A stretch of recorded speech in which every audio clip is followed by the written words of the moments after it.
What do you mean LOL edition, Diesel? Sure, this is the worst game from this era. At least it's not the remake. Oh, hello, Ian.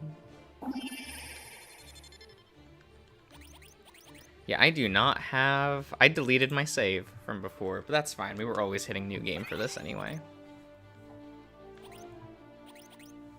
And we'll do this. How's everyone doing tonight? Or this morning? I don't know. I don't know things. Also, this game looks significantly worse than A Crack in Time. I guess maybe not. Maybe significant is a bit harsh, but it looks worse because this is more of a budget title, which is a little sad. Well, you were right. We must have picked up some Terra tropes when we flew through the asteroid belt. What do you think? Ratchet? Oh, sorry. Yeah, the Ratchet games always have like a lot of content, and the replay value is like fucking amazing.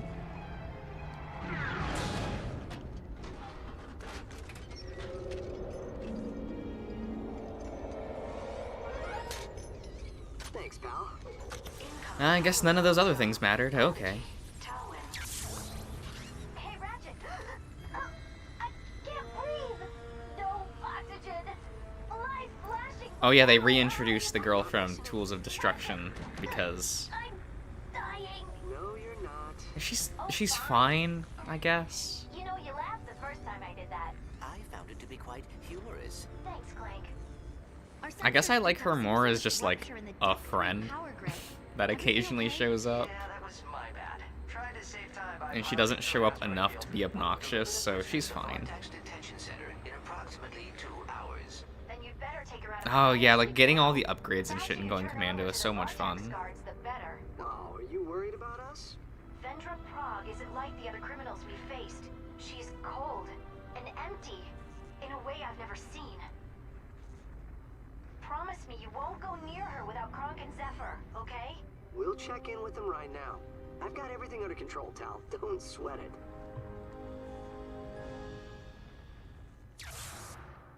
I'm like, oh, okay, Ratchet.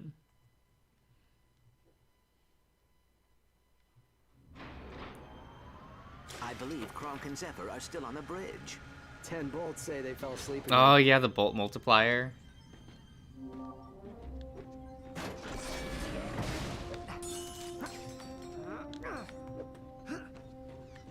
Oh.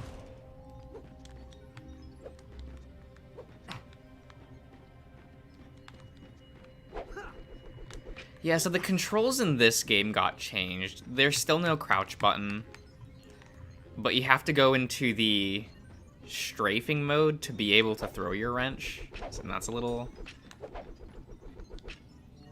It's... So there's it's weird. Where there's 2 different styles of strafing in this game. But, it's not the worst, I guess.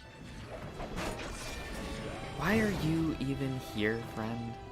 Oh, hello there. Now I hear you're escorting Vendra Prague to the Husgau.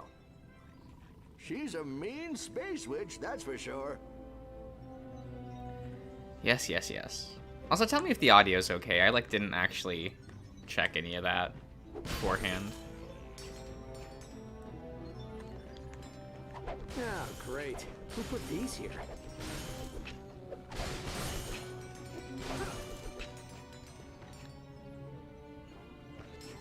Oh, look how cute they are. We should wake them up gently.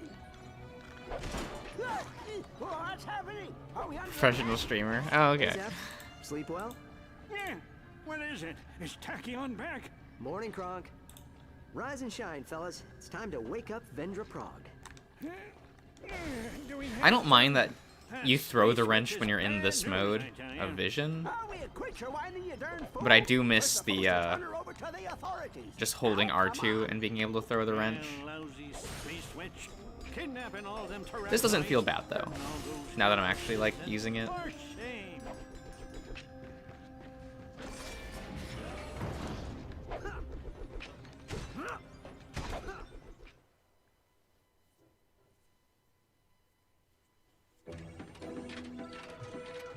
You hang back while Cronk and I wake up Vendra. Deactivating cryosleep on prisoner 9971. Yes, there's no real introduction to the villain of this game. Error. Power fluctuation detected. Like, she was kind of Power just... fluctuation detected. You already captured her beforehand. It's her. I It's a knew little this was weird. bad idea.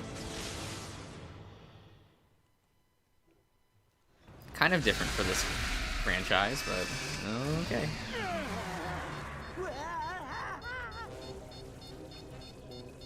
Everyone okay?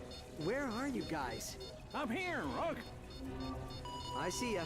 Hang on, Kronk. Zeph, are you in here? Down here. We must find a magnetic surface for the grav boots. Look to your right, Rook. Should be one over there. I see it. Better get to the containment that- wing and that make sure stuff is Vengeance kinda locks neat. are still engaged. You guys gonna be okay? We'll be fine. Where you go can, ahead. like- Cronk and I'll work on restoring gravity. Do that kind of shit. It's fun.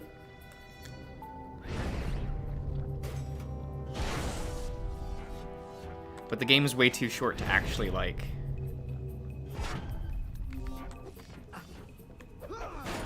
actually do anything with it. Oh yeah, the looking tutorials are still... they're not fun. We will need to do something about those hydraulic locks. Omni Blaster should take care Oh, of them. okay. Hang on.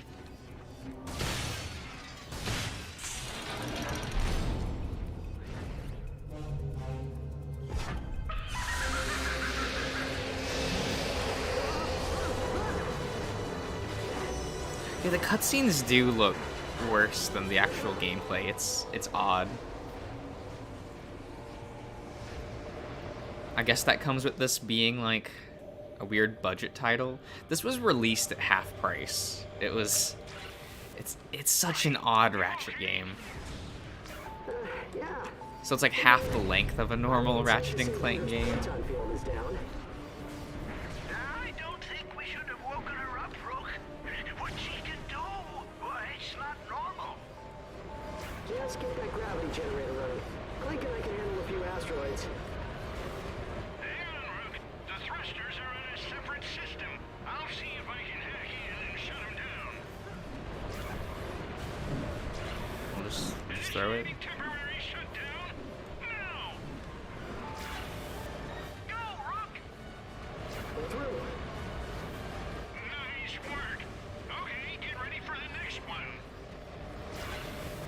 Initiating temporary shutdown on thruster 2. Now. Okay, last thruster. You're hacking the wrong system. That's the thermodynamic propulsion matrix. Come on, F5. F5. Okay, got it. There we go. We're clear. Thanks, guys. Like, if they wanted to do more stuff with the gravity controls, I would have been fine with that. It was neat, but... oh well. And it didn't come back in... what's that game? The remake? Airlock secured.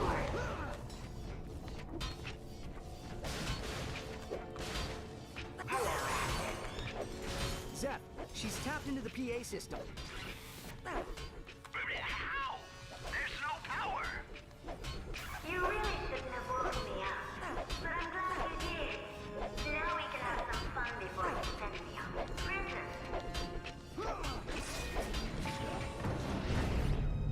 Ah, hello, Selkie. Elevator power restored. Going down.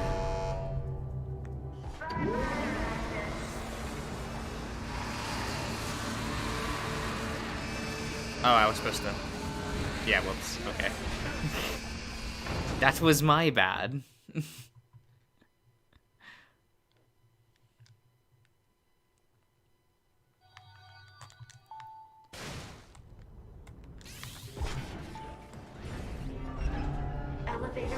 restored. Going down. Bye-bye.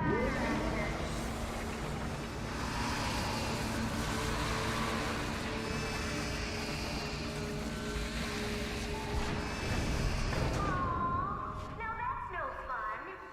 Oh well. I'll just have to think of a few new ways to kill you. I think these maintenance bots are sleeping. Wake them up! I mean, I probably should just be blasting them so I can level up these weapons. It's actually kind of difficult to level up the weapons in this game, from what I remember, just because this game is so short. Wing unlocked. Please stand clear of the prisoner. Maybe I'm wrong. I remember I never actually leveled up all the weapons in this game.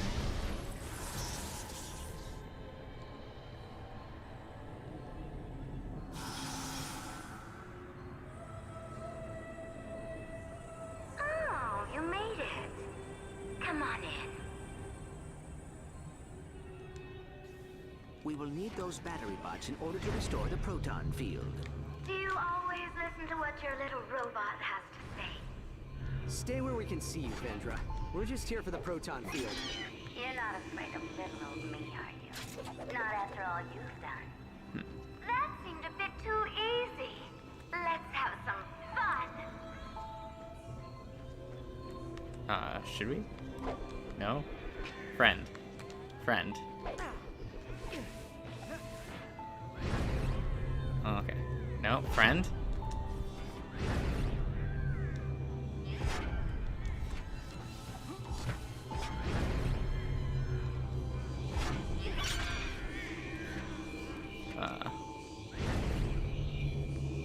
That's fair. Where's the thing? Proton field restored. Good job, rookie. Clank and I have rerouted the power to an external generator.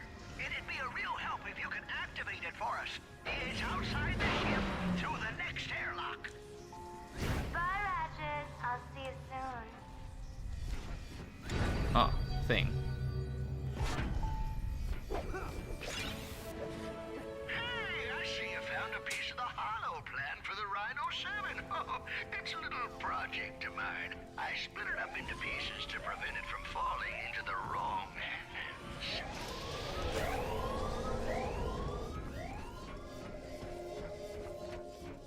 Activating backup generator. Oh, I didn't get the rhino from a crack in time. Oh well.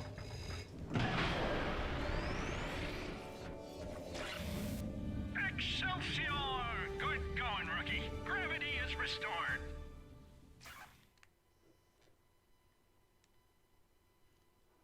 I mean, it's not the most exciting, like, tutorial. Maybe that's okay.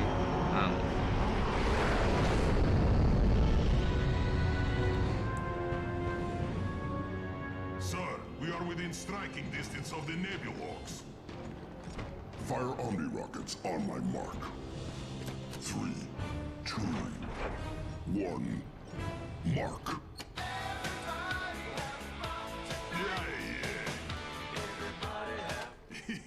Oops. Wrong button.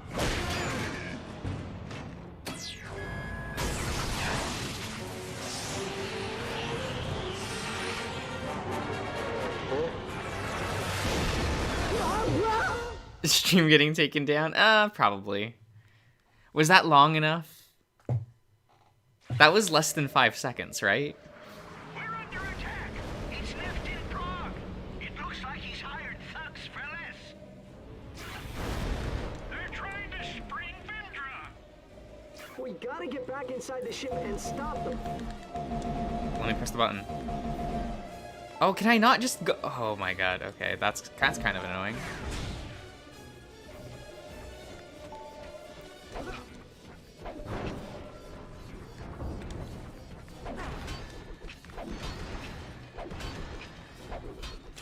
Airlock secure.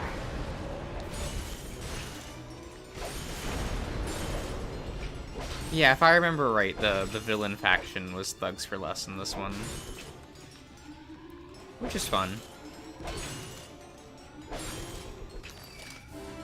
Why was your bomb glove over here, Ratchet? Why was it just in storage?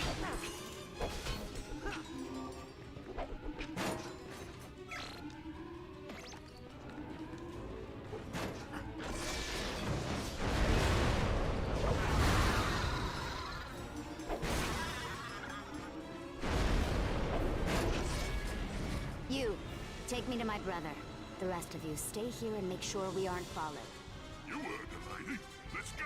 We're on the clock. She's escaping. Warning. Pyrocytic bombs detected in ship.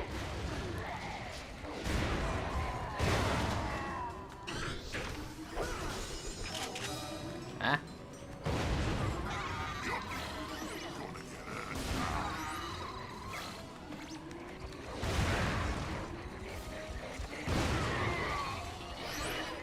Okay. Stop.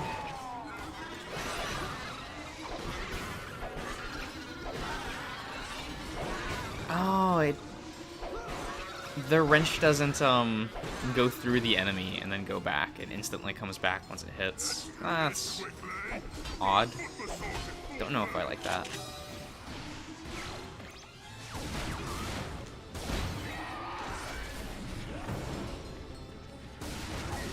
Attention all crew aboard the Nebulon 7.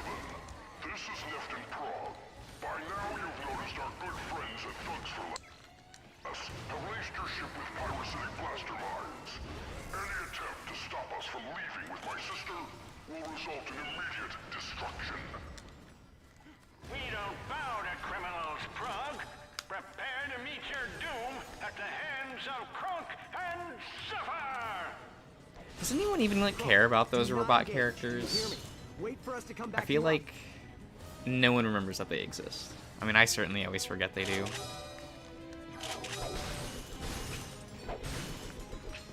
They were in so little of Tools of Destruction that they're kind of hard to remember.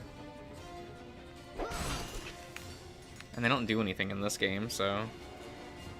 Oh, wow.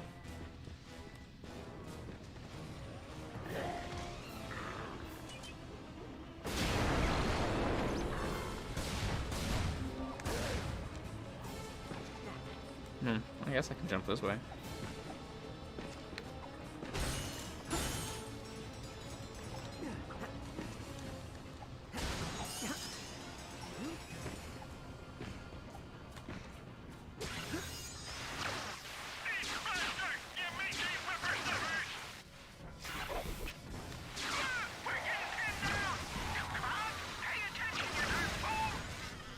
Clank and Zephyr need our assistance. We must hurry. Ah, hello, Jim.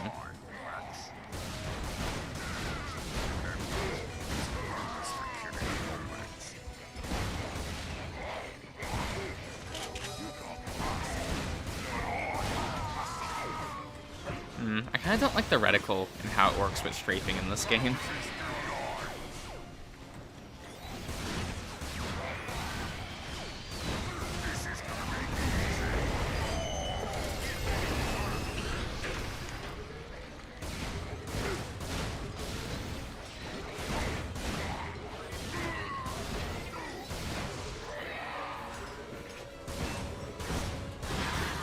I want to kill you.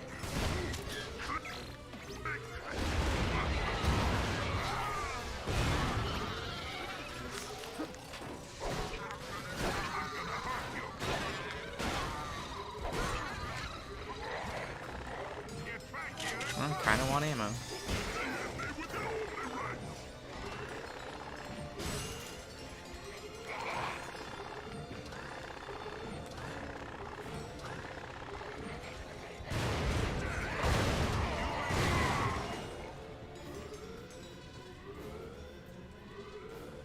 Be skipping leg day in the future series. A little bit facts.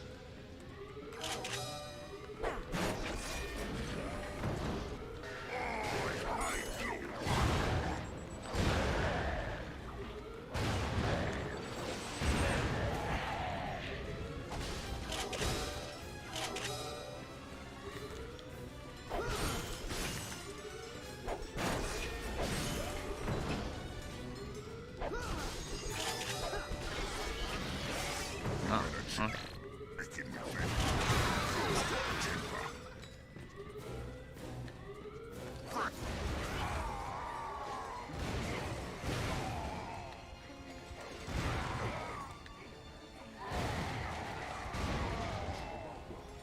I kind of assume that their designs are like this, so they still resemble the... Oh, what is it? The guys from A Crack in Time? That faction? You left me in here for 6 whole months. Maybe they used some of the same rigging. Who This knows? wasn't easy, you know. I had to bribe elected officials for the ship's location, coordinate a galaxy-wide crime wave, hire extra muscle. You are the muscle. Or at least you're supposed to be. Ah, these two are so weird.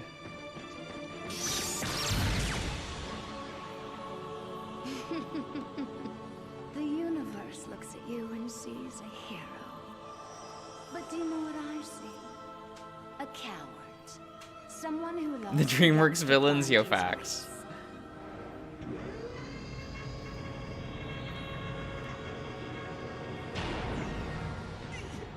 Let us out of here, you dirt! It's kind of one of those things where I like them on paper, They're just a couple of old warbots. Isn't killing since at everyone least it's not just nefarious again. What?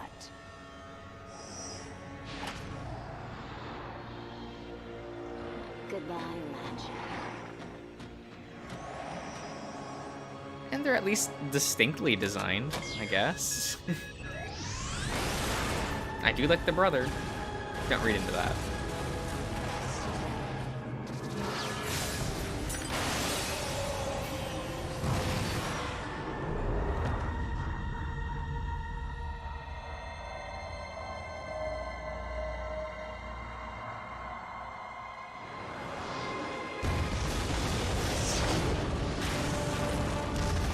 Now they're fine. Why is the ferry front?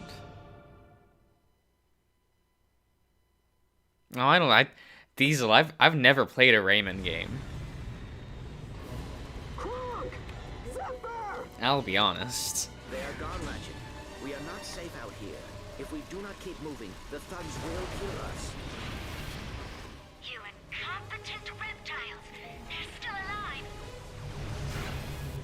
We'll take care of hold back school tournament. Coming right up.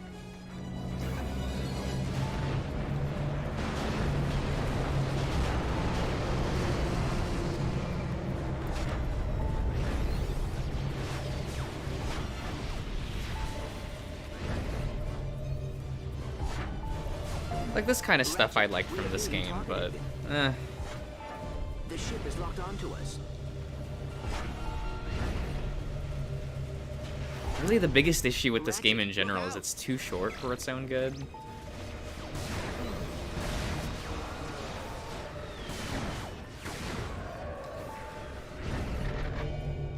So even the things that like I kind of like, I don't get to enjoy. It's odd.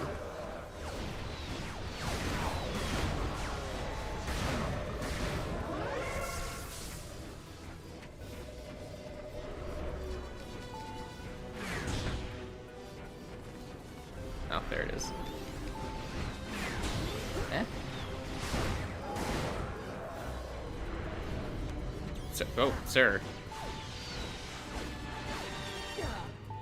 Where's the next?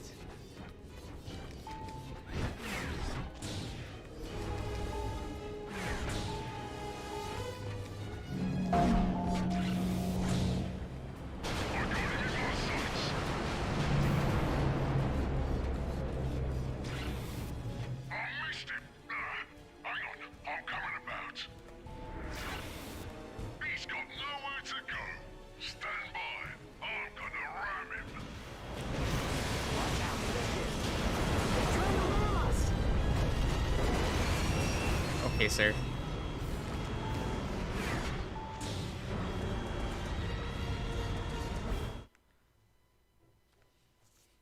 When do you plan on playing Fable 3 again? I meant Ni no Kuni 2 again.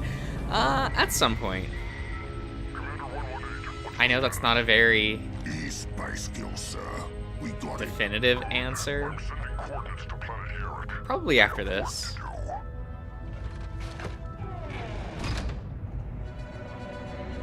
I want to just get the future trilogy out of the way, you know? So I can say that they're on the channel if anyone wants to watch them.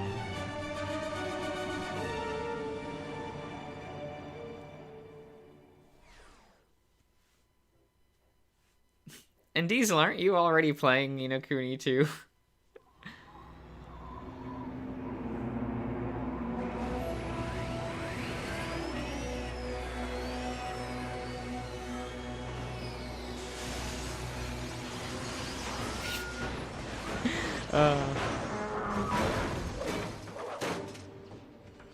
I would like to know if my opinion on Ni no Kuni 2 is like better or worse than when I first played it. Not coming out. You cannot stay in there forever. Yes, I can. We shouldn't have let them take on the twins without us. I should have told them to evacuate. We cannot dwell on what we should have done. Some things are simply out of our control. Why are the animations so Would you much like worse me in to this tell game her? than they were in a No. Kraken time? The world will never know. I'll do it. Ratchet, are you okay? Your nav unit has you all the way in the Zarkov sector. We lost them. We lost Kronk and Zephyr. You lost them? Oh, it's so heartbreaking. I'm so sorry.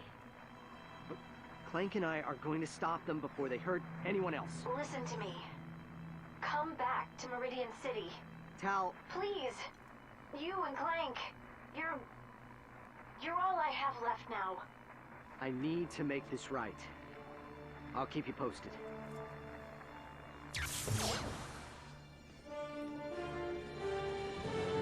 Like, I almost wish they just, like, took another year or two on this game, rather than, like, do the remake. You know what I mean? Because I do like some of the ideas in this game. You know, they turn What's-Her-Face into, what? How do you even pronounce her name? Ratchet always just calls her Tal. What is But Alpha 9? turning her more into a, family friend, almost. Practically overnight. And get this, Vendra and Nefton are listed among the evacuees. Oh, right, we don't have to that find a way gadget out yet. of this valley. I'll just go forward, I guess. Oh, yeah, Selkie, everything in this game looks off. Talwyn? Okay. Thank you, Jim. Because, like, you look at some of the art design in this game, and on paper it looks fine, but it almost has too many... The lighting looks almost too realistic on some of the texturing here, Ever having a single quake. and so it looks a little awkward.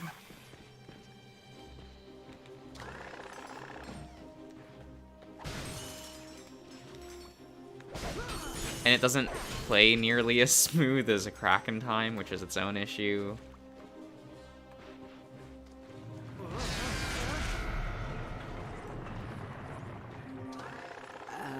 Clank? Did you see that? See what? Nothing. Just, nothing. Trying to escape, huh? Please, I'm just a lab assistant. Look, he's got a grab tether. He's a devious little tyrannoid, ain't he? Over there, in Wombats. That was some very aggressive auto-aim. I thought I would be a cool guy and shoot the explosive box, but... oh well.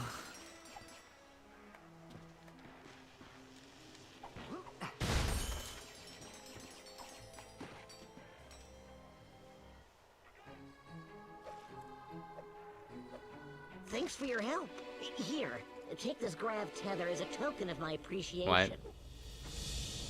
Like, I do like the grab Alex tether. designed this grav tether to I help you move legitimately around the do. planet. I wish it was better. Show you how to use I it. wish they did more with the It's a bit puzzles. complicated for But, me. like, Primitive isn't he? types. First, fire a grav blast on this grav target. Is it just in?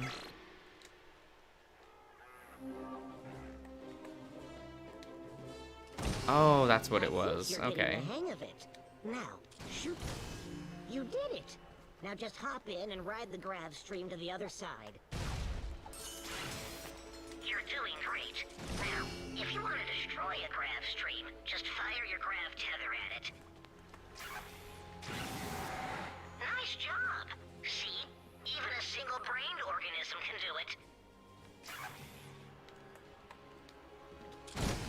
Well, you created a grab stream, but it's headed in the wrong direction.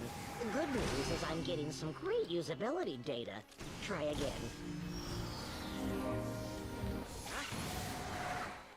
Last time I saw Pollux, he was headed to the Azrael Caverns. Good luck, Lomax, and thanks again. Azrael Caverns is on the other side of the mountain. Shortest route Wait, is there any boxes? Copy that. Thanks, Tal. I am surprised you are so quick to hop into a sewer. Those two killed Clank and Zephyr. I don't care where we have to go.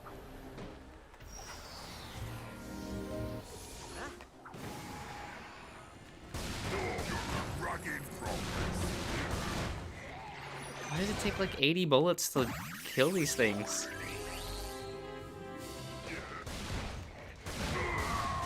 Tal, this planet is crawling with thugs. Why would they set up patrols in a haunted sector? There's something else going on here. I'll see about getting you some backup. You just keep me informed.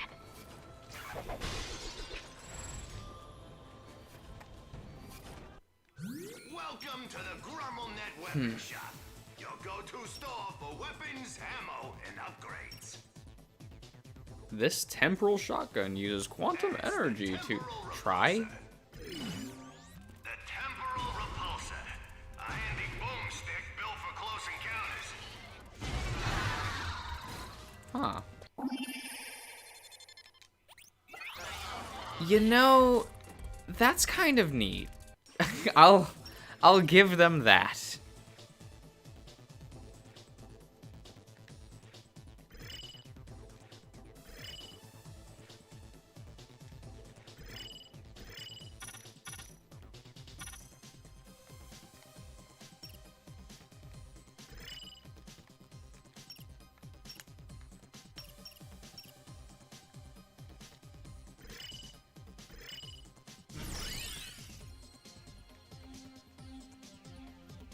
Interesting.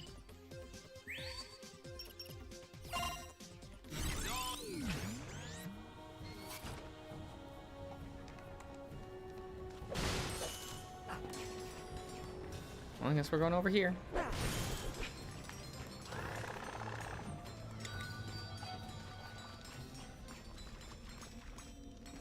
Oh boy, I think this place may have a slight cerathoid infestation.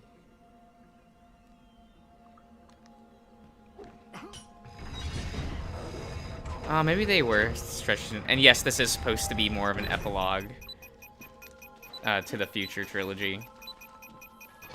Or, like, to the future series.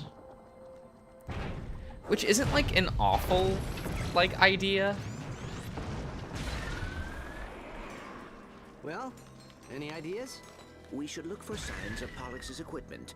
If he used grav targets to move across the ruins, Because you have things like Ratchet empathizing more with the villains of this game, which is kind of fun. Due to the events in A Crack in Time, so it still feels like it's moving forward. Tal's relationship with Ratchet is like different in this game. Hey there, Ratchet. I see you found another part. You're alive. Oh, yeah, I was fixing up the old Nebulox vault when, boom, the lights went out. I Kind of tried to neat. leave, but wouldn't you know it? Locked. But I guess I still would have preferred if they would have, like, delayed this game.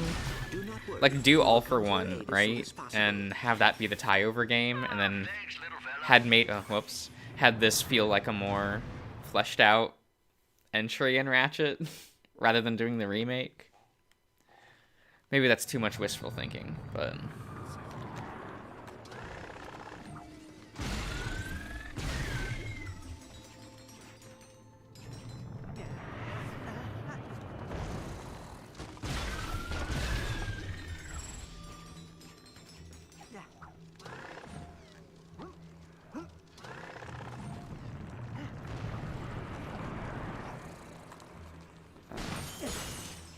I could try to just shoot all of the guys, but no.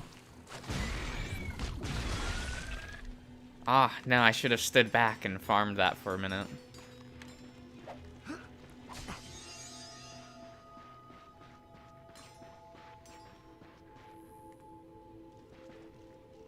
They really could have just made this like a DLC, but... Because it's in a weird half state where it's like it's bigger than a DLC. But it's not really... It doesn't feel good as like a core entry.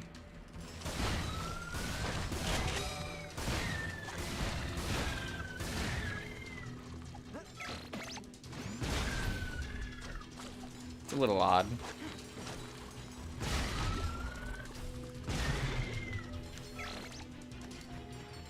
Keep spewing them.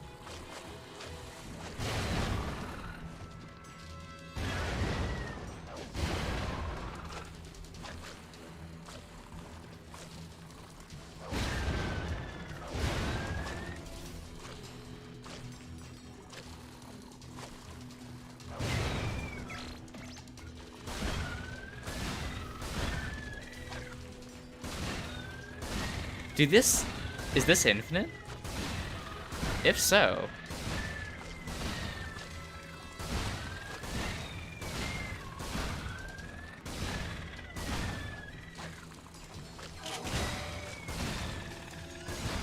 And some of these drop ammo. Wait a minute. It's not a lot of ammo. But in theory...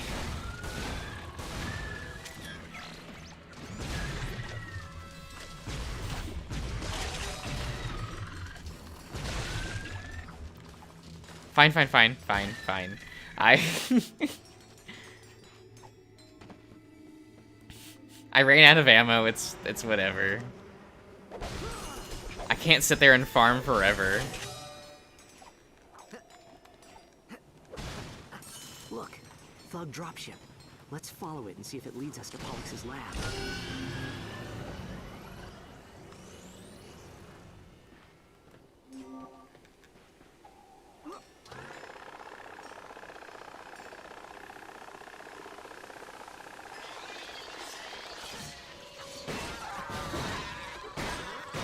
Oh, I should have.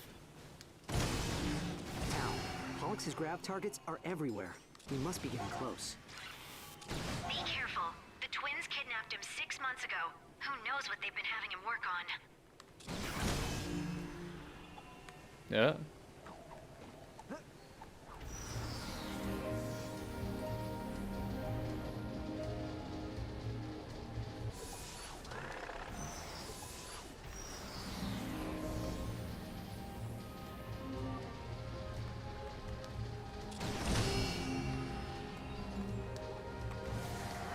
Ah, fuck it.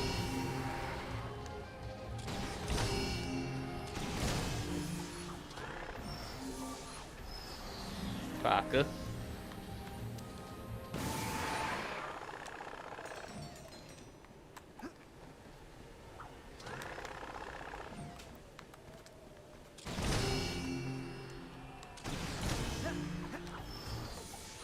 Ah, okay.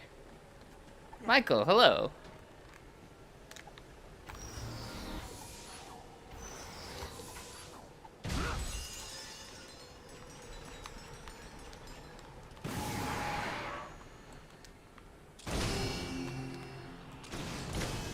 Oh, whoop, that's the wrong... Right, there's no crouch.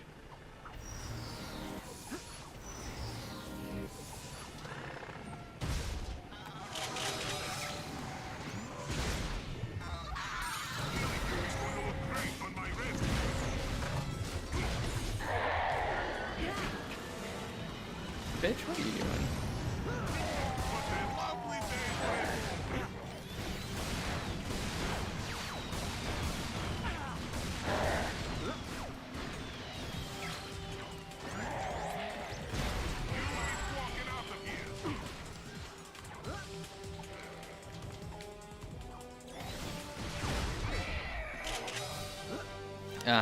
Yeah, the strafing just does not feel that great in this one. Oh, whoops.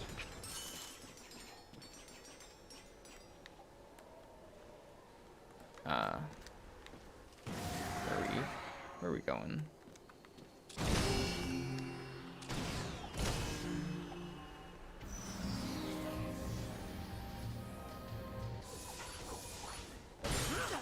Oh yeah, it's the Father's Day.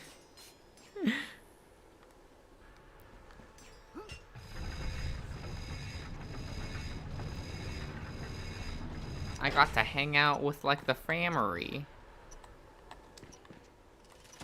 Oh, I don't think I'll have enough time.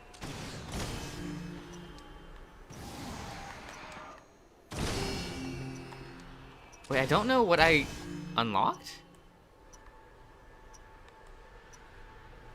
Yeah, what's the... Is it something over there? I'll just redo this, so...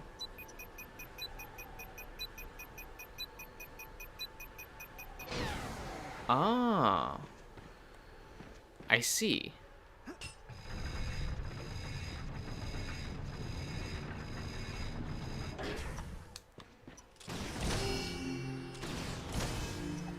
Oh, come on, Ratchet. There we go.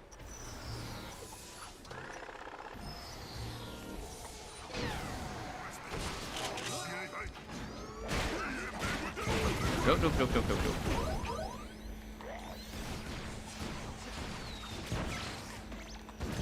Yeah.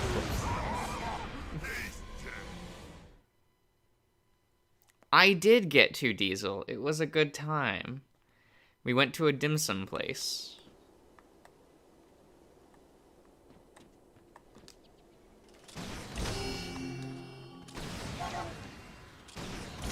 Unfortunate that they're...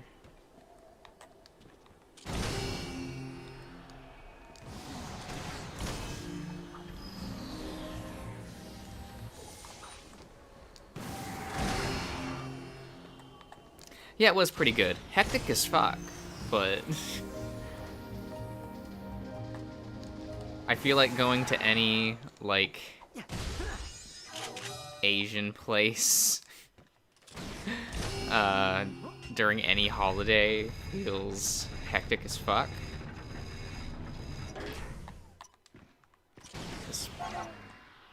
No. Excuse me?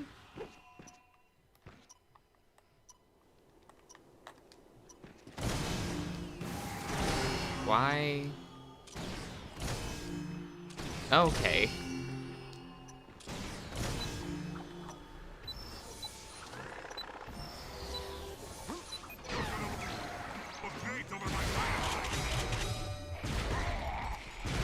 There we go.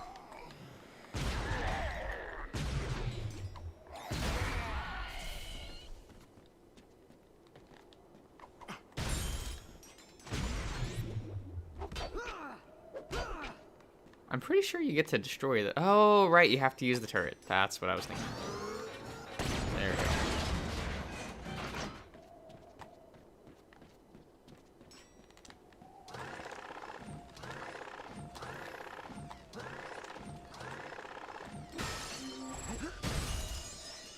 Wait, how's the, inventory? Oh, do you have... Can you only do it at, Okay, so you can't upgrade weapons outside of the... What's it called? Shop? Which is a little annoying, not gonna lie.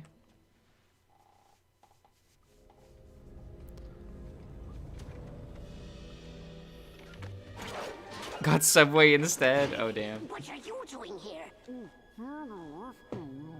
What? We're here to rescue you, but you need to tell us what the twins have you working on.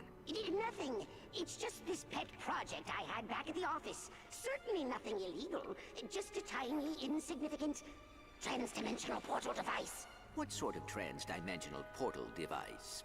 Hey, man! What's going on down there? I'm hosting my book club. You want to join? No. As you were. Come on, we don't have a lot of time. We'll have to do this quickly. Begging your pardon, but do what quickly? The story demands we do this quickly with no explanation. What did you do to him? Trans-dimensional software upgrade. I'm gonna have to give you a crash course. This entire planet is filled with dimensional rifts to a reality the twins call the Netherverse. Your upgraded spotlight uses irradiated particles to detect them. Irradiated particles? Is that safe? Oh, don't worry. I'm perfectly safe as long as I stand far, far away from your incredibly radioactive body.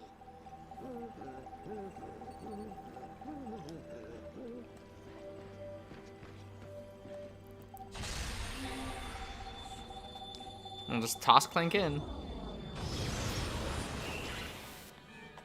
Congratulations! You just crossed into a new reality. These dimensional rifts were created long ago by the explosion of the Great Clank. Now you can use them to cross into and out of each reality. Okay, enough exposition. Let's test out your new firmware. Look, a nether. One of the indigenous creatures of this reality. See if you can lead him back to the rift.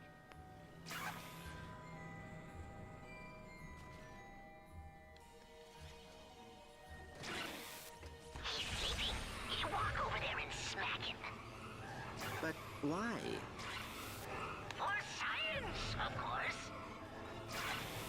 Good job. Now lead the nether back to the rift. Its energy signature will set off a violent earthquake. What's... I do think it's funny that you just battle weird phantoms from another dimension in this game. So the Zarkov Kind of sector weird. is not haunted. These ghosts are actually nethers. Those antennas we've been seeing around the city. Think those have something to do with all this? Also kind of weird that they do the dimension thing again and Rifts Apart. But hey, don't... It's fine. Wait, was there another one over here? No? Clank you, please.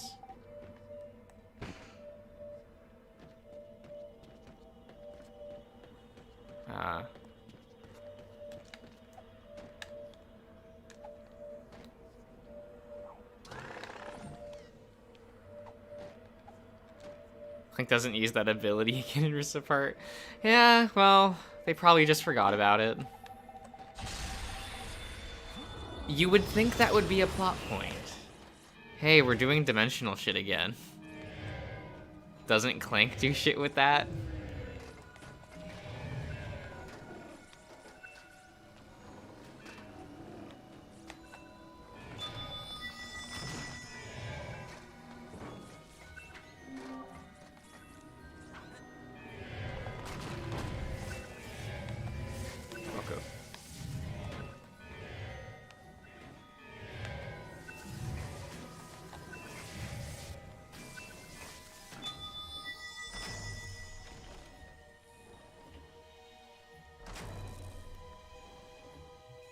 Okay. Slimming. Oh, wow.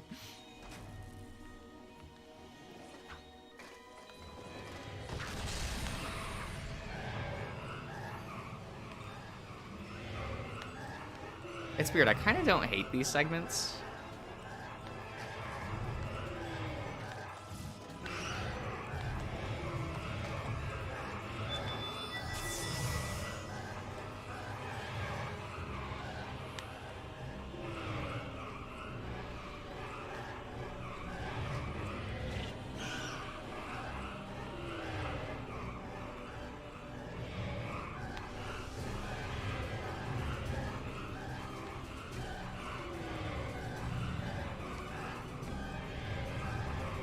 Like, they're fast enough that they don't... They're not too distracting. Good work, pal. Yeah, that's all the Clank sections are. Is doing, like, platforming like that. It's kind of neat.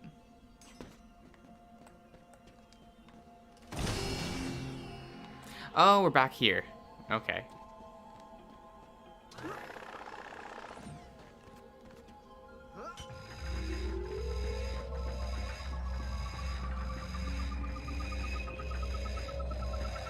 Oh shit, we got the slingshot again. So I'm gonna go down here and grab these bolts first.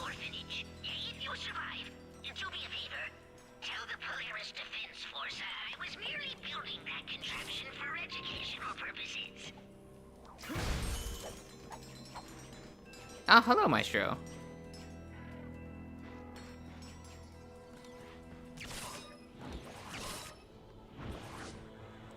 What are we doing? Where are we going? Orphanage should be this way. I am curious. What kind of device do you think Pollux was helping them work on? Got me. That rift cracker he gave you only seems to work on robots. Maybe he was trying to figure out a way. I don't have a lot of money. I don't have enough for the nightmare box. What about upgrades? I like the shotgun. I'm a bad person and I like the shotgun. Increases the amount of rare titanium you earn using this weapon. Neat.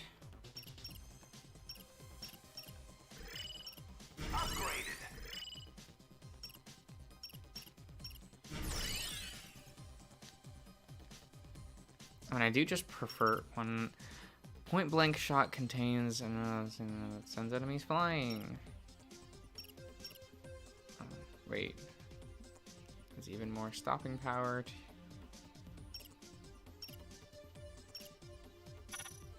Oh, can I not grab that?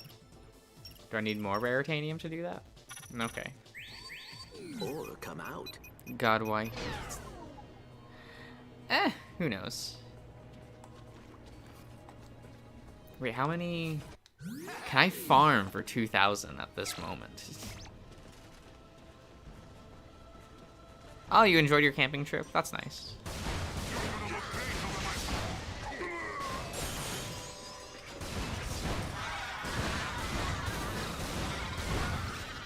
How much cash can I get right now?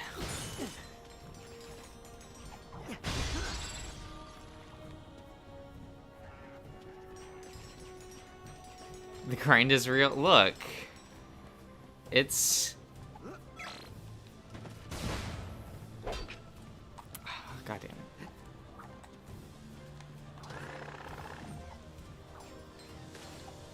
it. It's fine.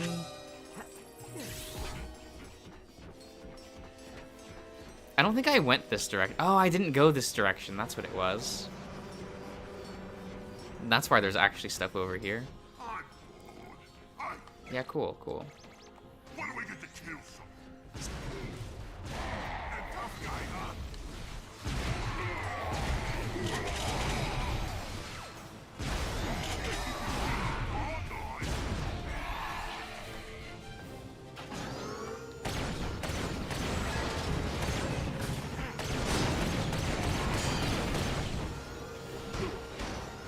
Oh, that's what I'm getting hit by. I'm like, what am I getting hit by? What the fuck, man?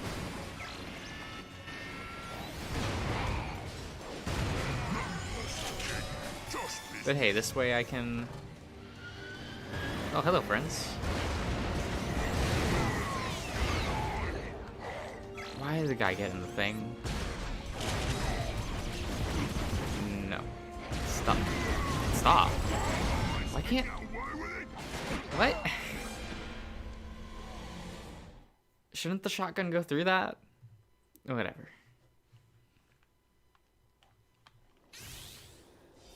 I thought it was like going through that before on the last turret guy, but no.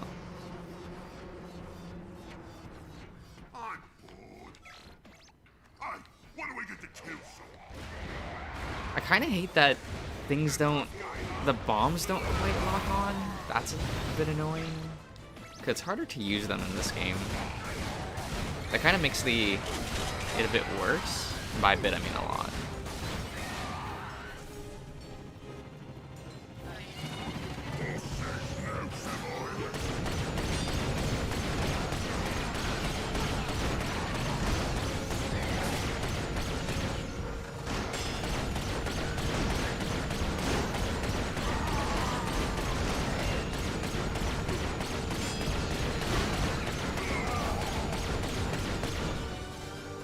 Redo it?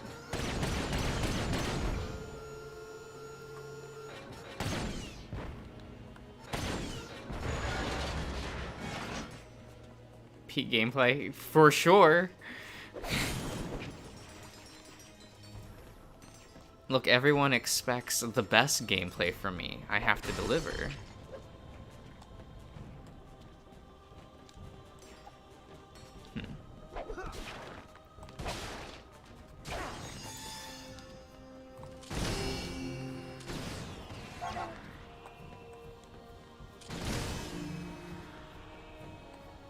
That is not what I should use that for.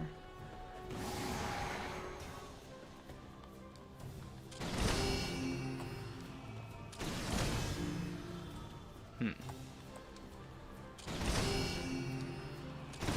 on. There you go.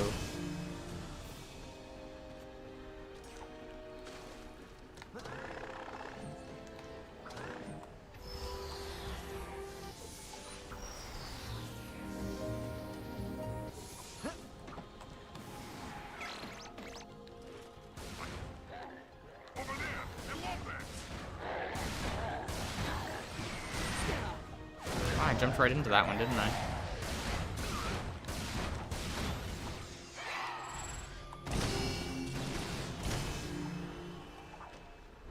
But... Nope, nope. The gravity thing's a little finicky, and by a little I mean a lot.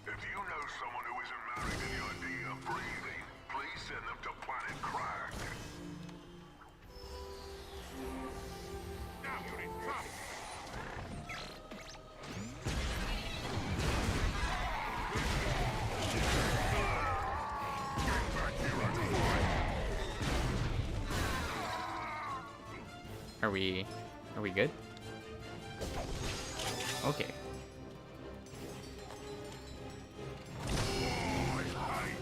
Oh. Oh, hello, friend.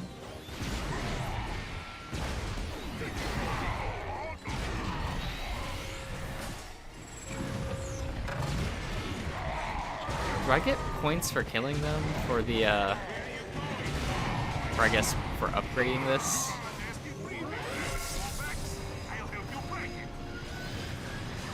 Okay. Like, if they fall to death, like, does that count as me getting the kill? These are the questions I have. Sir. Someone out there is beating up my thugs. Is that you, Ratchet? Wow! You really can't be killed. How do you like our old planet? Ness and I grew up here. I can't wait for you to see what we've done with the place.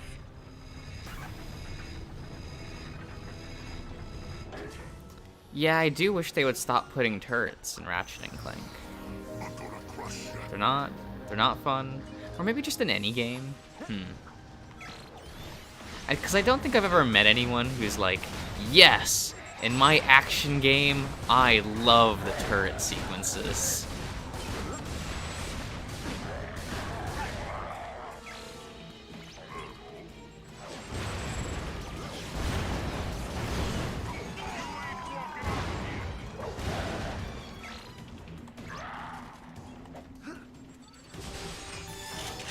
A little odd.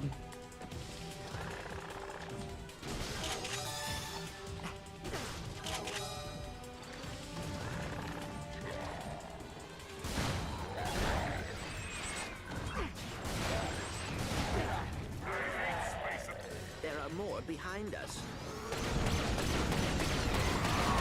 Ah, and they expect me to actually use the turret.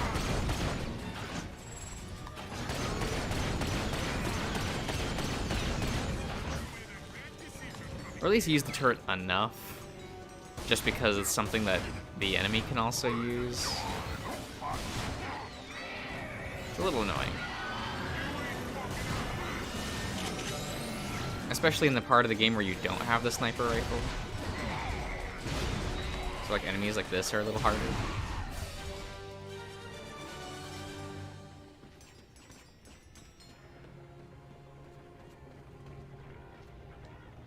Wasn't the second player driving me around? You know. I guess it does work in that context.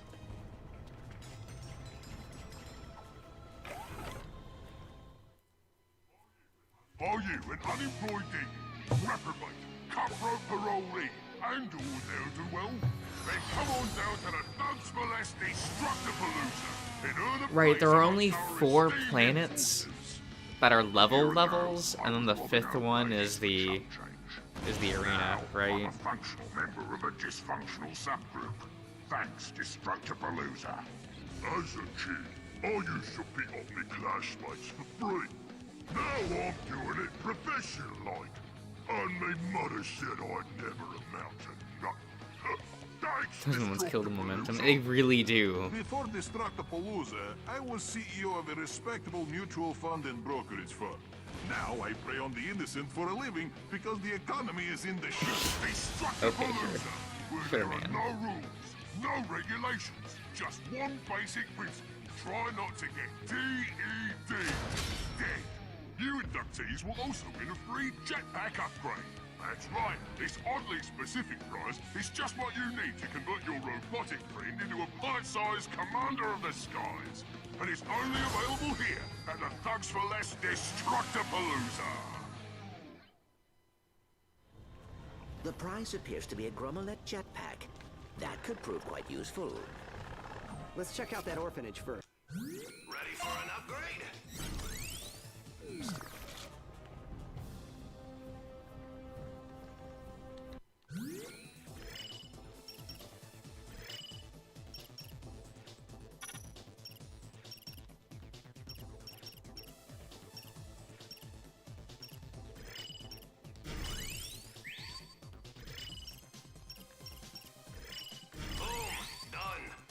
Nightmare box. I seem to remember liking this one.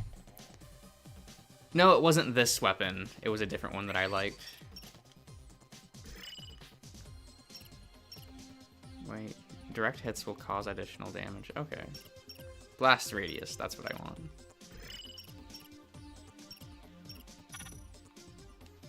You're gonna need more raritanium for that.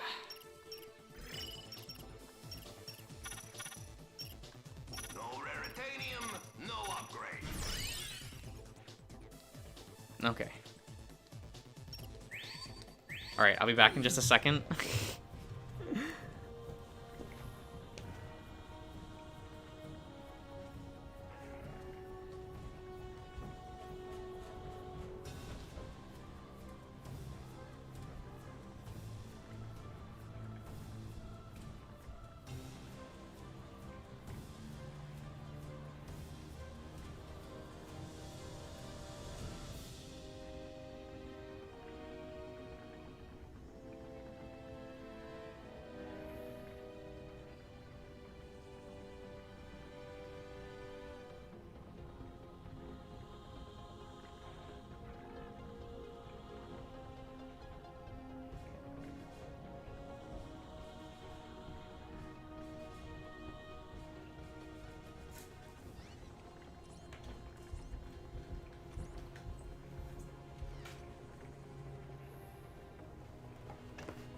Okay.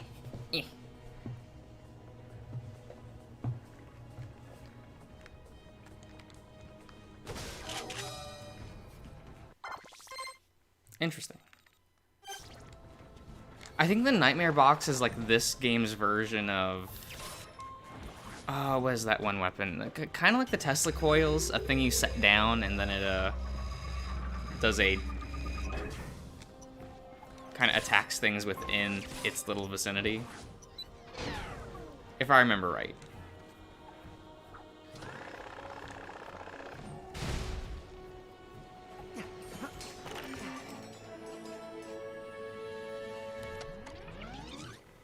Miro Orphanage. Bunch of creeps and bullies. All they do is pick on Neff and me. And when I tell one of the teachers, I get sent to detention. But I made a new friend. Oh, that sounds awful, Michael. If I'm reading that right, like that just sounds annoying. He doesn't pick on me. He says he's my friend. And he says he has big plans for us. It appears to be some sort of hollow diary. Vendra must have kept them while she was a resident here. Let's see if we can find some more.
Don't mind me, okay? It's fine.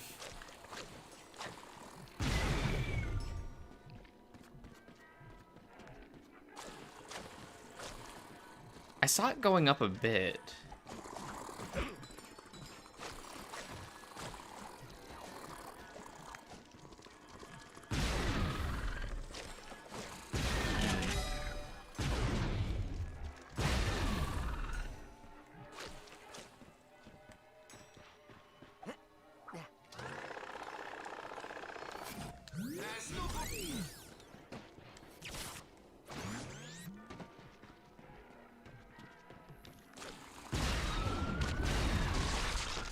Yeah, I'll just go. I understand.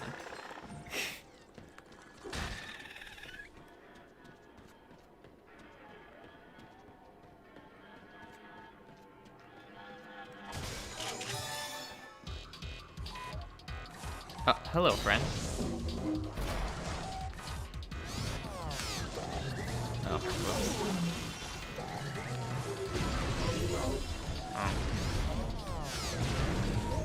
I'm not getting the timing on that. Whoops.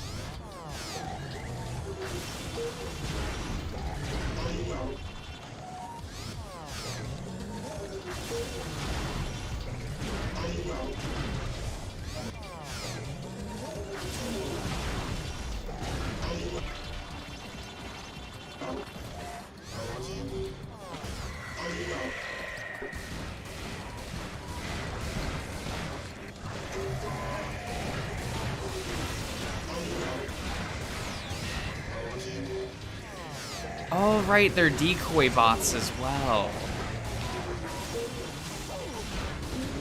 Interesting.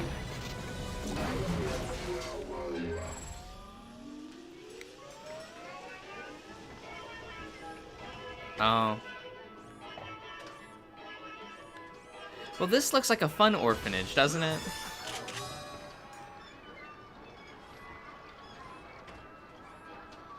Okay, this is a weird zone for a Ratchet and Clank game, right? Like, that's not this... You know what I mean? Like, weird abandoned orphanage where you're fighting, like, ghosts from another dimension. It's a little weird. At least I think this is a little weird. For this brand, you know?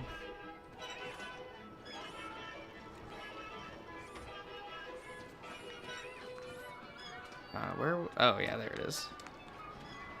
Stupid thing. Where? There we go. We'll just set it up all now.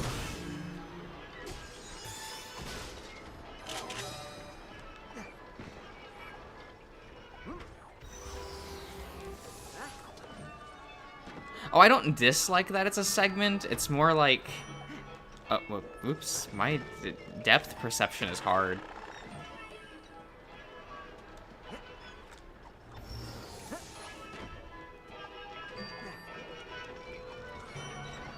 No, please.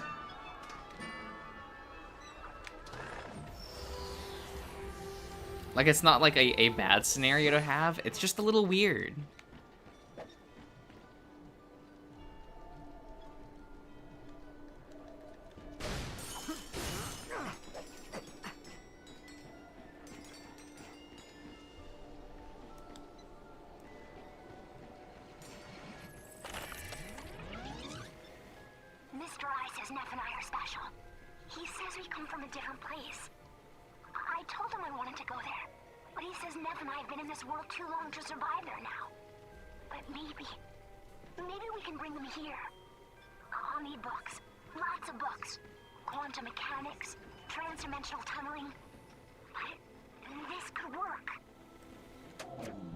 It sounds like the progs may be connected to the evacuation of the sector.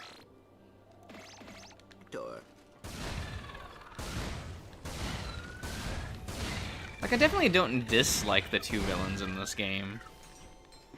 It's a neat direction to go.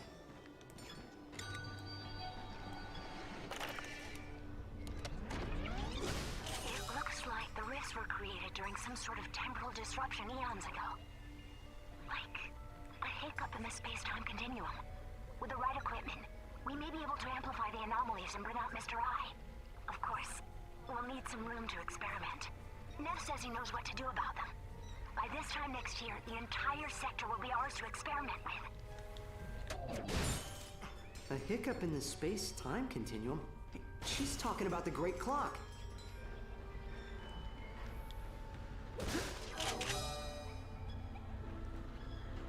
This isn't how they fed the kids, was it? That seems a little fucked, but okay.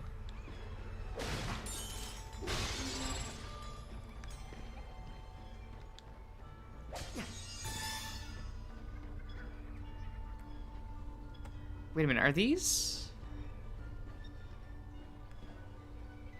Okay, yes, some of them are like frowny faces and some of them are like happy faces. That's neat.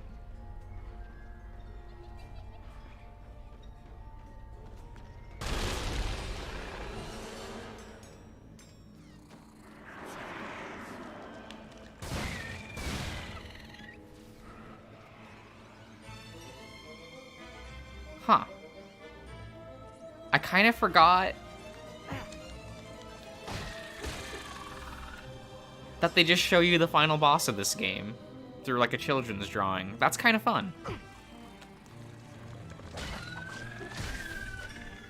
Also spoiler, I guess.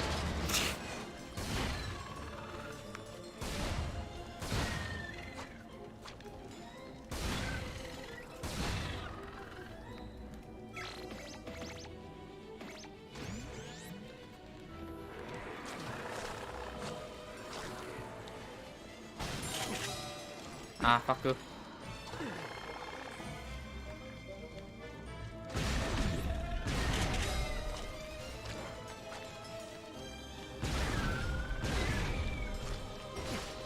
Ah, I'm like trying to throw the wrench, and then I just don't throw it.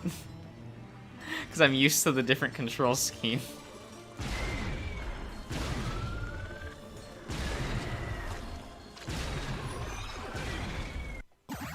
Ah, so we are upgrading. I do like the idea of like a bit of horror in Ratchet and Clank. That's kind of fun. Vary up the tone a bit without really breaking it. Maybe one day Rifts Apart I'll play. One day. I just have to wait for the release of the PS5, you know.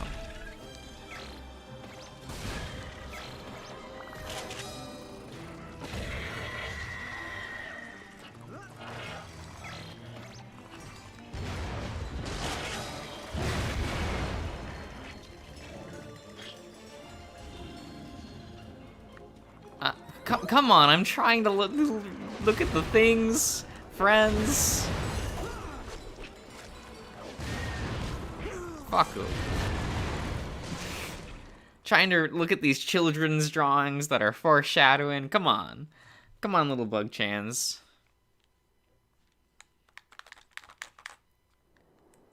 Oh, they'd send me here? Odd.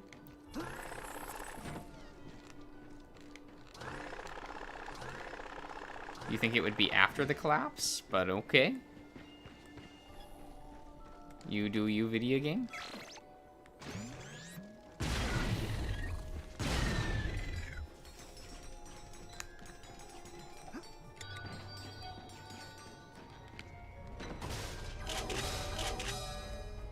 I mean, they really tried with this game. Like, they really tried. This should have been a full title. Like, come on.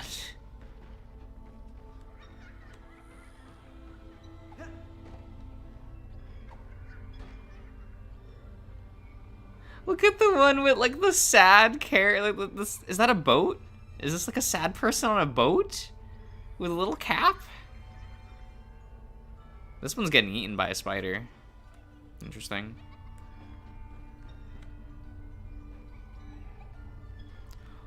Oh, look at these fixing the look is sad. A sad little ram? Huh. Okay.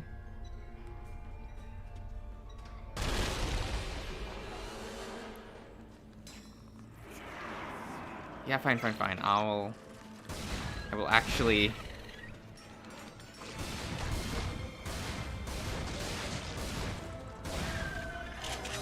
We'll actually do the thing.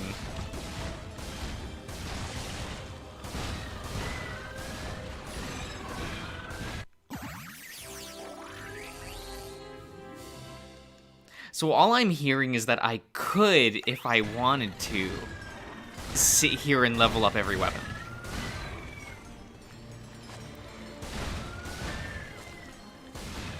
Which is disgustingly tempting. It truly is. I don't know how to feel about that, but it is very tempting to just sit here and do that.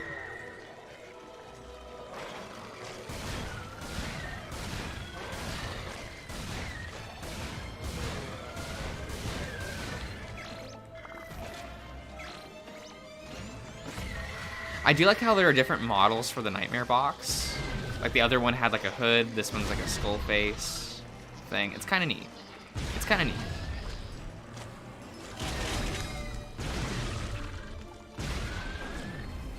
Fine. I'll just do this real. It's fine. See, I killed all of them. I didn't sit there farming for hours. No one can complain.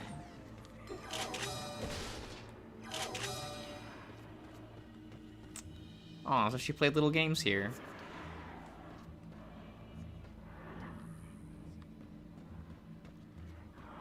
Wait, what is this supposed to mean?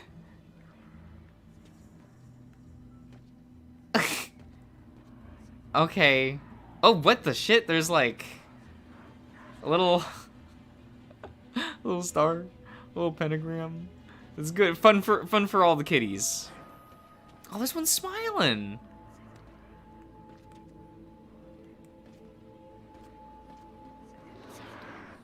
Oh, okay, it's the brother and sister. Yeah, in front of Mr. I. And she drew little hearts. She's welcoming him. Okay.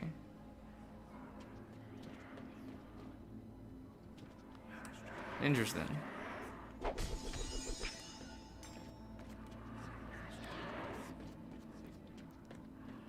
Yeah, okay. Oh, cool. I love that there's a shop down here. Yeah, where am I? Oh, that's it, okay. I always forget that you have to shine a light on the whole thing for it to appear.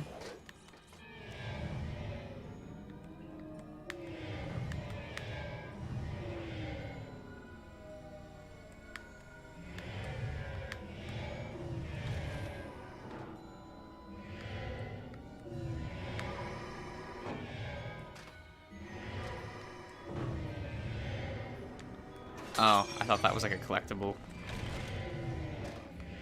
Shows what I know. Okay, so that's just a direction I can go.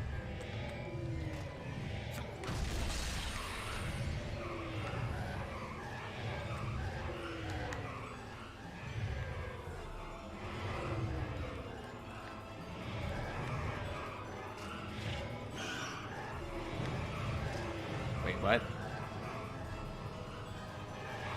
That direction was blocked, right? I'm not crazy?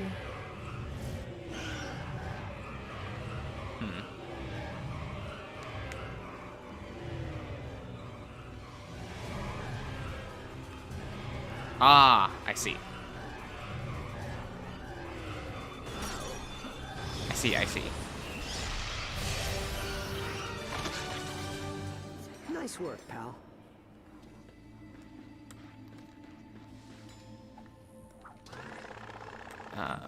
Where's cutscene? Well, okay then. Is it ready? Okay. They built their own dimensionator? You have to concentrate on who you want it to find. My friend, I got family problems too. Don't be afraid to share your pain. Jesus, so soda jump scare. Sorry, Jim. Dimensionator, find the nethers.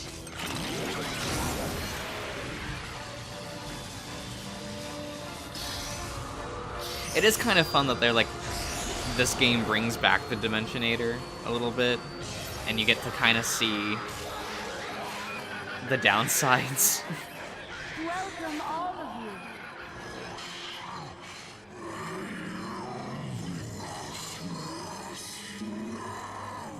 We're getting closer. We'll have you out soon.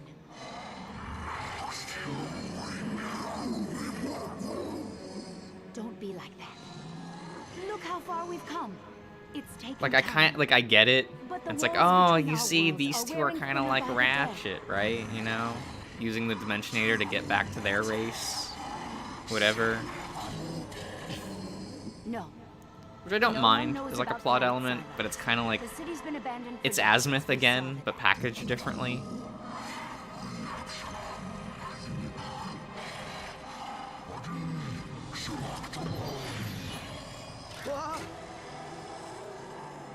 Kill them. Come on, we gotta go.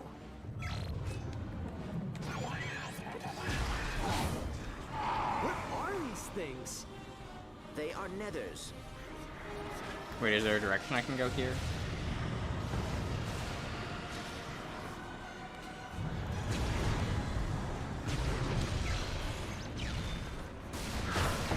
Oh, okay. Well, I was a little confused why the platforms didn't show up, but... Ratchet, Clank, Captain Quark here. Talwyn briefed me on the situation, and you have my full support. Yeah, thanks, Quark, but that's really not necessary. Not at all. I wasn't doing anything important. I'm on my way to Zarkov right now, and I'm bringing your ship. I'll key in on your nav unit and radio you when I arrive. Quark out.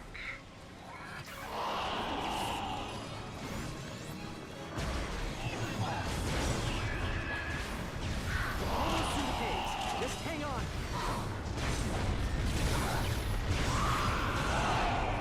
Yeah, but I want to fight the enemies. That's... It is what it is.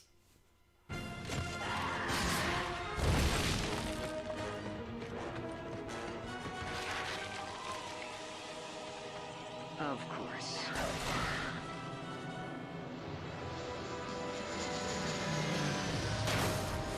Did somebody say something about a savior?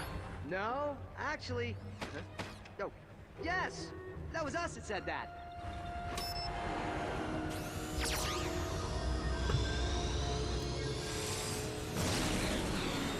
I do like how Ratchet was just gonna about to say, like, fuck off. I really am sorry about Clank and Zephyr. They were true heroes. Thanks, Quark.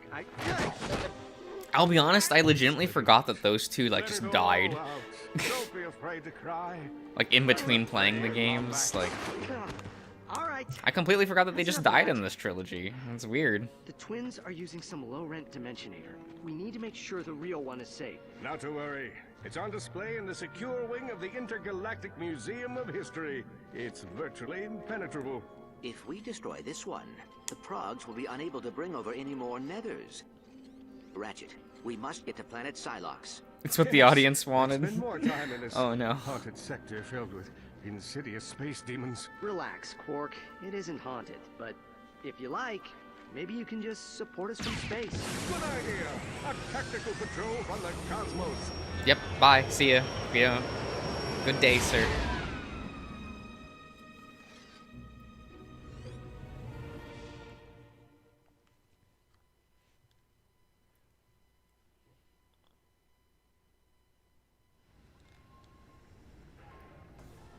You have the ship. You can now travel to other planets. Cool, cool. I get it.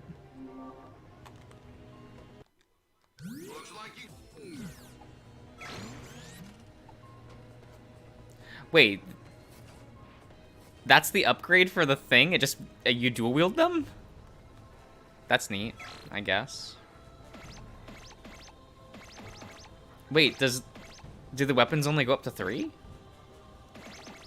I thought they went up to, like, 5.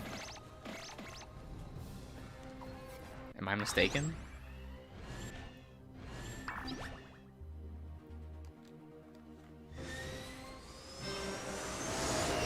Well, time to farm.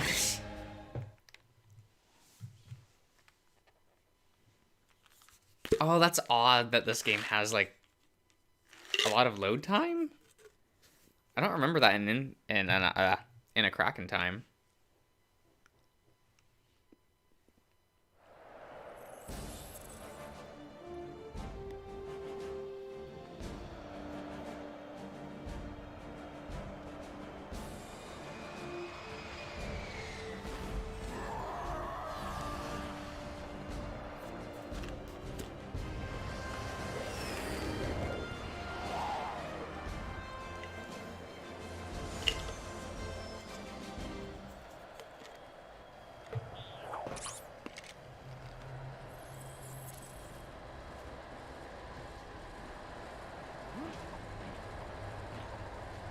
Like, I know that these are, like, staple of the franchise, but... The new line just arrived, sir.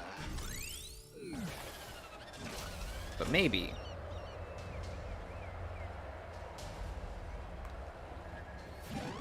I don't want to tell them to, like, not keep in these, because I do like the arenas a lot.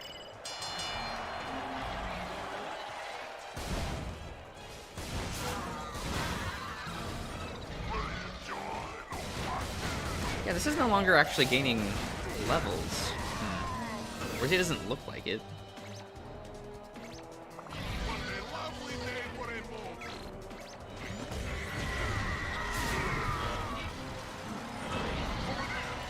Like, as far as a, like, replacement for the decoy glove, like, the Nightmare box is actually kind of fun.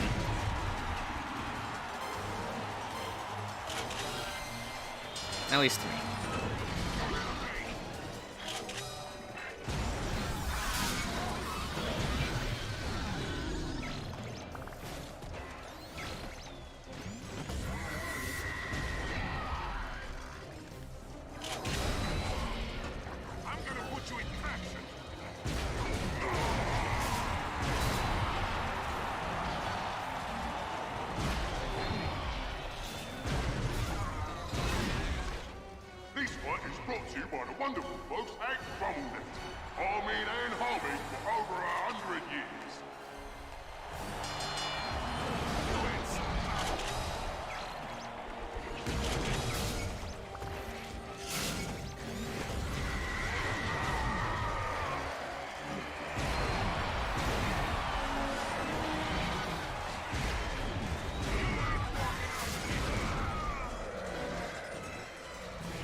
Ah, good night, Michael.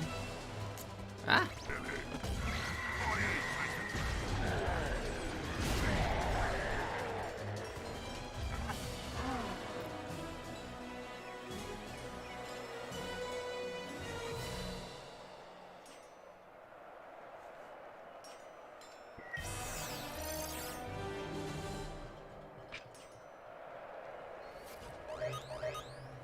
Test your fighting until it's survive the best. Okay, so that's just another X number of rounds.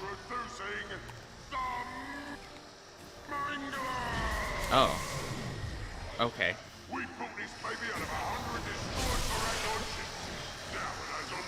That definitely makes me have to...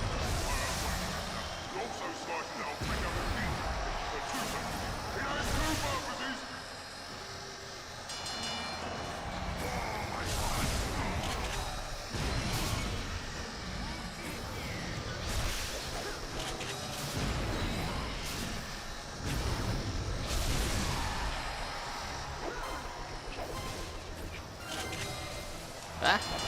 Nailed it with the proton pulse. That was incredible.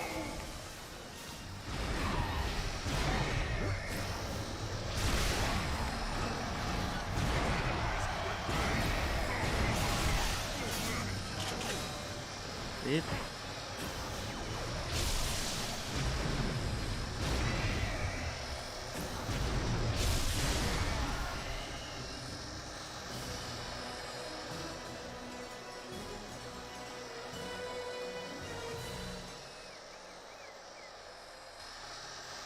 Maybe you had to buy the upgrades to get it to level 5? I don't remember. Or maybe I'm just the insane one. What the fuck?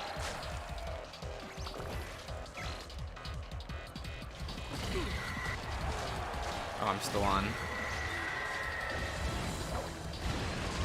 30 seconds left.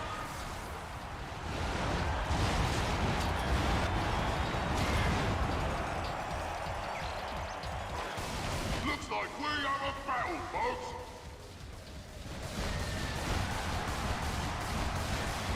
How did I miss? Okay.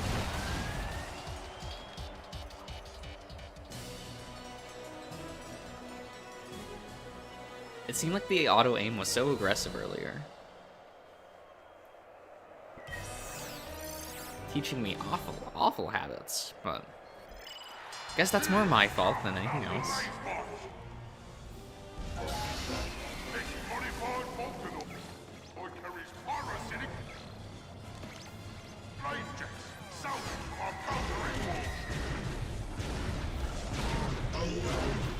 It says here the Blazebot is newly single and trying his hand at holonet dating. He's looking for someone who enjoys old films, going to the gym, and setting fire to pretty much everything.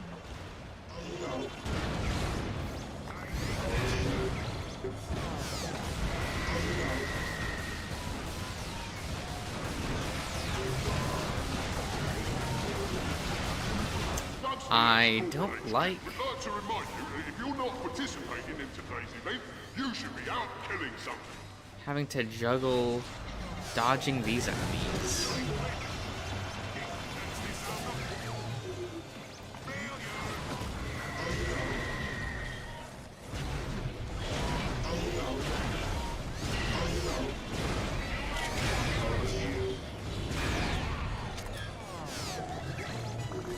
Ah.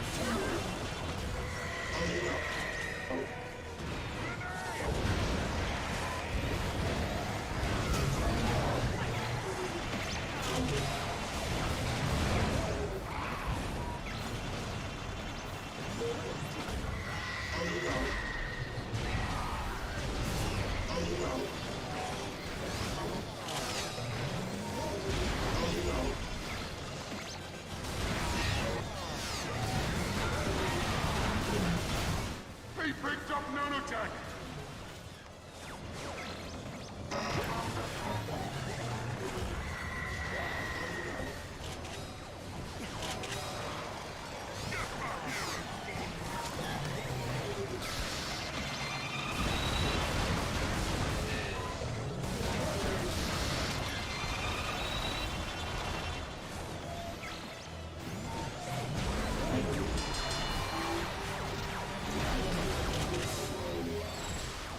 Oh, okay. So I just had to fight the one guy? The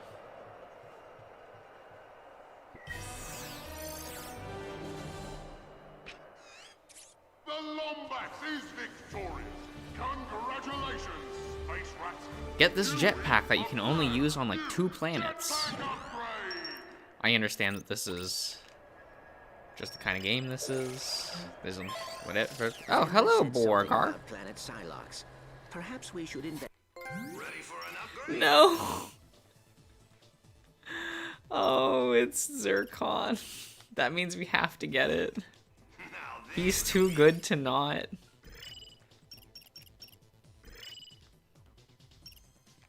Oh, you can just get pulse. Okay.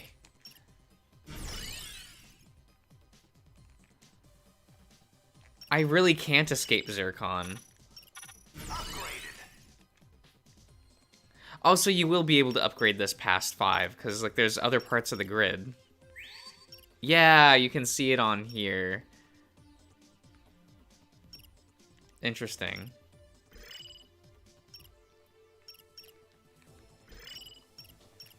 Hey, upgrades ain't free, Slick. Investigate. What's this one? Try the Grumnet jetpack and take to the skies. Fly through all of the rings. Fucking hell. Do we really need a tutorial for this? Look at him go!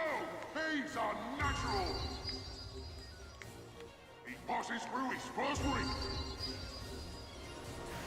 The Lombax strengthens him.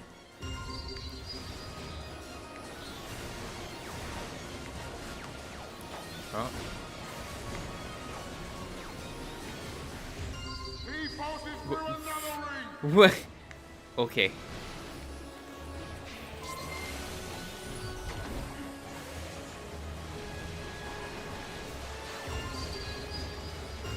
Like a majestic flying space rat. Another ring! Not bad for a Did I Lombax, am I miss right? it? I did. Can we just retry it? Yeah. Looks like the Lombax has cold feet. You're saying Zircon my boy now, but just you wait for the remake. Just you fucking wait for the remake. Unnatural. He passes through his first ring. Because I think this game introduces the Zircon family, which is its own thing. Like a majestic flying space rat.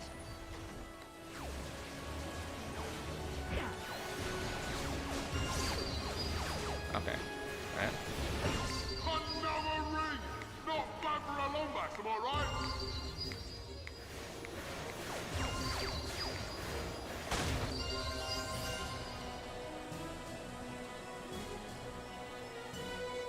He runs the arena? Oh my god. Oh my god.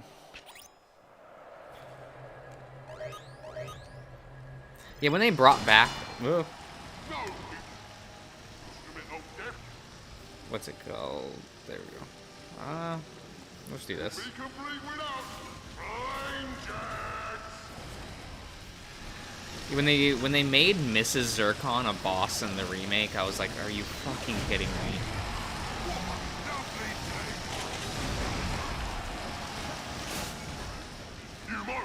Because it feels especially odd in the remake, considering Zircon isn't a thing in the original trilogy. Let alone the original game. This Lombax ain't skilled. I don't know whether we should recruit him or carve him up for breakfast.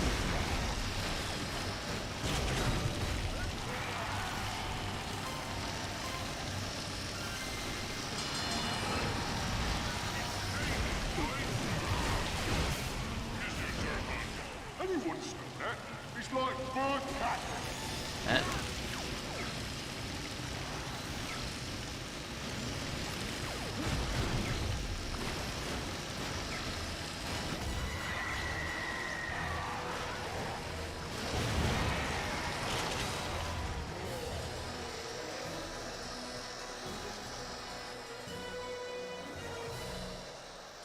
Peace-loving Zen Barch. Oh no.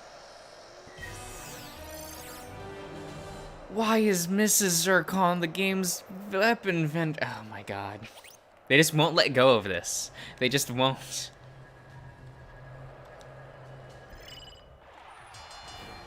It's time to take to the skies with our jetpack challenge.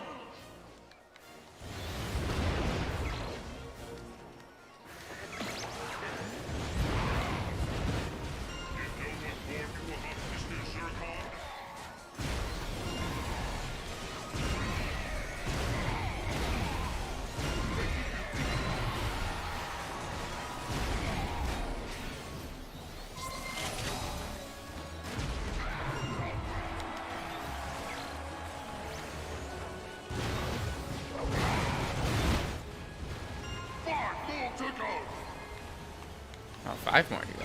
Okay. 3 kills remain.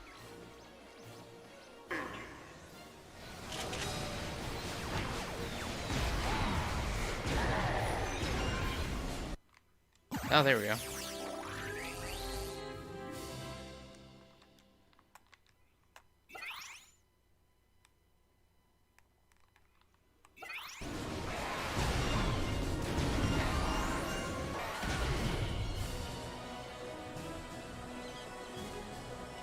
Was the upgrade for that they get stunned? Kinda hope so. That was what made the shotgun so good in a Kraken time.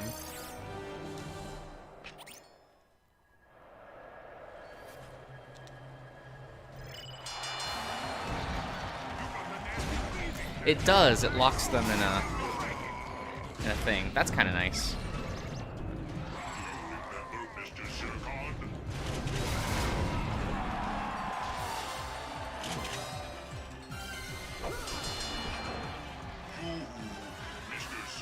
Attention, employees. Doug's Lawless has just been nominated for the best small mercenary company award. This is our 4th nomination in as many years. Pat yourselves on the back, Doug. We couldn't have done it without murdering the competition.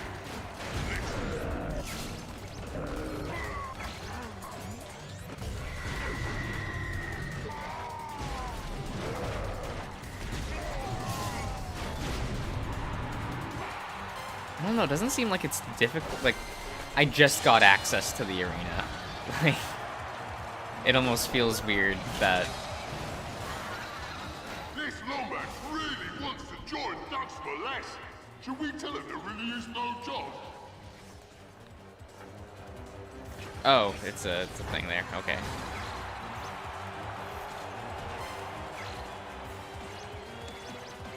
Well, we have this. I can level this up, I guess.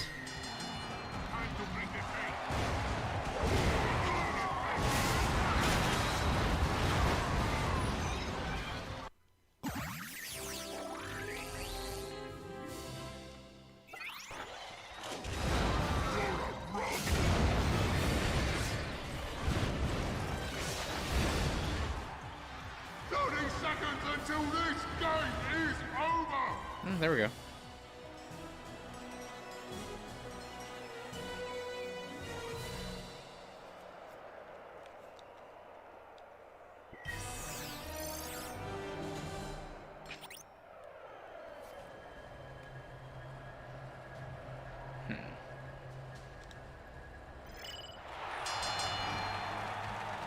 Oh, hello, friend.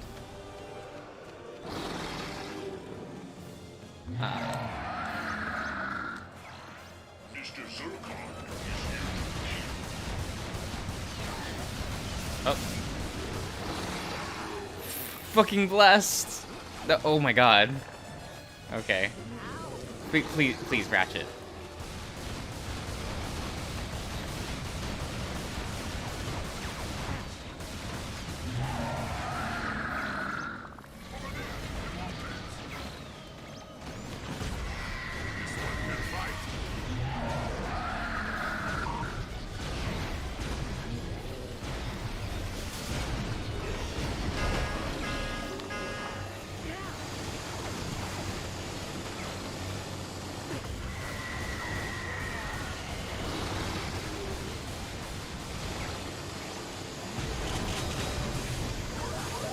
Wait, what?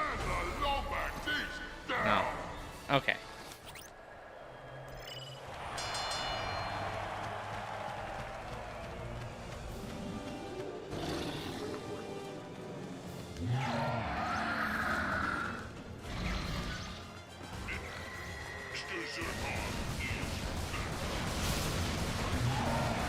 Looks like we have a battle, folks. That tin can on his back. He's Clank, a Sony robot who acts as Ratchet's adorable, logical boy.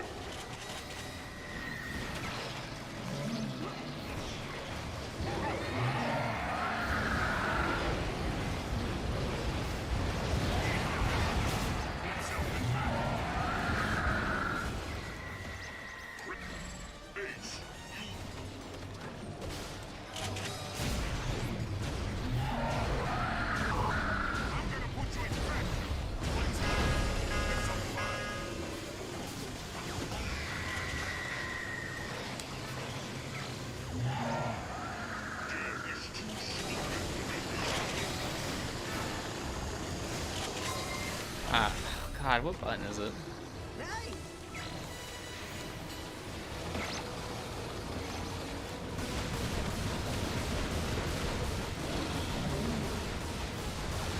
I mean, this certainly isn't nearly as fun as the hover boots.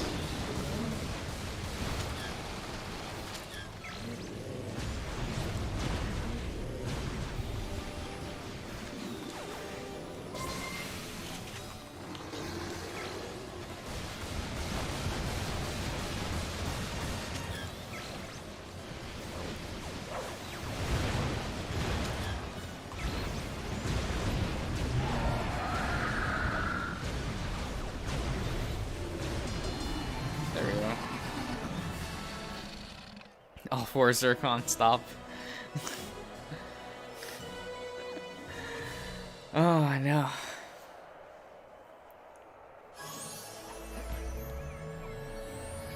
There can't be that many gold bolts in this game, right? Like, I feel like you straight up can't.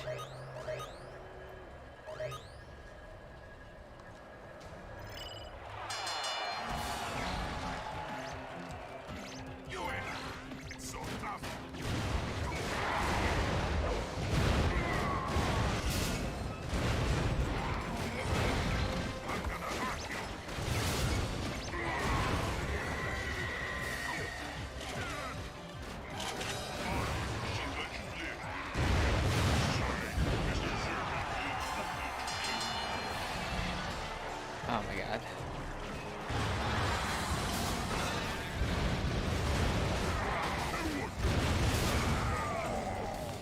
There we go.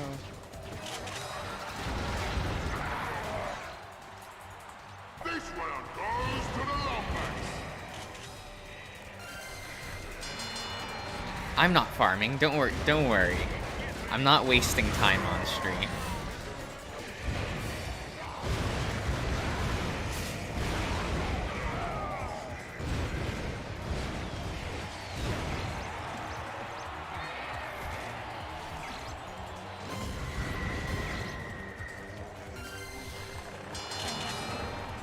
God.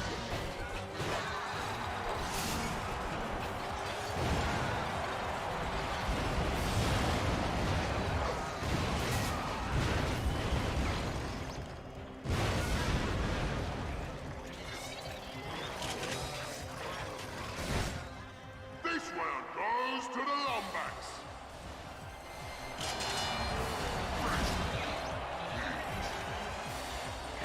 30 seconds left.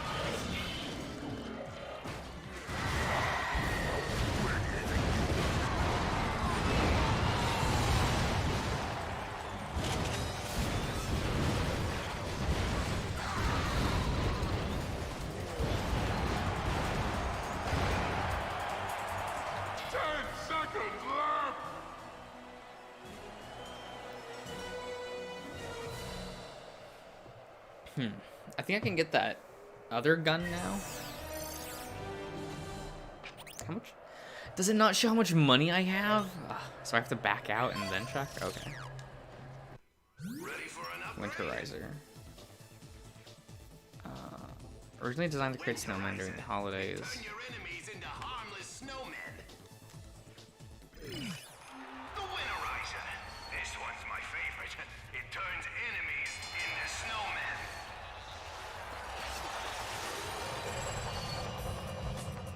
Huh. Interesting.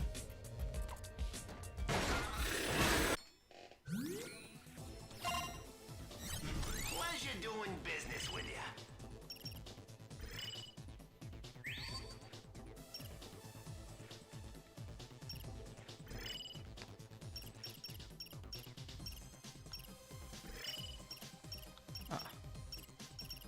Boom! Done. Okay. Increase ammo capacity. Okay. Cool.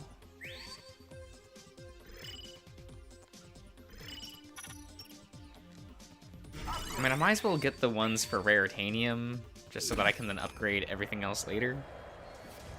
You know how it is? Ah, Born, hello.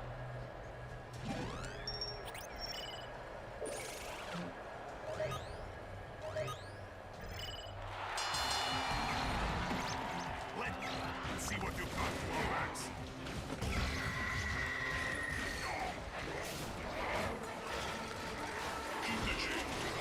There's Lomax, skill. I don't know what to do. Call him up for breakfast. I think it's weird that this has ammo. I just realized that the Winterizer legitimately has ammo. Like, what? Like, all of these weapons used to... Like, all of the transformation weapons never used to have ammo, right?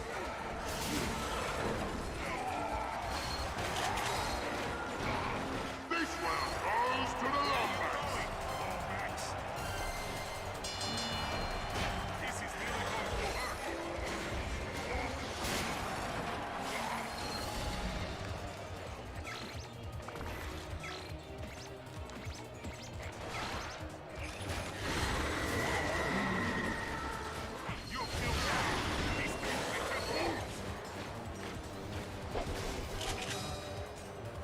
Oh, there you are.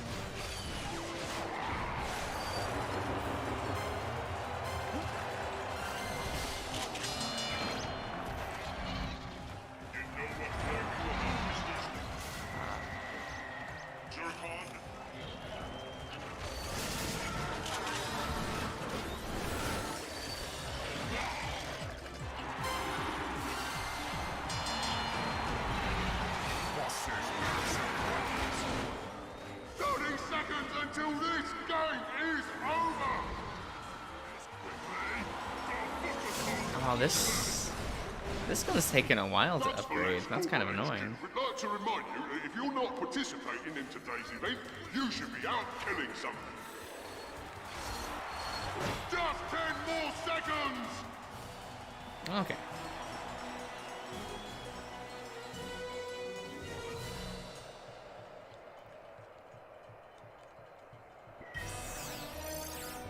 Yeah, I'll go back to the story. No worries.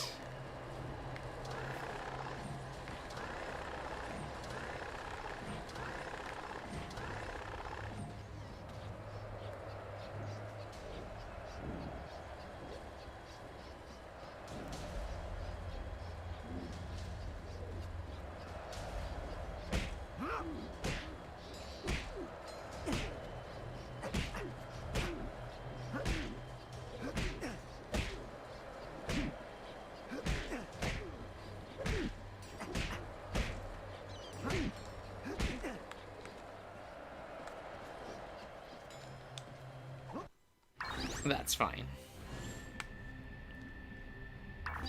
There were gold bolts here. Okay. Well, I'll get those later.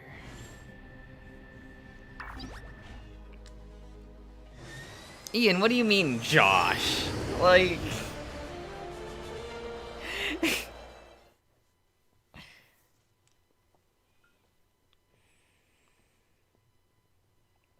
It's like your favorite category.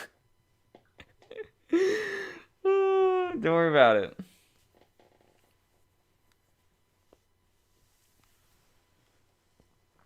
It's all good.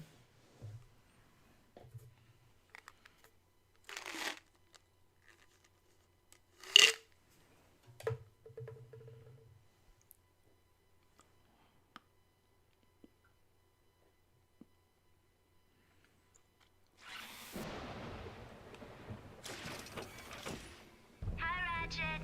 I know you're following me. You know, when Neff and I first got here, this city was filled with people. People who didn't understand what it's like to grow up alone. They had mothers and fathers who cared for them. All we had was each other. But that's going to change soon.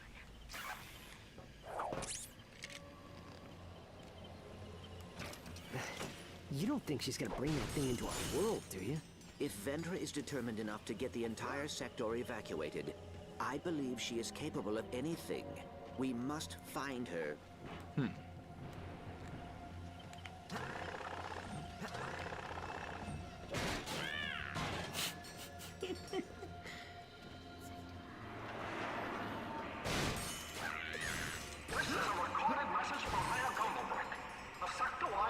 evacuation is now in progress.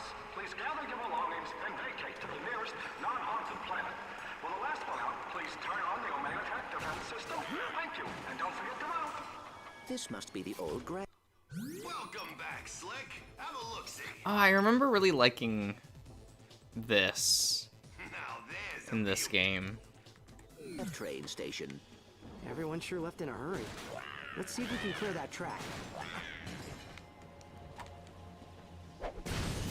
You killed that guy. What? I did not.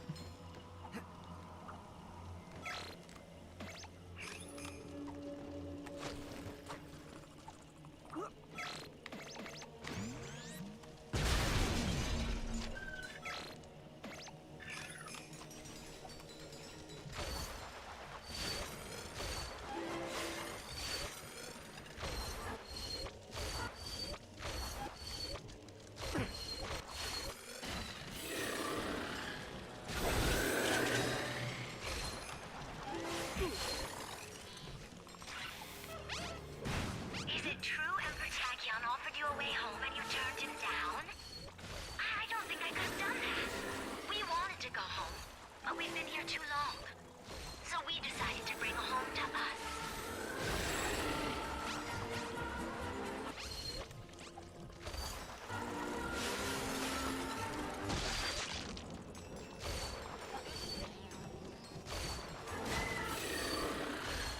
There we go. I didn't actually check where I'm supposed to throw this, but hey, we'll figure that out. There we go. Nope.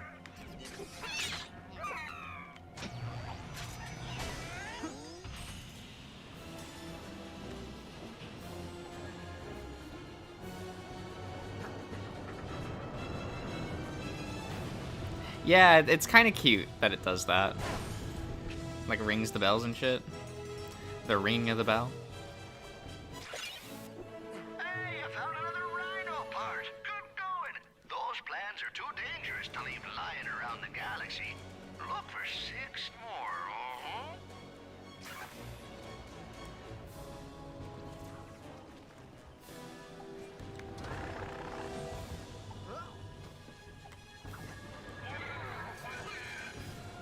Okay, what do you... Oh, but that's death. Yep. That's just... Yep. Whoops. You know how it is. Sometimes you just do a long jump to your death.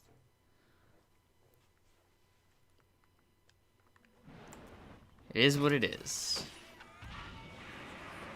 If you see a ghost, please do not attempt to befriend it. Chances are, it's not so much adorable as it is murderous and evil. Thank you, and don't forget to run combo break.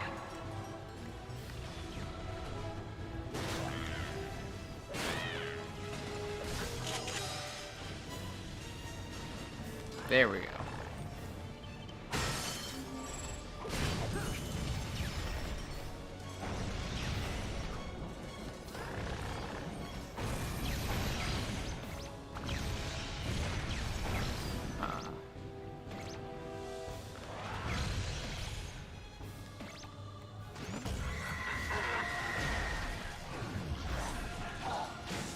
Fuck him.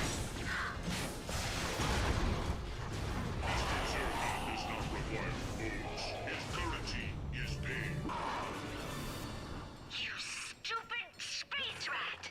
How dare you hurt my friends? You're going to regret that. You just called us a space rat. Oh, there's a thing there. Oh. That was like kind of supposed to be a jump scare, wasn't it? That the silhouette, like you see the shadow of the thing on the wall before you turn, and then it flies away via being a ghost too. Yeah, that was probably a thing.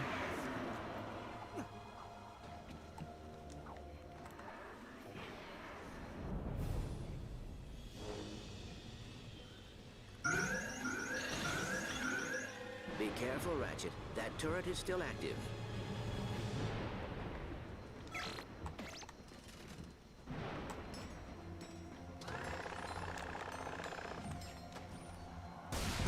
Oh, well.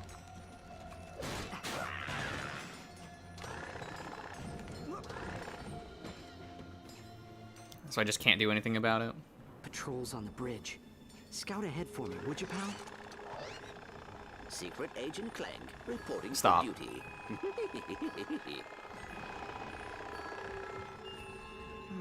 I believe that console is a relay station for the thugs' communication. Accessing it may allow us to triangulate the twins' position. We should be safe as long as we stay clear of those searchlights. Another empty power socket. Nope. Okay. So we go this way. Nope. That was the way I came. So I do go this way.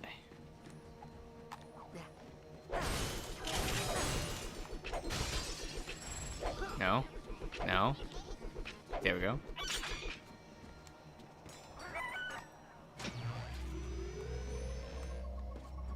Slingshot targets activated. Bomb.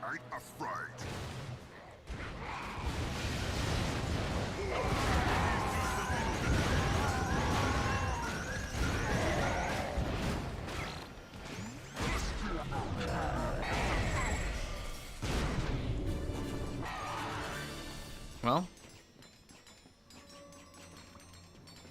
we're getting places.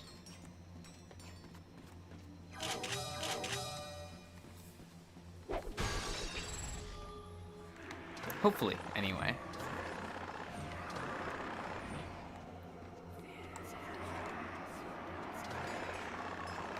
Let's take a shortcut through the waterways. Oh dear. Oh god. Oh. Okay, well that's what Zircon's for, I guess.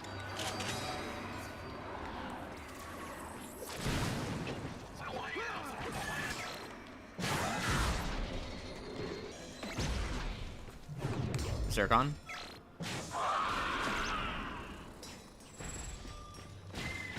Keep the change, sticky alien.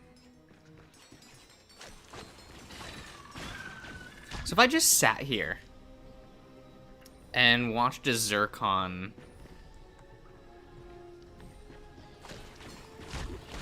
One little, two little, dead little aliens. 4 little, 5 little, dead little aliens. Huh. Tao, come in. We need to get through the Weeblesnog waterworks, but the place is flooded. Let's see. According to the city planner's office, that main pump is connected to the What? primary reservoir. Turn it on and the whole room should drain.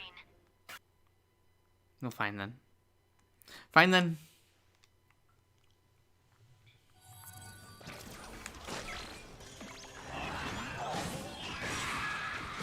Did no one warn you about Mr. Zircon?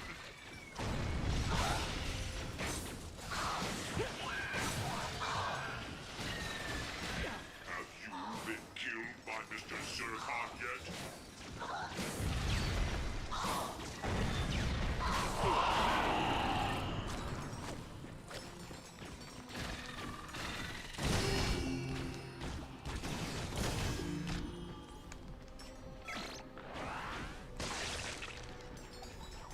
Tao, come in. We need to get through the Weeblesnog waterworks, but the place is flooded. Let's see. According to the city planner's office, that main pump is connected to the primary reservoir. Turn it on and the whole room should drain. It is weird that just Look, you down don't there. swim.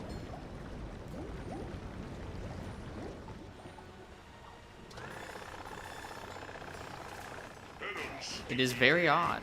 I don't really like that.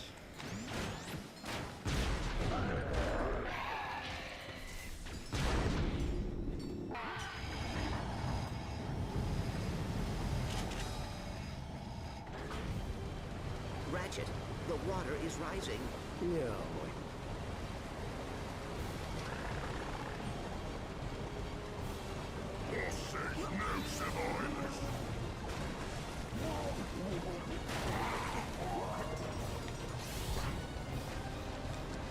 Oh, we can't just do the jump thing that we were doing before. Look, Turbo, I've broken that bender before windy weapons would.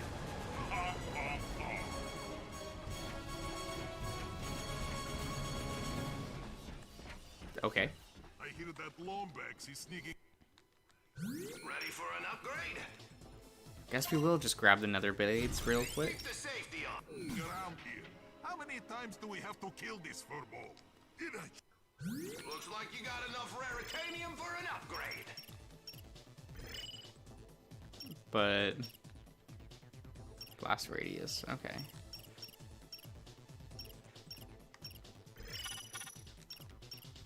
Upgraded. Increases ammo capacity, okay.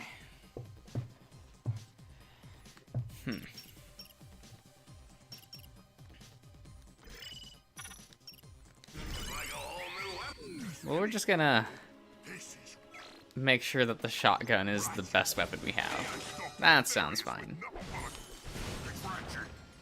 Oh my god.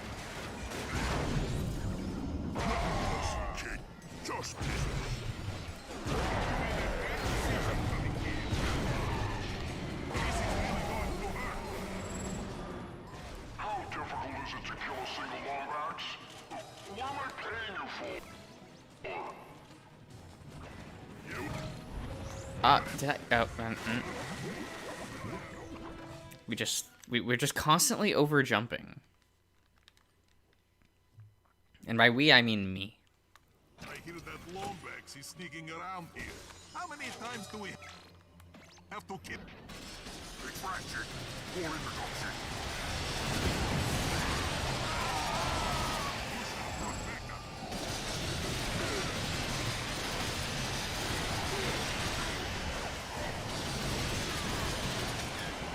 Why are the thugs for less Slavic? Maybe they just wanted to diversitize the accents in these games. How difficult is it to kill a single Lombax? What am I paying you for? You heard him, boys. Yeah, I should actually get in here and then start shooting, you know?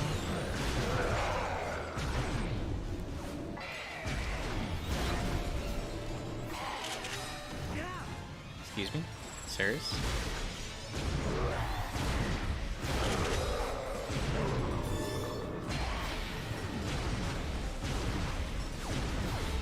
I'm just not hitting anything. There we go.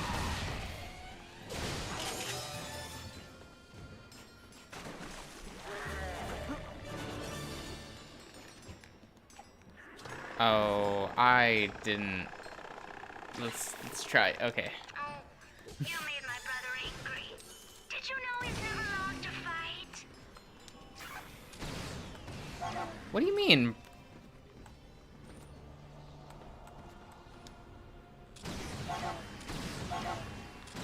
Why?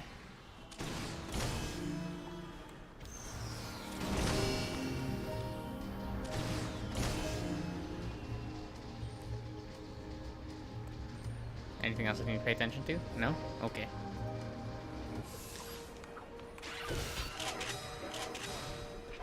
We're almost ready.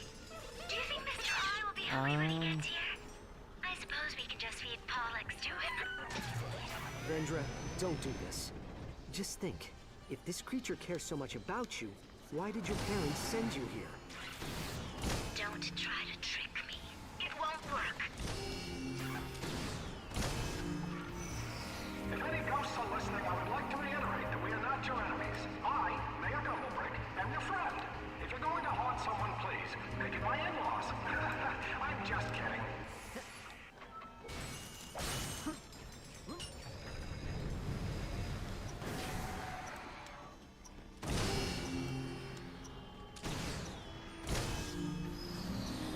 What? Why? I don't know if it's just maybe my controller, or if you can't double jump out of that. I don't know, but that's really annoying. On your way to the extraction point, please do not board a transport shuttle. The limit is one person per ticket. However, you will be permitted to vote twice in the next election. Vote no.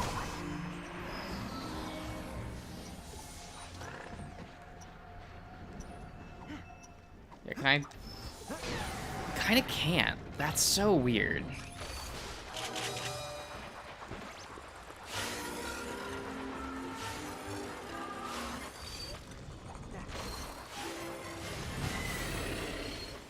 Oh, there we go. Up. There we go.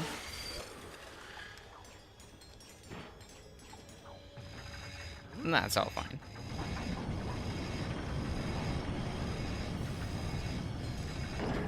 Oh. They do a lot of these where you have to, like, get out of the place. What do you mean it needs retread? It's... The controller's plugged in.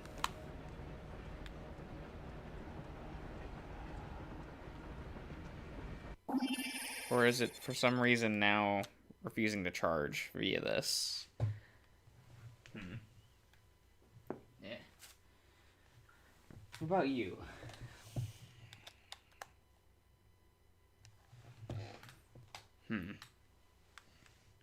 Well, we'll get back in there.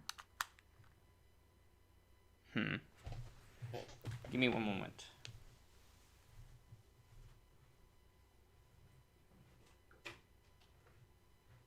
What if I plug it into my computer? Will that... Is it just an issue with the... No? Wait. No, now it's charging. Okay. Odd, but okay. Let's... It was plugged into the PlayStation. Don't know why that was a thing.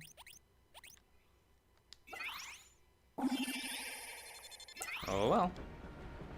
Ready for an upgrade?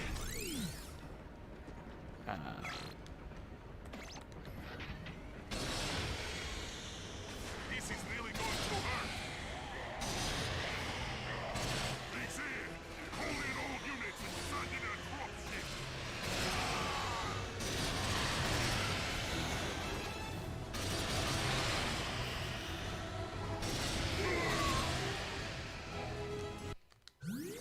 No, I wanted to buy the ammo. Okay, there we go. Let's start the show. Oh, hello, friends.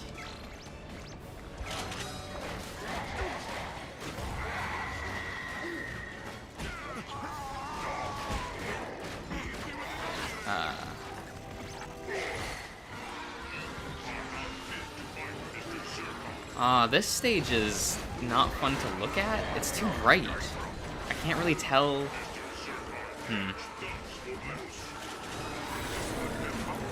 I don't really like that.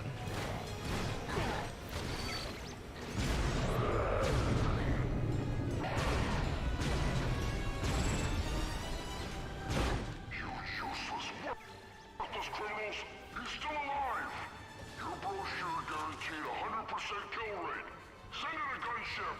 I want Ratchet's head on a pike and his robot turned to scrap.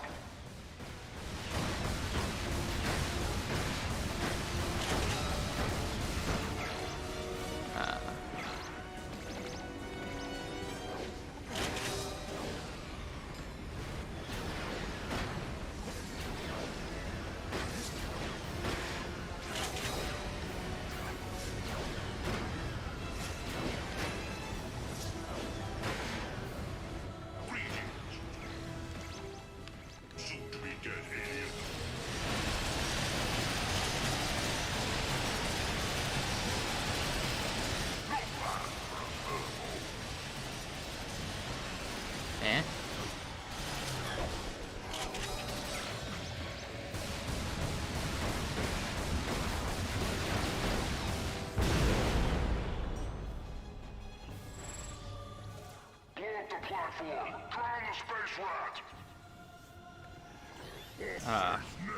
Why?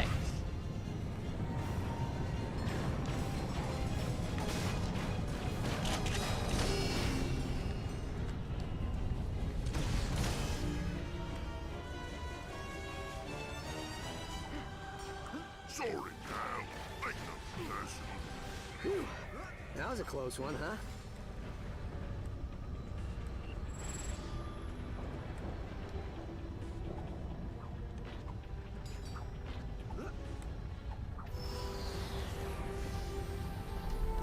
Yeah, okay. Sure. Sorry about the thugs. But look at it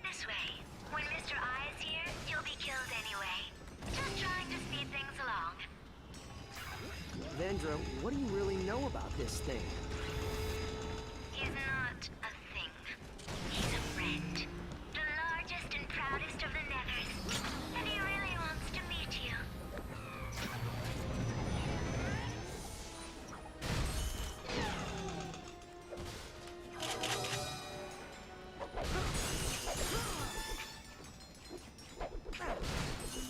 Okay, so this is here.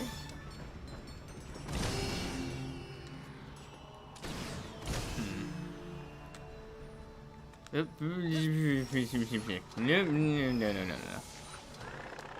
I want that. There we go.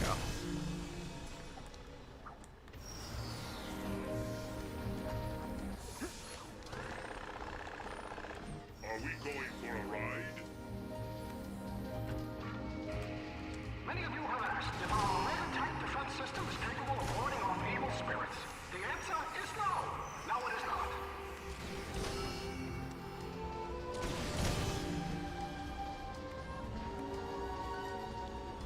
There's the relay station. Always finishing your final calculations now. Have you found Ratchet?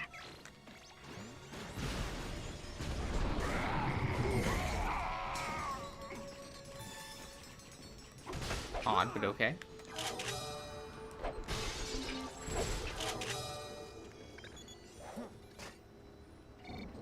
I will hack the relay station. Sounds like a plan.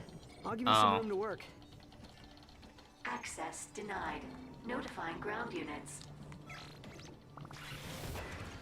Are you trying to access that relay station? What do you think's gonna... And if you find me, you can't stop me, Ratchet. But you should stick around and meet the family.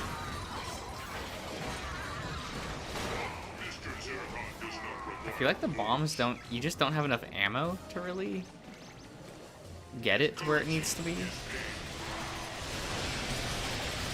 Or maybe that's just me not upgrading it. That is definitely a possibility. But also I want to use the shotgun. I know you're doing your best, but I wouldn't mind if things moved a little faster. Ratchet, this encryption algorithm is rather complicated. It may take me a bit of time to decode.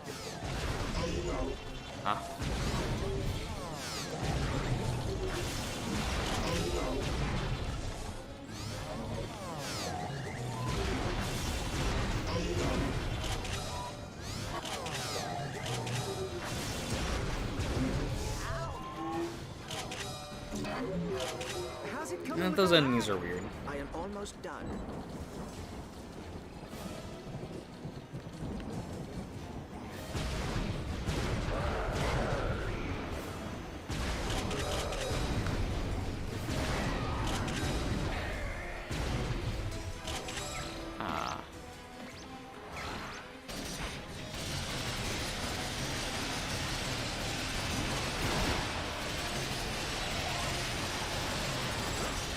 Oh, this game doesn't run very well, does it?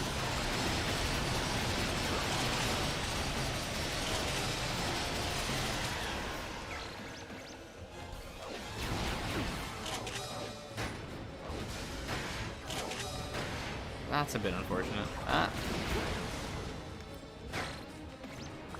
Like, everything just feels just sluggish in this, which is definitely not normal for a Ratchet game. Oh, you can't just play out multiple. Oh, I see.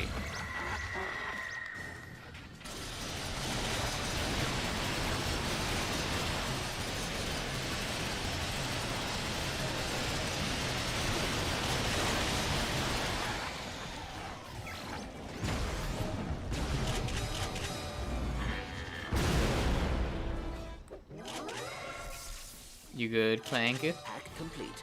I am now inside the system. Access granted. There appears to be a large power surge at this SkyTrain station. We can reach it through this aqueduct.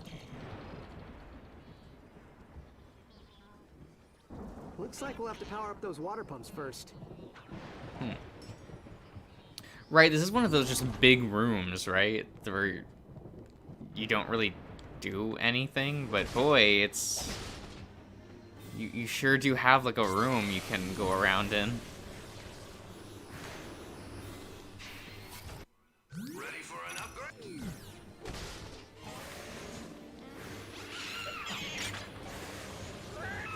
Pump alpha restored.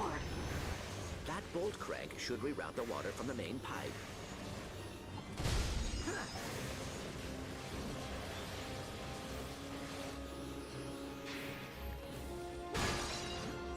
We must turn the bolt crank to lower the water.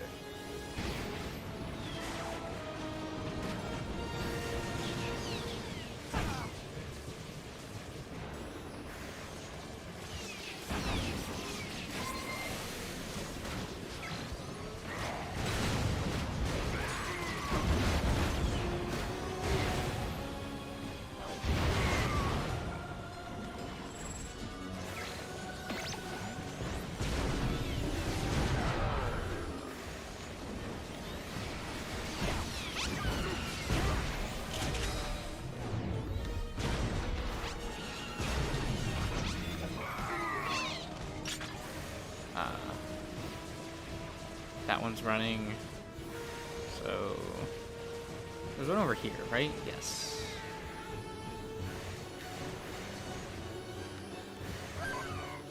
Pump beta restored. That bolt crank should reroute the water from Yes, the main yes, pipe. Clank. I heard you.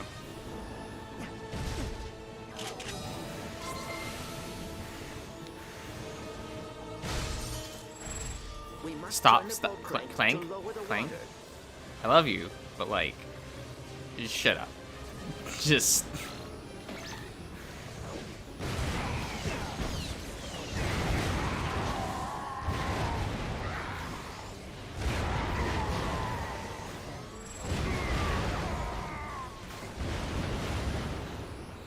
Where's...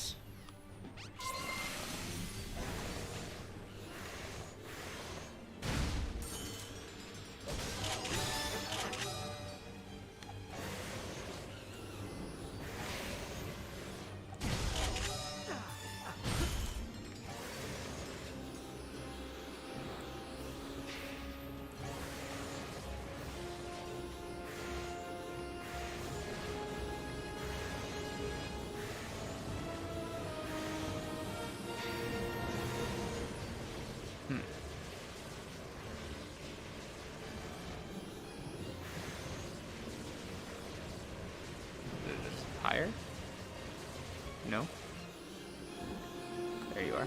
Oh, that's a gold bolt. Okay. What do you get for gold bolts in this game?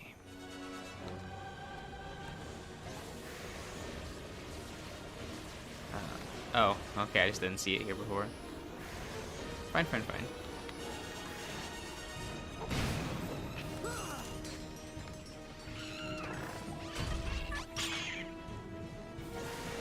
Wait. Friend. Please.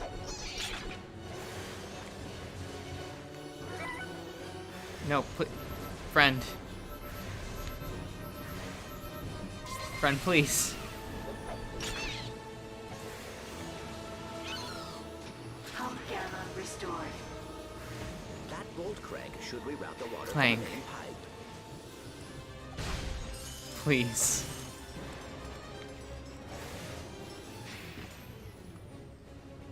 We must turn the bolt crank to lower the water.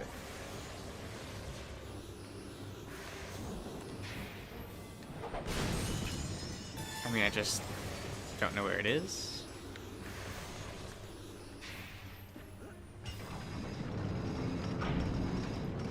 Oh, they each have one? Okay. Find the other two. Yeah, there's one right there.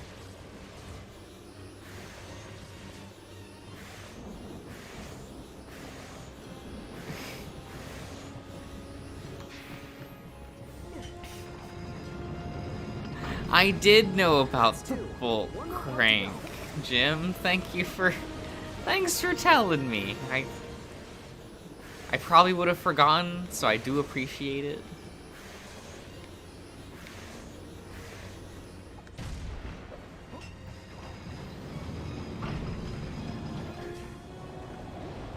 Phase 3. Opening primary maintenance gate.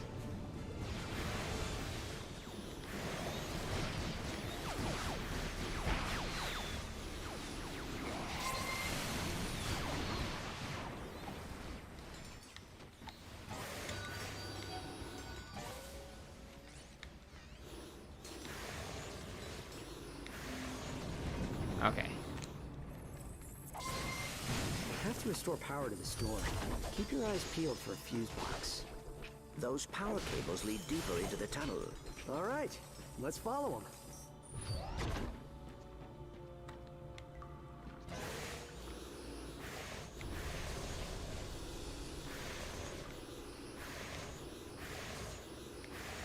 Blech, that smells. Oh, this section. I remember dying here the first time I played this game.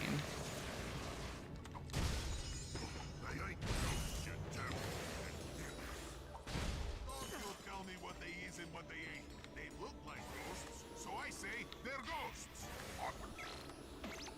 The phenomena we're observing is actually an optical illusion. It's either a red eye. It's something to beat up. To all dogs currently on patrol in Rebel Snog City. There is a Lombax on his way to the SkyTrain station. Whoever brings me his head will earn a bonus. 10,000 bolts. You know, it'd be nice to go just one day without someone putting a price on my head. Down here in the sewer. This place stinks. I can't smell anything. Look at that! He's got a little round one. Oh. Okay.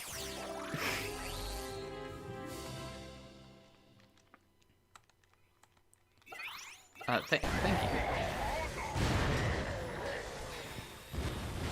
There's the power socket, but where's the battery bot?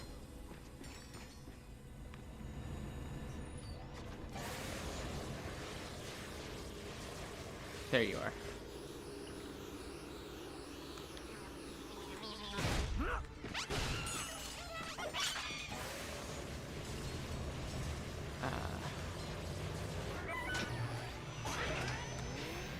Okay. Let's see if I can do this in one try. Ratchet. Yep, I see. Hang on, we're getting out of here.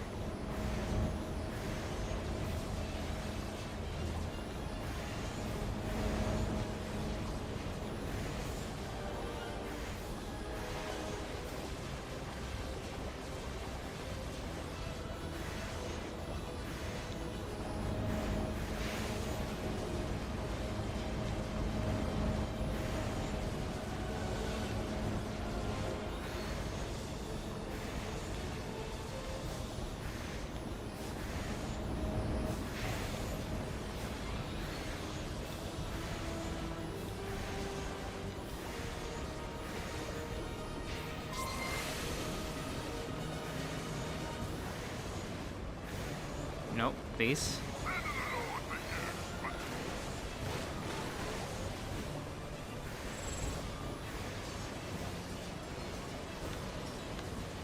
We must turn the boat crank to lower the water.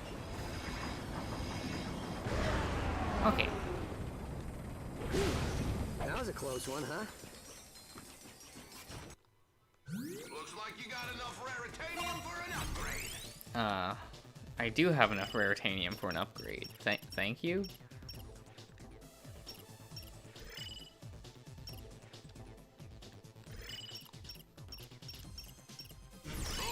Done. Good boy, wait. Ian, what? How does this one work? Right. That's still the same as a Kraken time. Ah.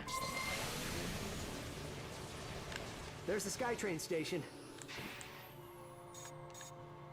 You're gonna look great over my fireplace.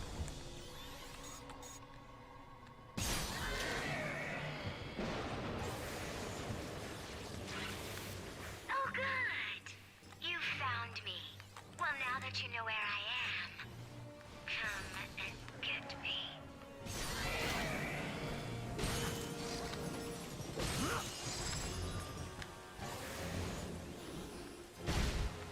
I don't really know why specifically this weapon feels actually like kind of better than the ooh. Like a Kraken time counterpart. Only that weapon though. Everything else is like, oh I mean, man, the it's so much worse than a Kraken time.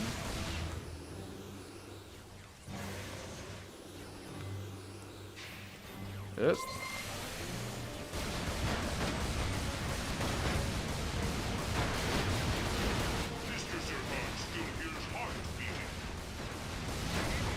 Oh.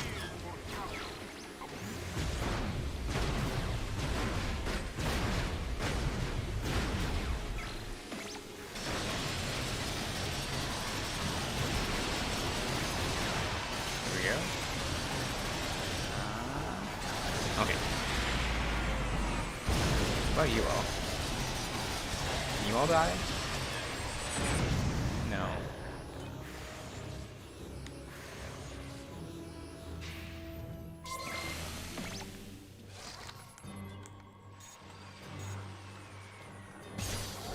Oh. Oops. Oh.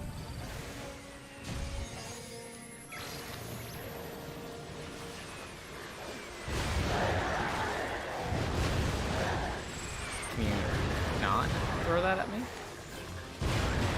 Would be appreciated.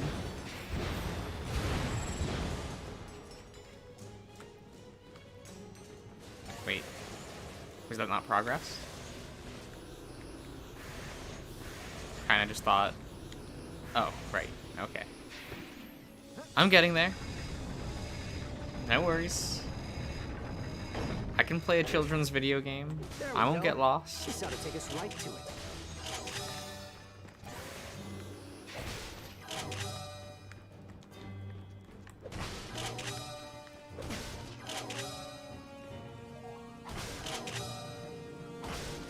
Oh, well.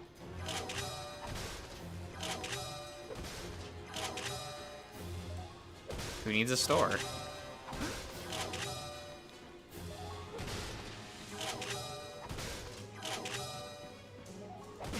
That, okay. There we go. We're starting to, yep, okay.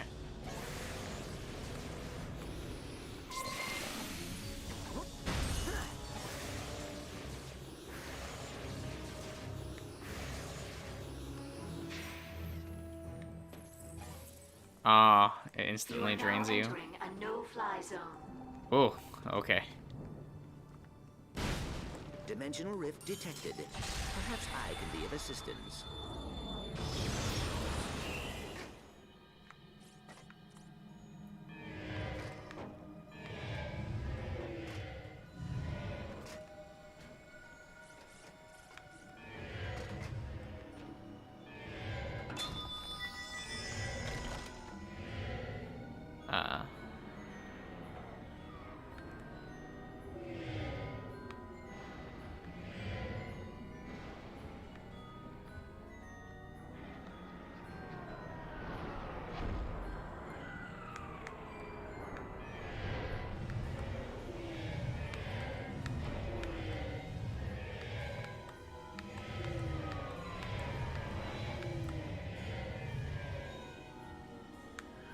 Yeah. Yeah.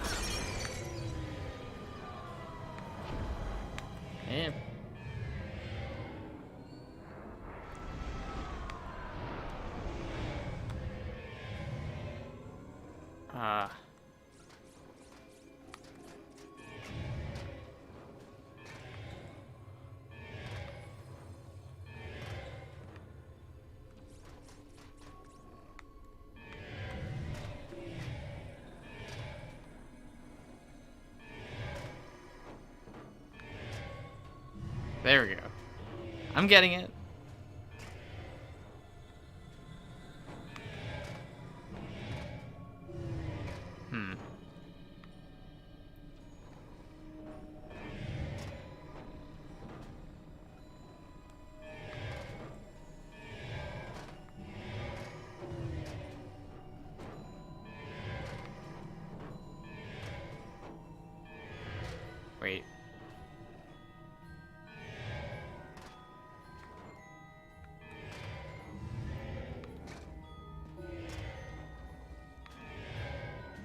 See? It's all good.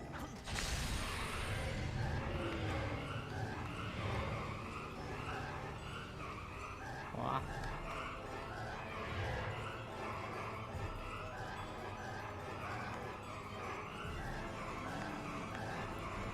Oh. That's fine.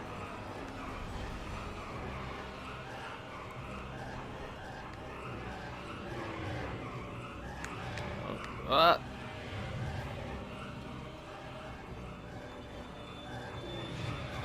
Okay.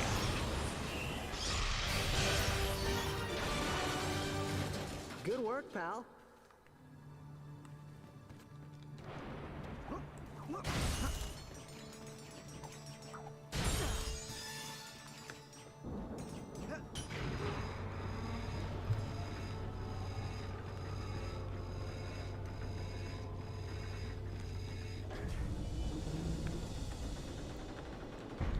Good work, pal.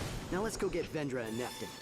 Oh, I kind of want that money. Thank you. Yes. Yes. Okay. Wait, is there no store? I don't get a store for my troubles.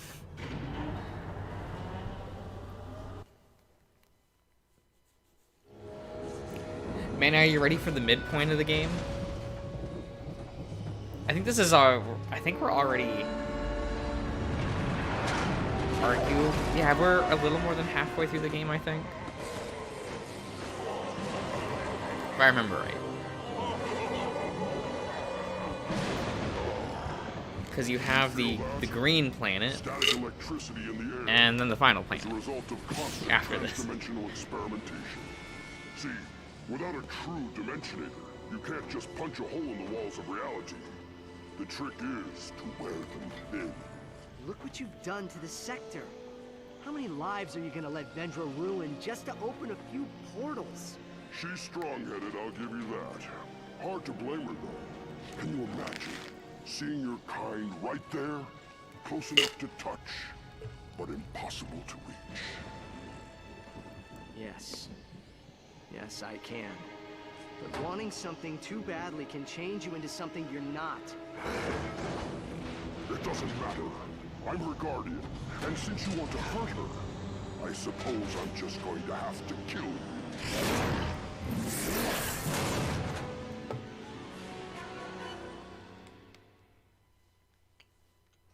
Will I finish this in one stream? You know? I don't know. Neptune, I know you don't want to do this. You know nothing, you little space. Trap.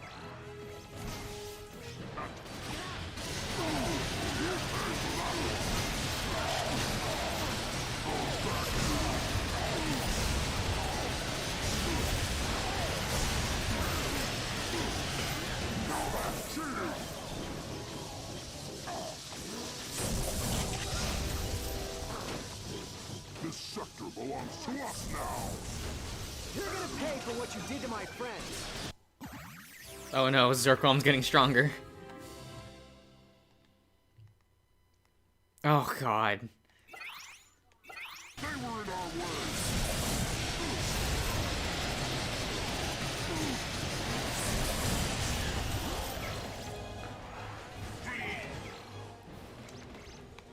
Until your friend Mr. Zircon is here, big deal. Trust me, you don't want to use that Dimensionator. That creature can't be trusted. What if it hurts Vendra? I won't let that happen.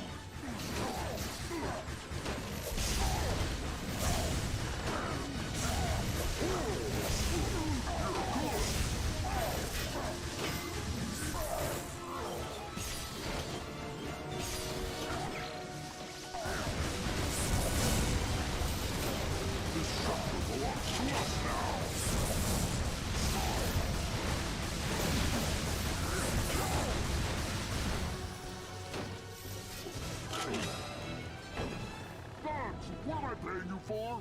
Attack! Get in here and earn your paychecks! It's time to go to work, boys!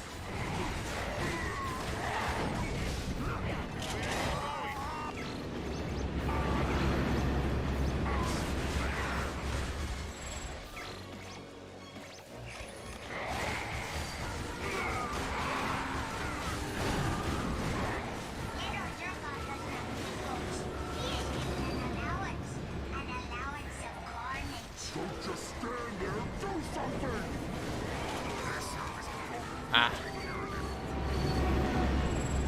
I'm not doing very well, aren't I?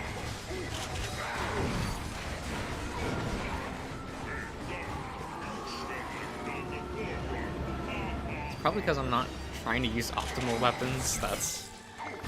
I keep trying to use these weapons just to level them up.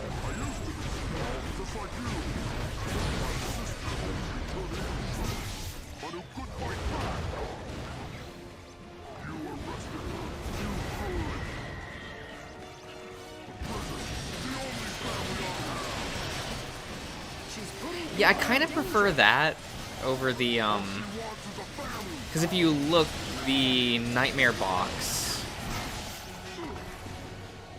every single enemy has their own specific animation of being frightened from the Nightmare box. I prefer that over the fucking Ruvatron. And it's a far more temporary, oh god.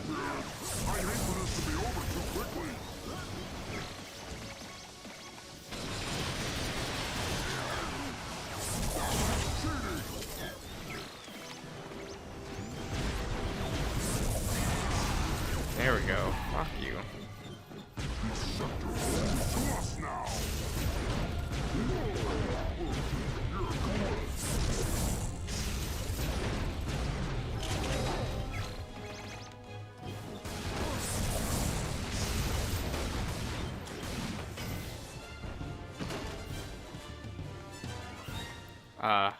His weapon's floating in midair. That's fine.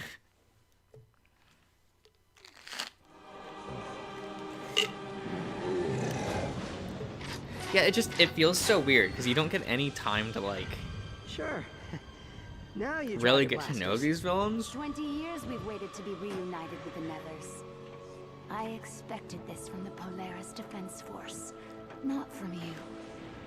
You should understand! If you let that monster cross over, everyone in the galaxy will be in jeopardy. I suppose you're right. But let's do it anyway.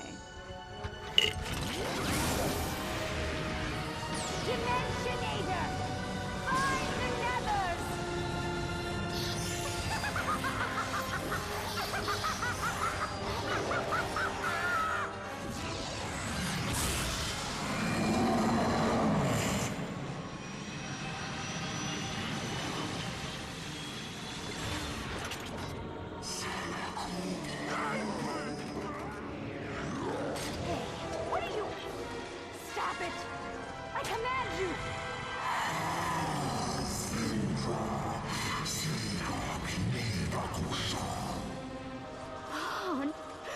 But you're supposed to be my friend!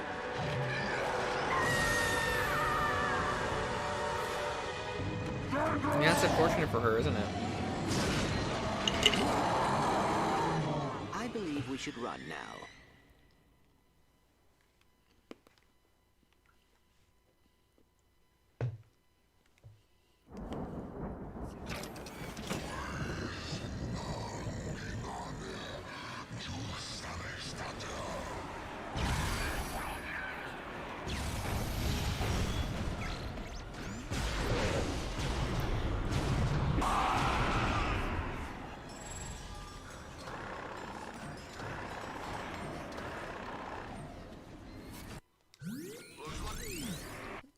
Upgrades.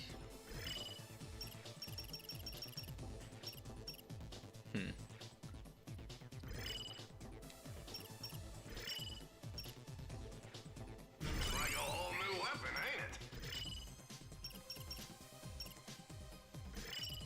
Ah, wait, eh.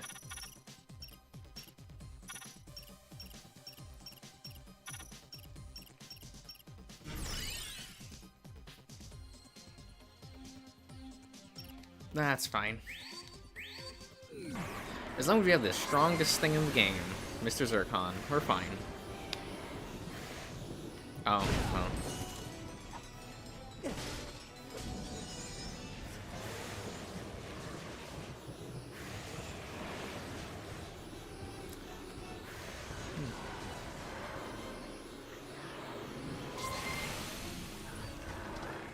are now entering a no-fly zone.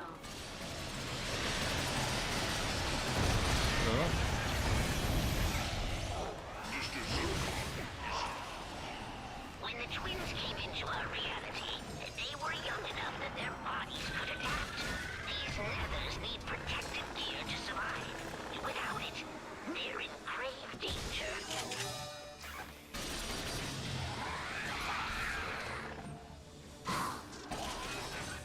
Oh man, it's like they brought back those enemies from Tools of Destruction. My favorite. Grace, you dare waste Mr. Zircon's time with Grace? Ratchet, they have us cornered.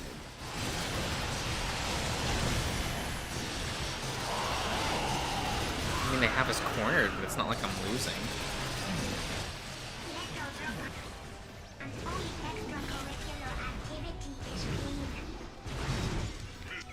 Mr. Zircon does not require votes. His currency Ah, fuck you.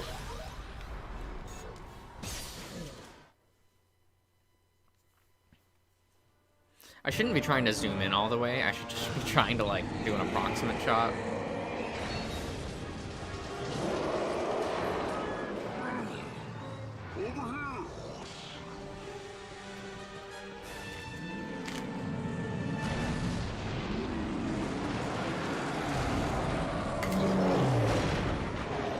I can't hold them off forever.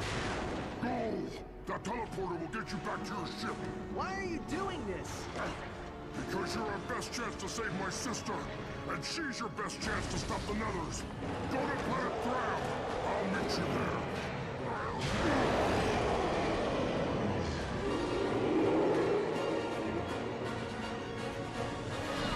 There they go.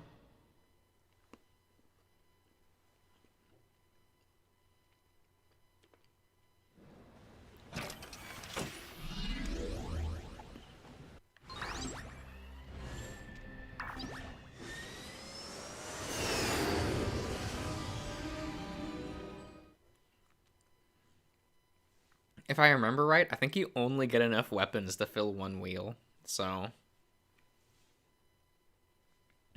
Since this is the second to last planet.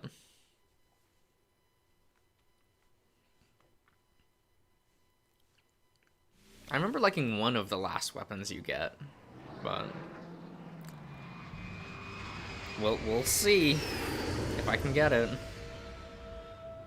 So, any ideas on how to find Neftin?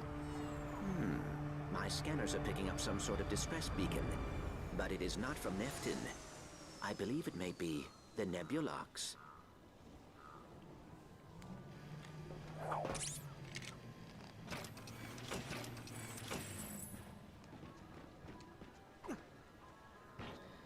How are you in Howdy, all friend. of these Fancy games? seeing you all the way out here in the Zarkov sector. What can I do you for? We're looking for a criminal named Neftin Prague. Have you seen him? Well, as a matter of fact, I did see an M-class star cruiser land just beyond the ridge there. But the path is blocked by space debris. Ooh, yes, sirree, something scandalous must have happened up there. You're gonna need some hover boots to get past. I had hover boots, but they were lost when the Nebulox was destroyed. Oh, don't you worry, friend. I just happen to have a spare set. Now, of course, I couldn't part with them unless you could bring me some Gargathon horns. What do you say? You can find Gargathon horns all around the swamp. Some hide in fossils, or You know, can Ian, take I them don't straight from know the demon's if it's the mouth. same voice actor or not.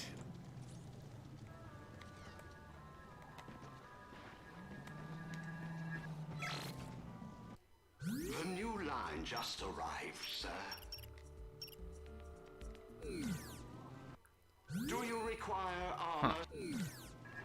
Looks like you got enough raritanium for an upgrade.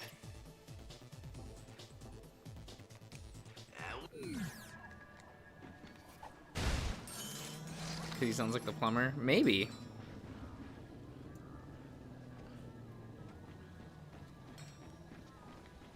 Yeah, it might as well be like, oh, do it to fix your ship. Well, whatever. It is what it is. No, can't do that without the hover boots. Well.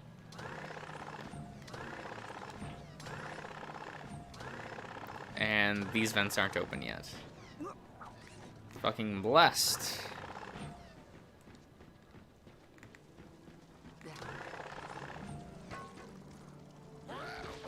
What?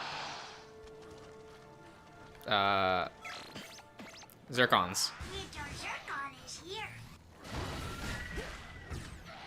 Little Zircon wants to be just like Mr. Zircon when he grows up. Well, you done good, friend. Just 9 more of those horns and you're gonna have yourself a shiny, slightly used pair of long-back sucker boots. I have a feeling those boots belonged to you in the first place. You know, I got that same feeling. Mr. Zircon does not require bolts. His currency is paid.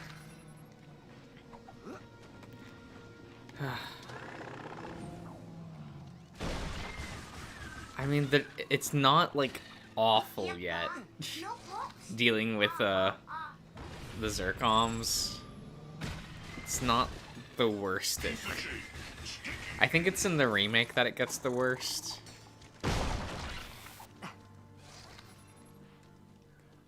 You're halfway there, friend.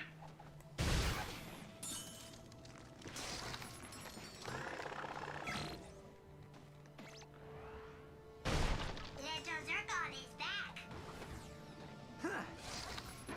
What's this?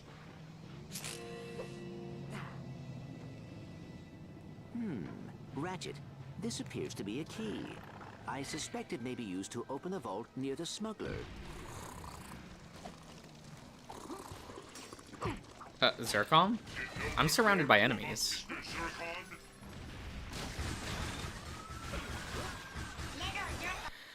Zircon? Yep, now it becomes the Zircon family. So now it's Zircon Zircon Jr., and Miss Zircon. Yep, it's all 3 of them. That means all 3 of them will be saying shit during combat. Isn't that amazing? Isn't that what we fucking wanted? It's blessed. It's wonderful. Oh, I shouldn't have this weapon. Grace, you dare waste Mr. Zircon's time with Grace?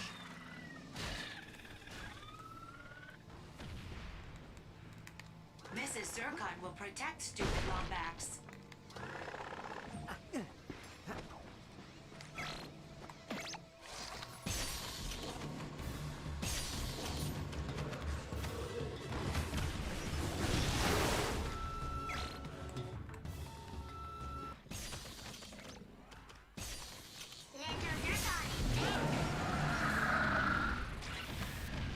Cool.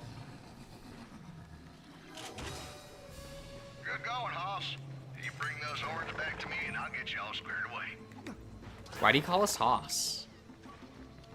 Ratchet isn't Hoss.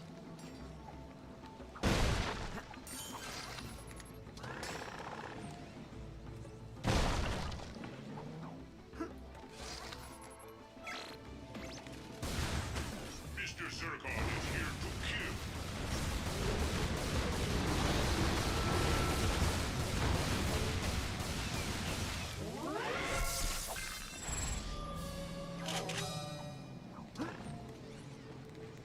Because you're getting shot. Okay. Okay. Look, Furball, a Grumblenet vendor with more windy weapons for you. Ha ha ha. This Gadgetron container appears to be made of pure raritanium. I wonder what is hidden inside. Well, you got me, little buddy. Crash landed here with the rest of the space debris.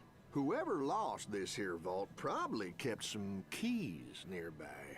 If you can find 5 of them, I may be able to help you out. Oh, okay. Sir? Oh, there you are. Okay.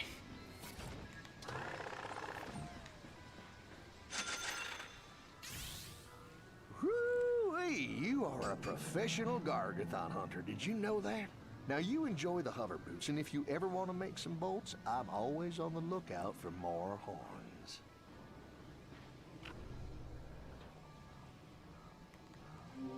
Well.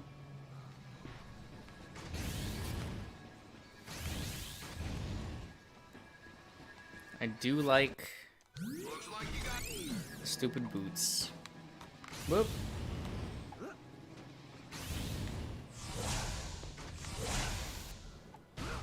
Your friend is beyond the debris field on the other side of the swamp. Good luck.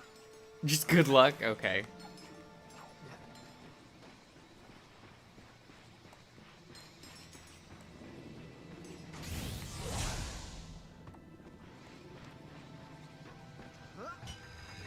Look, up there. That must be Nefton's secret hideout. We should investigate immediately. Okay.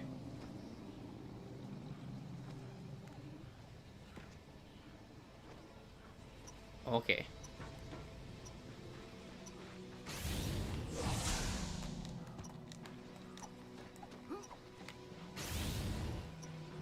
Wait.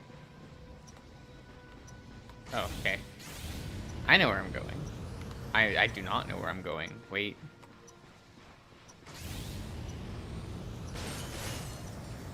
I circle?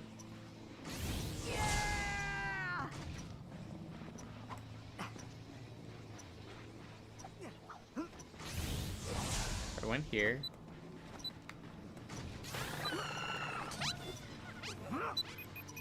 Wait. Where'd thing go?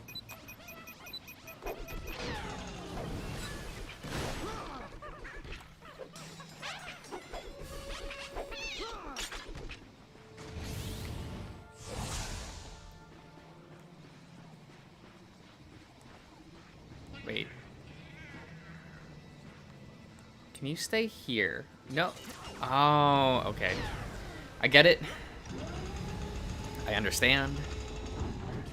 I kind of hate that's the way this is done, but okay. I understand.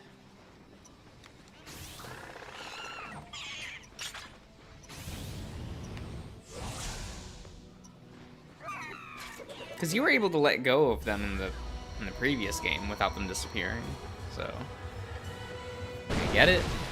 Doesn't mean I like it.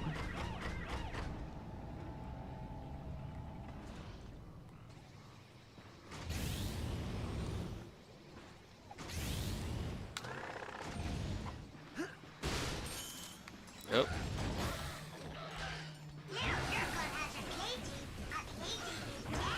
Can you just not dodge those? Is that what I'm supposed to gather from that?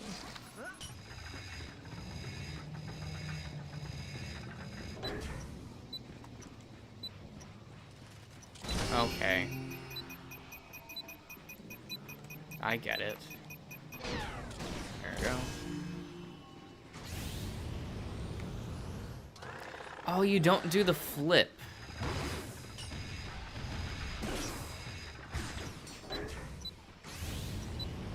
Like when you jump using the hover boots in a crack in time, you did a flip, which was nice. I liked that flip.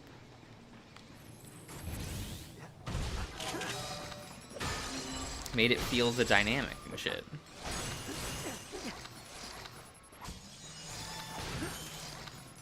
But oh well.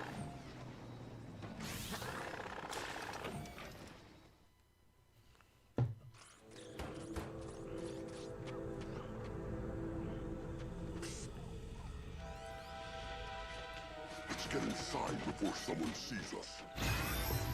Okay, sir. Hey, how did you escape? Interesting hideout the Progs have. Yeah, charming. Hey, what exactly are you looking for? A tour bot for the Museum of Intergalactic History. Vendor and I stole it when we learned they had moved the original Dimensionator there. You want us to steal the Dimensionator? Yeah. Steal, liberate, call it whatever you like, but yes, it's stealing. That device is the only thing that can send the Nethers back across the barrier. Then why can't you do it? Look at me. I'm a lot of things, but nimble isn't one of them. You bring me the artifact, I fix it, and voila. We can save Vendra and drive back the Nethers. Why are you doing this, Nefton? Your sister is terrible to you. She wasn't always like this. She's just angry. Have you ever wanted something so badly that everything else just fades away? Yes, but if we help you save her, you have to turn yourself in. Kronk and Zephyr were friends of mine. You need to answer for what you did to them. What? That, or you can save your sister yourself. What's a little murder? Deal.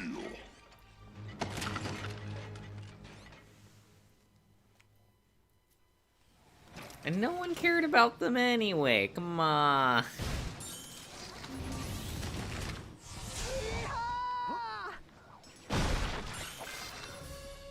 Oh, another set of horrors. Good going.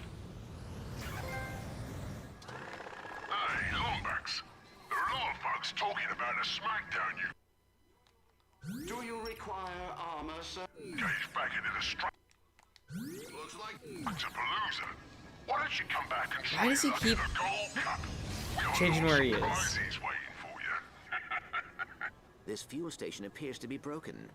A virtual diagnostic reports one missing Versa regulator. Is that all this thing is missing? Because I just happen to have one right here. And I'd be happy to part with it for, say, 30 Gargathon horns. I'll even throw in some bolts as a bonus. I believe that smuggler may be disingenuous. Nah.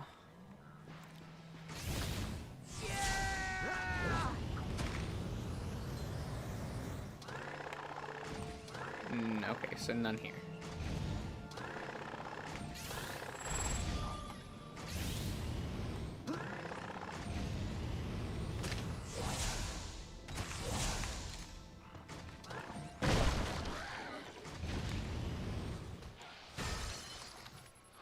Yeah, those things are just like a...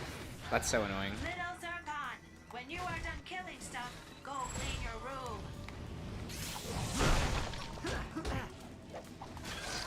No, they just keep exploding. Not much I can really do about it.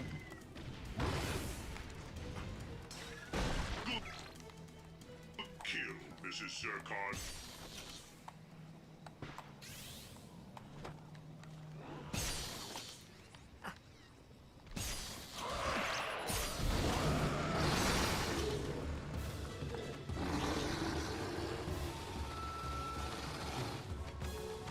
Oh my god.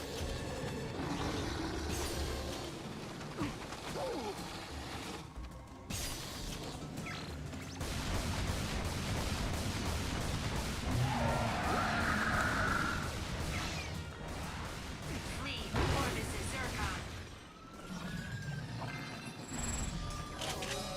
Zircon. We're not gonna just sit on this planet and grind for money, I swear. Because we're also upgrading weapons at the same time. Another kill. Courtesy of Little Zircon.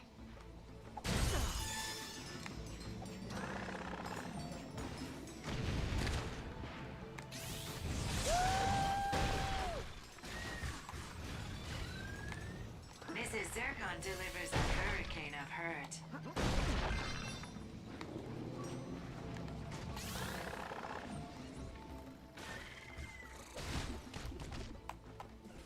Have you been killed? Oh, Mr. no, Zircon? Ratchet. Oh my god. That one's unfortunate. Kinda on me. That was very much on me.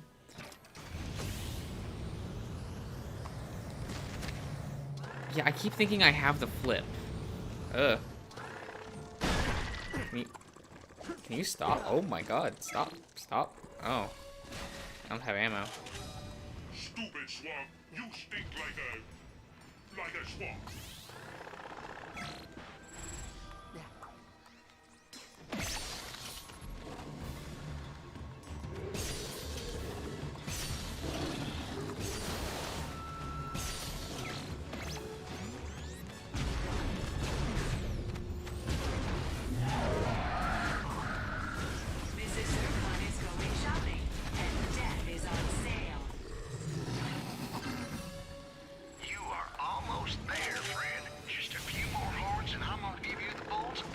force regulator.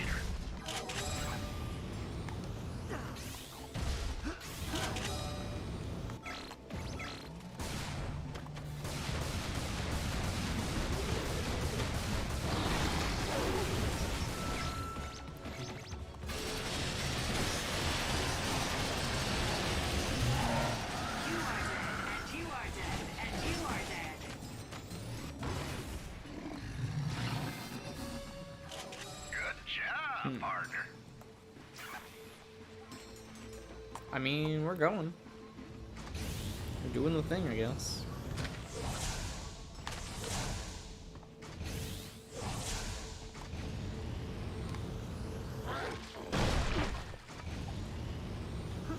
Was there any over here? Yes, there was.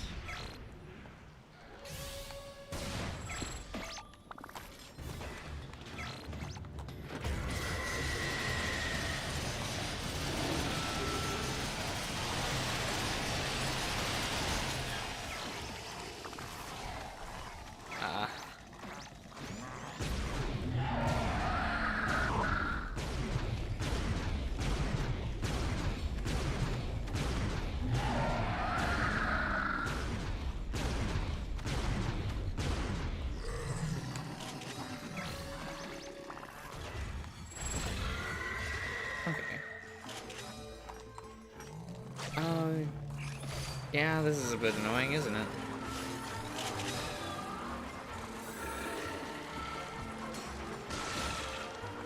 Yep, we're just caroling. That's fine. Nope, don't worry about me.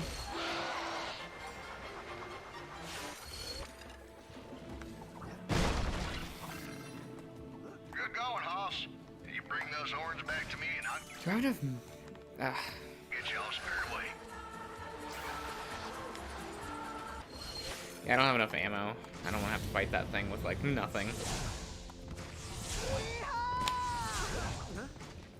That's Rotanium.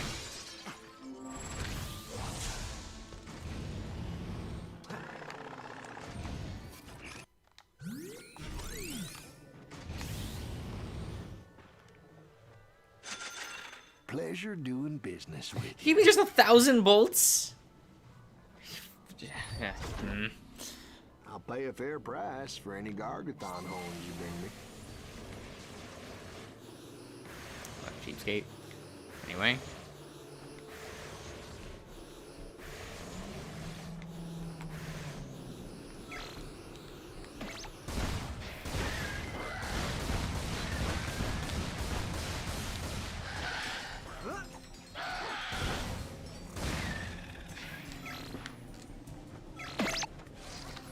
Where is... One's right above me, right? Yeah, fuck you. Mr. Zircon is here to kill. Can you... Do I have to fly to kill you?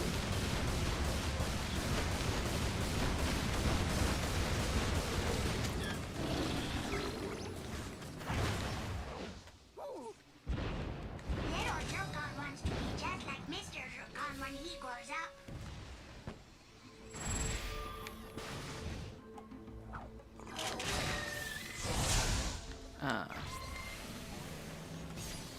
Little Zircon does not need bolts. He is given an allowance of carnage.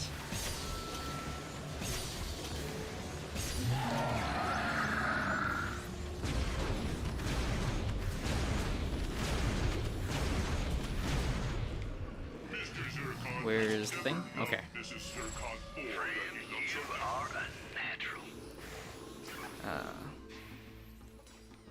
Mr. Zircon does not require votes. His currency is pain.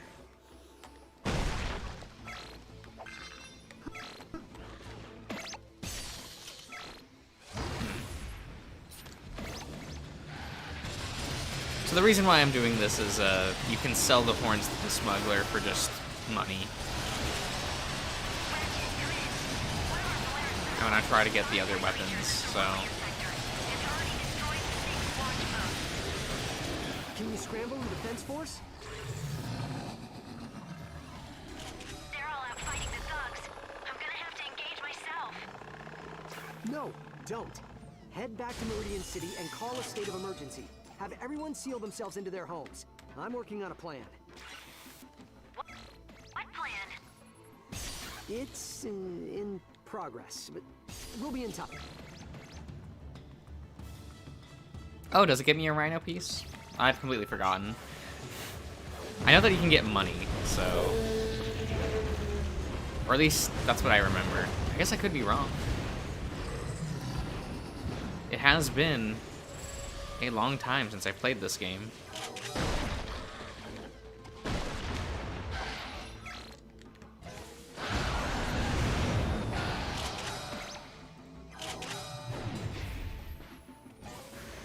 Where's...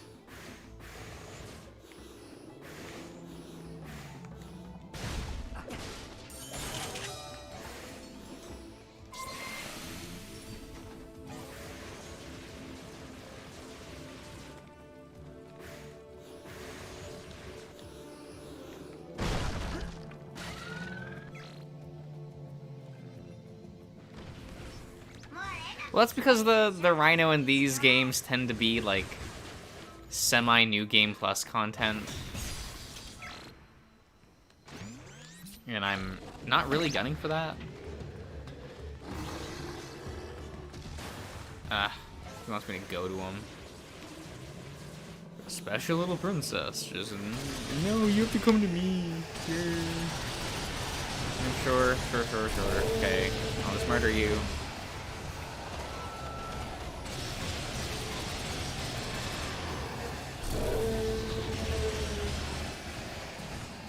You are dead. Mrs. Zircon finds this humorous. Another set of horrors. Get going.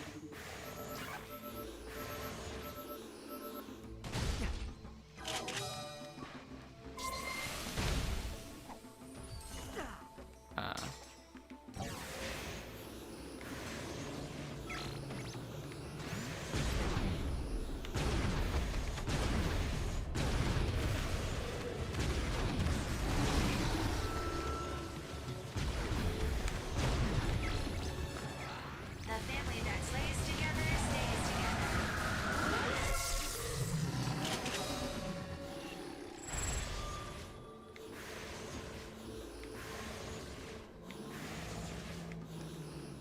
Yeah. Well, you know, these aren't 100% playthroughs. Like, maybe I could go and... like, go back to a crack in time and grab as much as I can. As, like, extra content, but...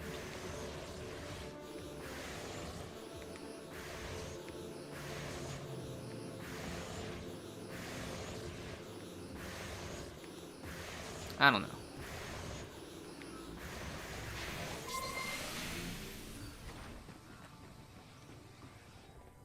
Everything all right?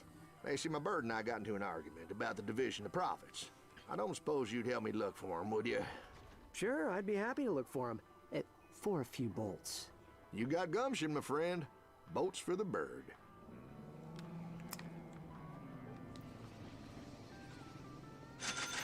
Well, thank you, partner. Here's your payment. Thanks.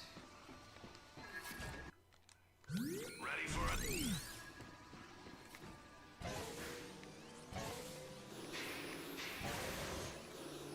Oh, that's it? You know what? I don't know where the parrot is.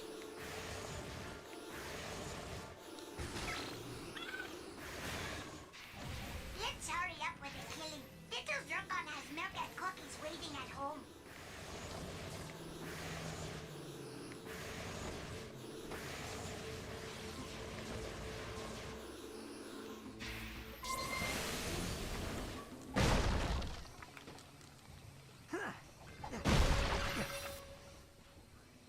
Friend, you are a natural.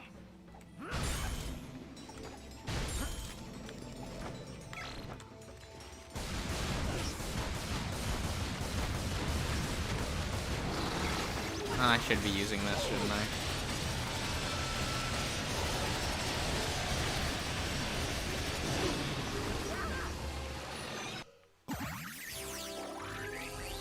trying to level this shit up. Okay.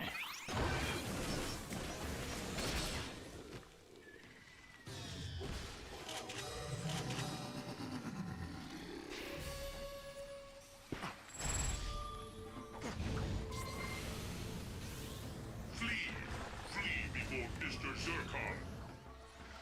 Any lads over here? Okay.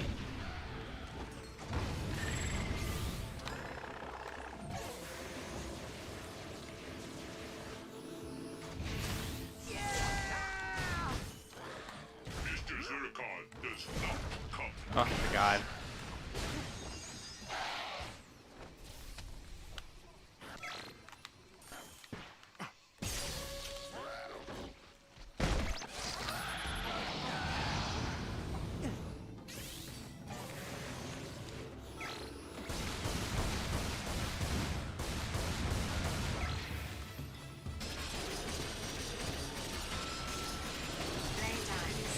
Yeah, no, the making when they tied the Rhino to planes that you collect, it kind of turned it more into a New Game Plus feature.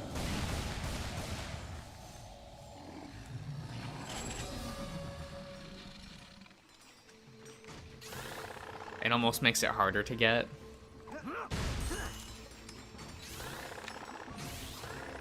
Which I guess I don't mind, but eh. Is what it is. Why do you hide, sneaky aliens? Mr. Zurkon only wishes for to kill you. Any more flying around? Oh, there's a gold bolt over there.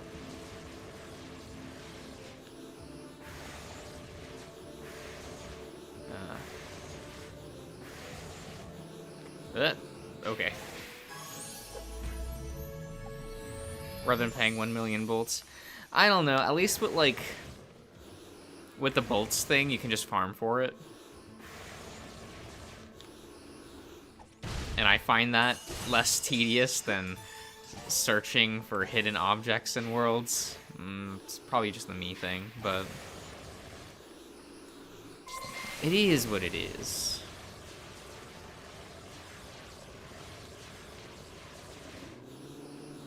Okay, where am I supposed to find the parrot?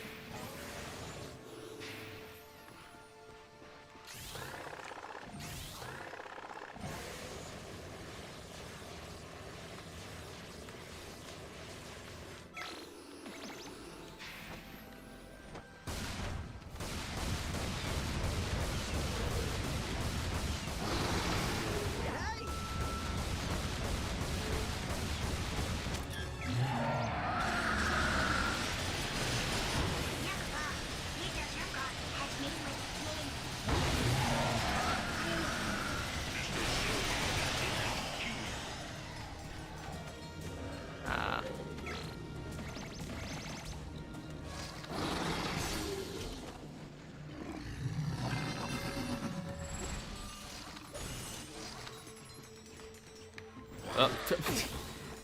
Ah, God, I hate those enemies.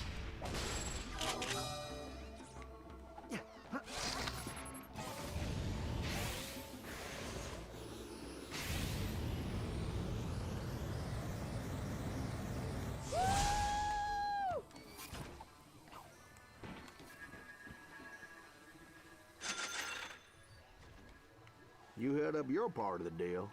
I'm gonna do the same. Hey, that's it. I'm leaving on the... Ready for an upgrade? Count of 3, I am gone.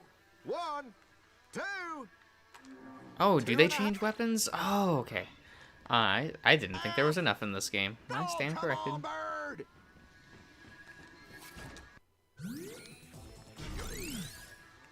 Looks like you got enough raritanium for an Thanks. But you don't need to tell me. Like, I get it. I know.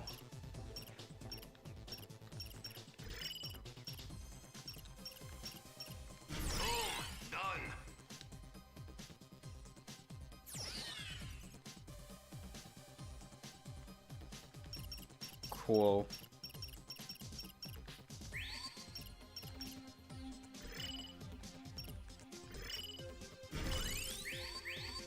And I do really like a sniper rifle in this game.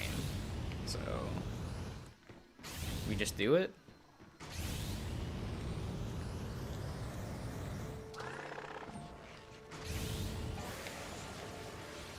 Where are we gonna go?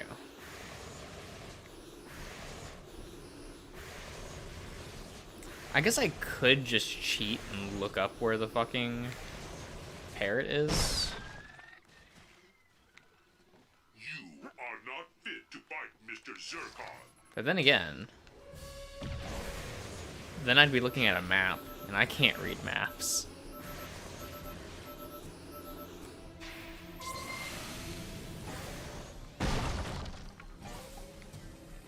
But I also don't see any more.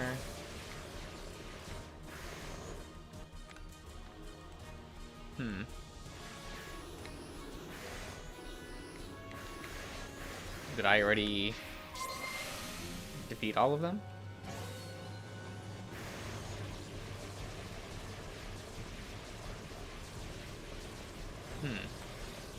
Interesting.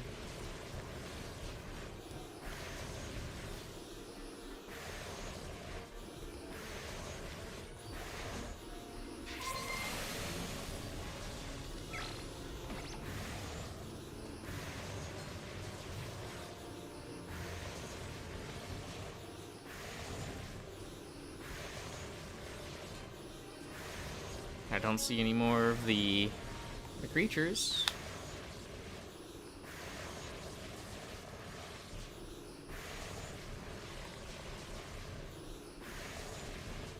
Ah.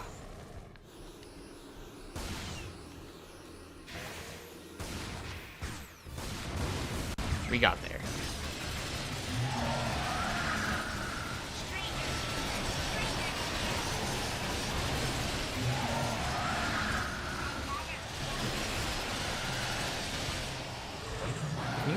Can you all stop that? Okay. Oh, there's another one over there.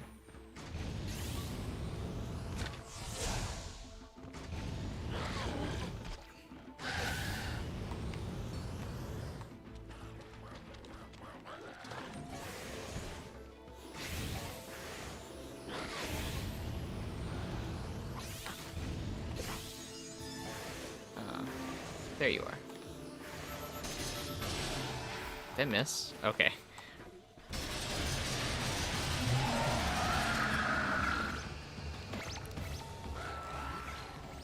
We'll just... I guess I can use the...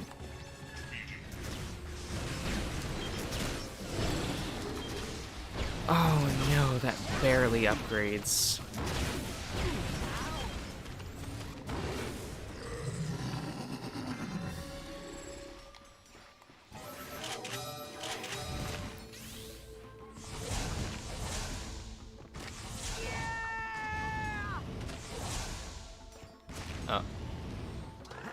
As intended. As intended. Now where's that darn bird? Hey! You are getting good at this. Looks like me.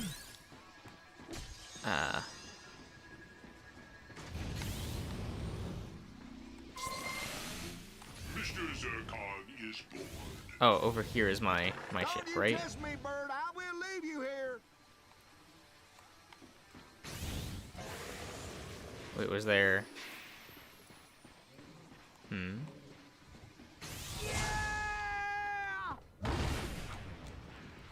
Oh. Veritanium. No. Oh. Thing.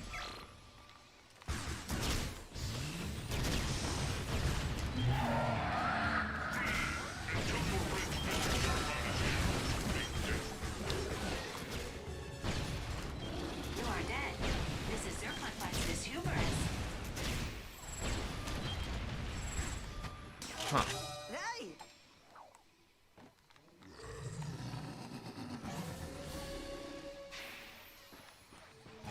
Nope. I just missed that the whole time? Okay.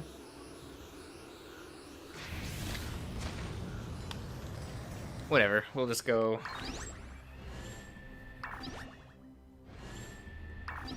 Win the gold cup. Well, we can go do that at least.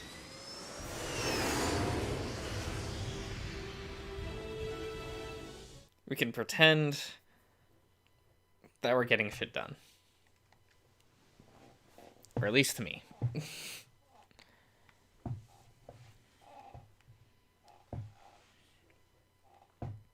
If I remember right, the one of the reasons why I like the sniper rifle is when it's fully upgraded, it slows down time slightly when you're in the scope. If I remember right, I was pretty sure that's what it did.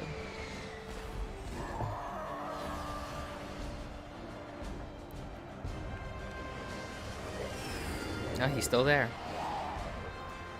Our boy.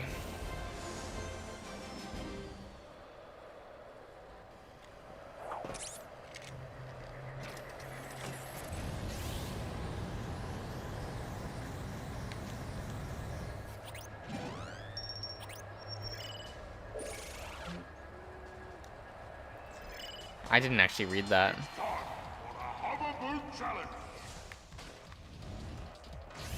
off to a good start, folks.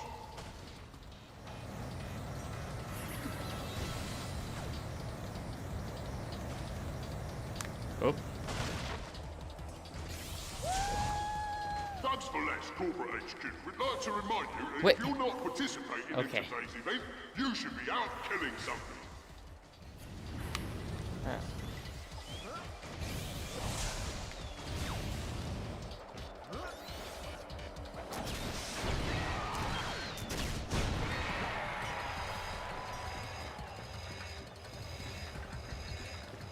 Halfway through.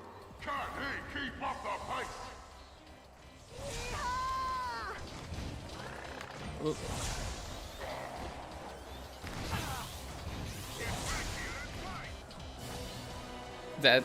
That's fine. That's fine.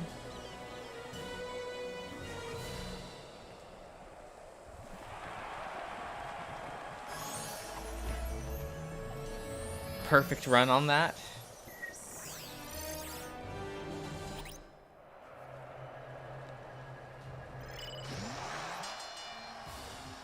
What do you say? Should we bring out the mangler? All right!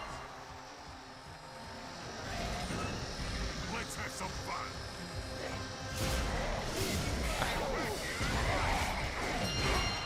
Looks like we have a battle, folks.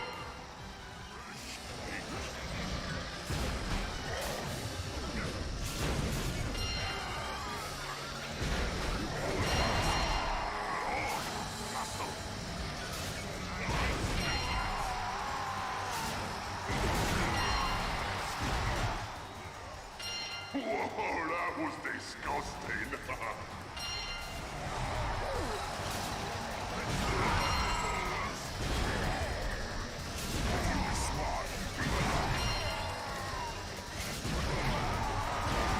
Come on.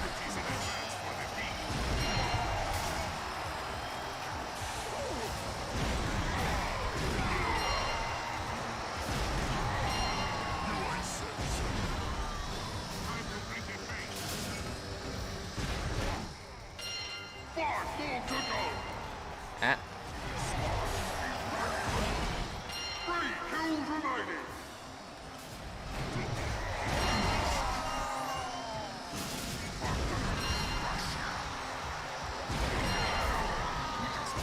Whoa, that was disgusting.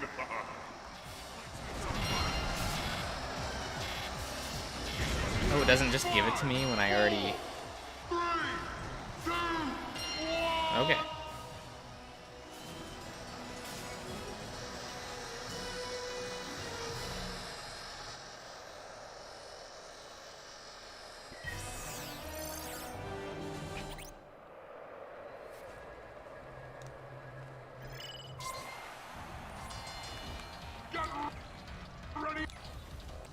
You know, they're like, oh, do it in the... do it in the sky, as if that's an issue. In case anyone cares, that's natural law. Oh. Well, I guess if I don't have my jet fuel, that is a problem. Never mind, we got there. We turned this into a challenge. Oh no, you just have to complete the round. Never mind.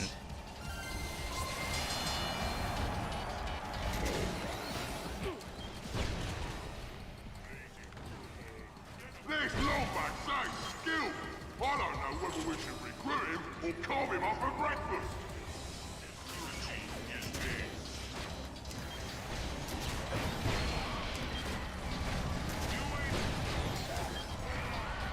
Yeah.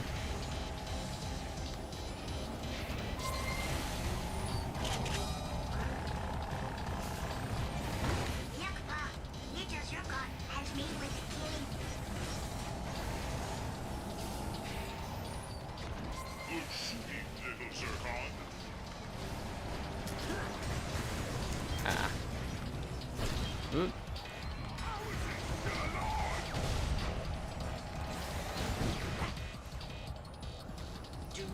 Like Zircon, please. Okay, yeah. It's pretty good.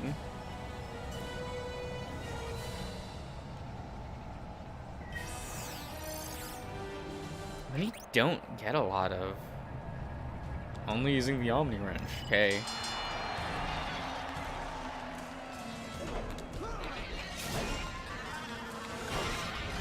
I mean, I guess that's kind of a challenge considering the awful firing rate on the Omni Wrench when you throw it. Oh.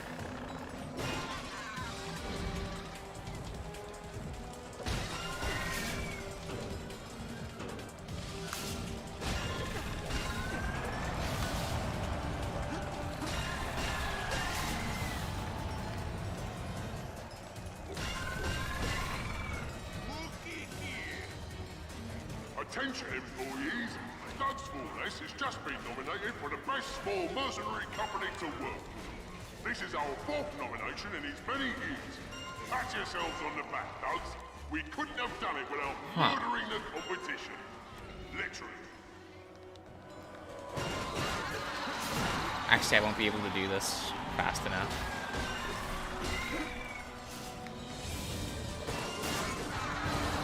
I fucked up my time at the beginning. That's unfortunate.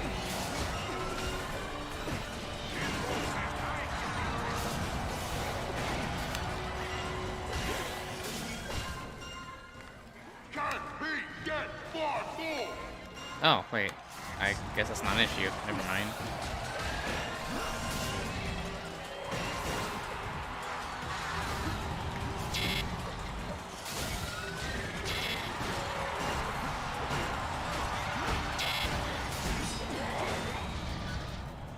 Wish the Omni Wrench had combos facts, though. That would be so nice, but... I guess they don't want elite gamer wrench action. Oh, ooh, okay. The Mangler is back. We took the liberty of sharpening up those blades. You're welcome.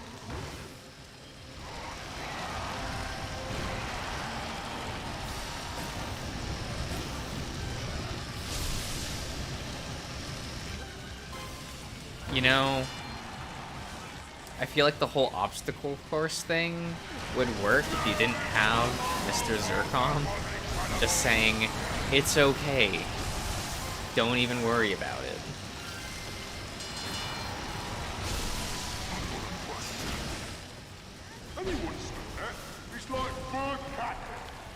Like, sure, I'm getting hit, but like, I also don't care.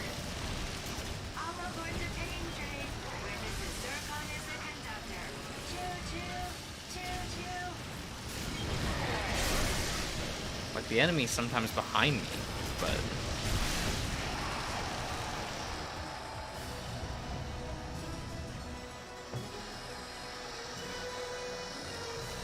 Lego Star Wars, oh my god. I've never touched a Lego Star Wars game.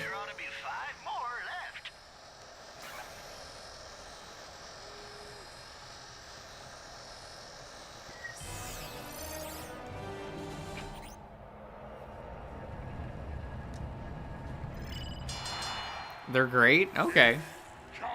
Maybe someday. Maybe someday. Our engineers built the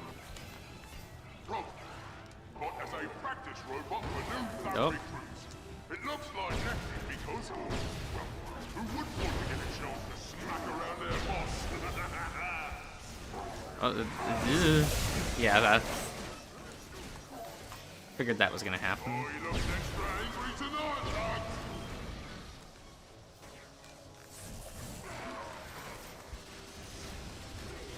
This Lomax really wants to join Thugs for Less. Yeah, but at least like, yes, this is just a reskin. But I do like how it's just called Robo, whatever his name is. Like they're not even trying to hide it. Ratchet ain't the front boss of pain and need. And for some reason, I respect that more.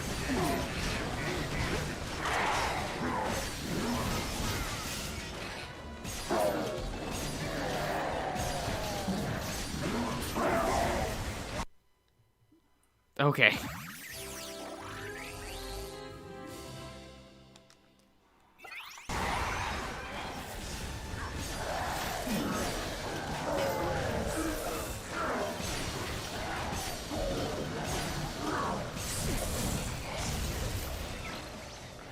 Mrs. Zircon is back. Oop.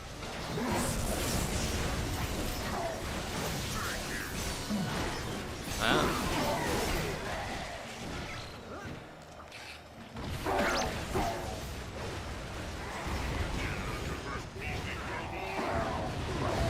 There we go.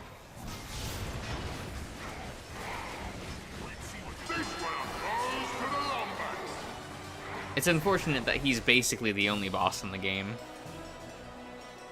I'm not counting, like, the things that also had health bars. Those don't. It's like him and then the final boss, and that's it.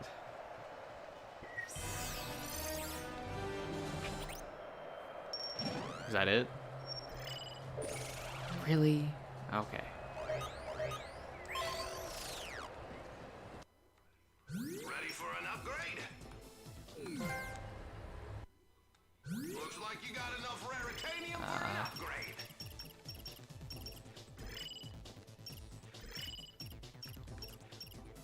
Like a whole new weapon. Aims causes time to slow down. Okay. That's what I was...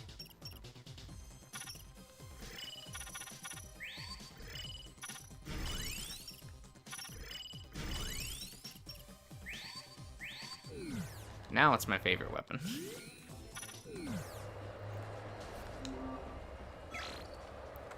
I don't really care about the armor.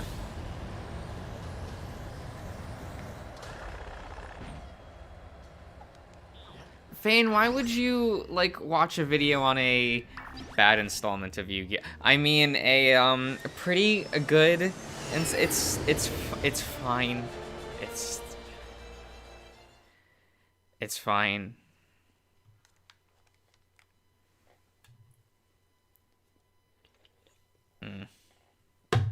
Oh well.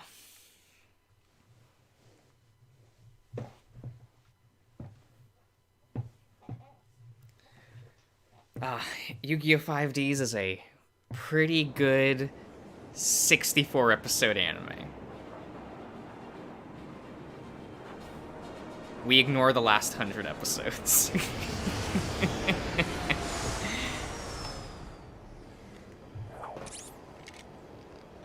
There's Tao. Come on. We gotta get into that museum and steal the Dimensionator.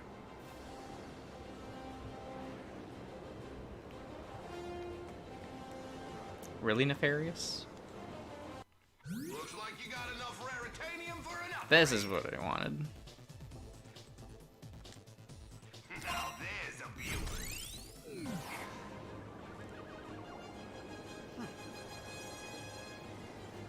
I have questions, but I don't want to interrupt your stream. It's fine. Like, what? I'm doing nothing important. Like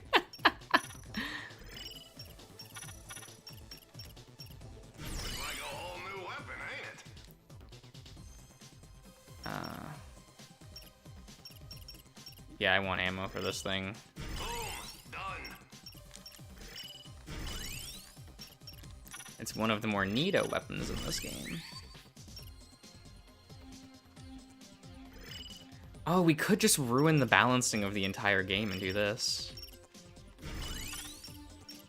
Ah, yes. Upgraded.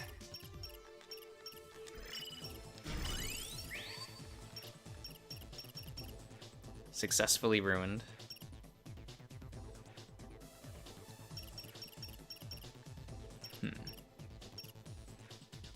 Let's see here. That's fine.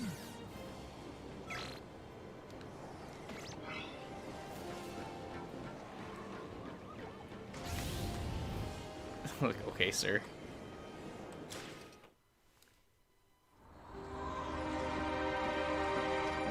With good moments at the tail end. The Neo arc Cradle arc isn't nearly good enough. Are you okay? To justify I keep waiting to hear like Kronk 100 snoring episodes. Or Zephyr yell at him for not taping his soap opera. When the Nethers are banished back to their dimension, the Progs will answer for their crimes. I've been trying to shut down the security system, but Captain Quark forgot the code. I'll take care of it. You just tap into the holo feed and tell us where to go. Like, okay. Why was the sound mixing so loud in that one cutscene? I don't understand. Greetings and salutations. Oh, it's when 427, your humble tour guide. I will be accompanying you on your odyssey through space, time, and Zircon. history. Let us begin. Thank you. Little Zircon does not need votes. He is given an allowance.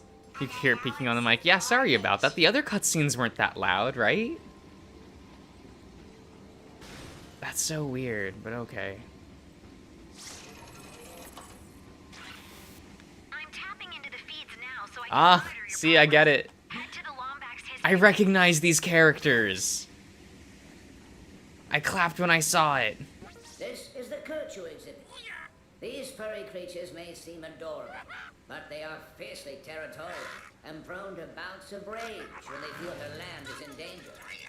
Interestingly enough, nearly every being in the universe is allergic.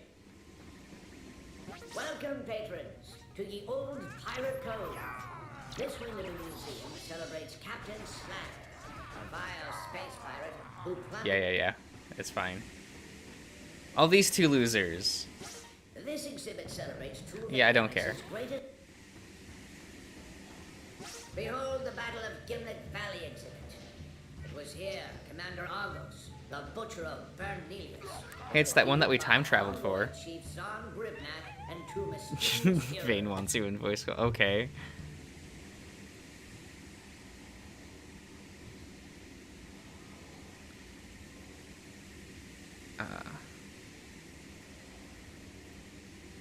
Hello.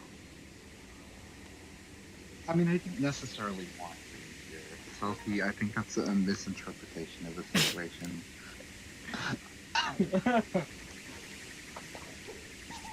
What? It's fine. I'm okay. So now that I've seen this video, which I don't know if this is an indoctrination thing. Like, I don't know why I clicked it. I guess I wanted to understand you better, Josh. Was it like Foxcade's video? Of course it was. Yeah, okay. So... It's a pretty good video. It is, and it touched on some of what you, what I assume most people say about it. Which is So it really depends on how much you like Shin Yoshida as a writer. Okay. Because he wrote for a bunch of other Yu-Gi-Oh! Installments, and his work on 5Ds is middling at best. We have now So, what other stuff has he done for it? I mean, obviously, if he took over, he'd done some previously, I would assume. He but, like... did specifically the Darkness arc of Yu-Gi-Oh! GX. He was the head writer of Yu-Gi-Oh! Zeal. Yeah. And he wrote the Arc 5 manga. But not the series. No. Okay, that's what I was trying to remember. It's because You're doing great, guys. Fox Kid was mentioning that, like, he hadn't seen the rest of them, but We're about also to that enter like the the ventilation tone, shaft. like this was like the one Due to, time where it got lack darker of and more funding, adult, and I was we will be like, taking I a don't detour That's around the just valley know. incorrect. to Like, Yes, and I was like, I don't know if that's because he hasn't seen them and he's just basing them off the designs, which it's the one that was people kind of think a vibe. feels more mature because the character designs are lankier. Right. Okay. And I was trying to remember if this is the one that you were talking about specifically, because we've had chats before. Yeah, and yeah. was My like, is my it Arc preferred 5? one. No, my preferred one is GX. I do know GX is your favorite, but Yeah. like, there's a later one that you like. Is it Brains? Is it It's Zeal. I respect Oh, Zeal okay. a lot. It's trash, but like I respect it. Okay. Interesting. And Zeal's the one that came right after this, right? Yeah, that's part of the reason why people don't like Zeal, is it goes back to a more childish and comedic tone. Right. So people are like, Which, no, knowing my you- my dark thing, my edgy series. Knowing you, you should have preferred The largest known things land animal of planet that are Sa- more edgy and less comedic. But you like Zeal. Zeal's one of those. So I think of Zeal as like the opposite of 5Ds. Okay. Because our 5Ds has a really good first 64 episodes, and the rest of it's bad. Okay. And Zeal is the reverse. It has a really awful first, like, 40 episodes, and the rest is pretty good. How long was Zeal compared to that? Was it They were like the both same, about like- 150 episodes. Okay. Okay. Pretty normal length for a Yu-Gi-Oh series. Right. The only oddball one is really just the original being at, like, 224. Yeah. That one also does not justify its length. I can't imagine. Okay. Like, I have a lot of nostalgia for that, but I can't imagine going back. After recently having found I had a lot of problems with JoJo Part 3. I have a feeling going back would not be as fun for me as I would. So I know that people always like to go like, oh, it's heavily based on JoJo, and I think aesthetically it has a lot in common. The story of Yu-Gi-Oh! Duel Monsters has more in common with what's that? With Devilman. No, that makes sense. I'm just saying there's like a certain focus in Part 3 where it's like, we need to like save the world and also this one person is in danger, but like not specifically, it's just more like they were kind of padding this out a little bit because people liked it. So the anime has art. a lot Yes. of padding. The manga does not. Yeah, I can imagine. And I'm curious how, like, Yu-Gi-Oh!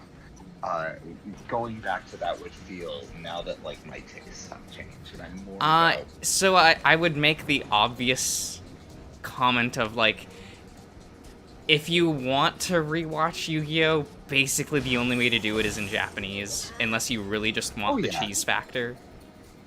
Oh yeah, no, I figured, because I mean, I do respect both for very, very, very good reasons. Yeah, like the dub is a lot of fun, but it's like, do you want to actually know the characters and the story? You have to watch it in Japanese. Right, and I mean, it's the same thing with Sailor Moon, where I adore the dub.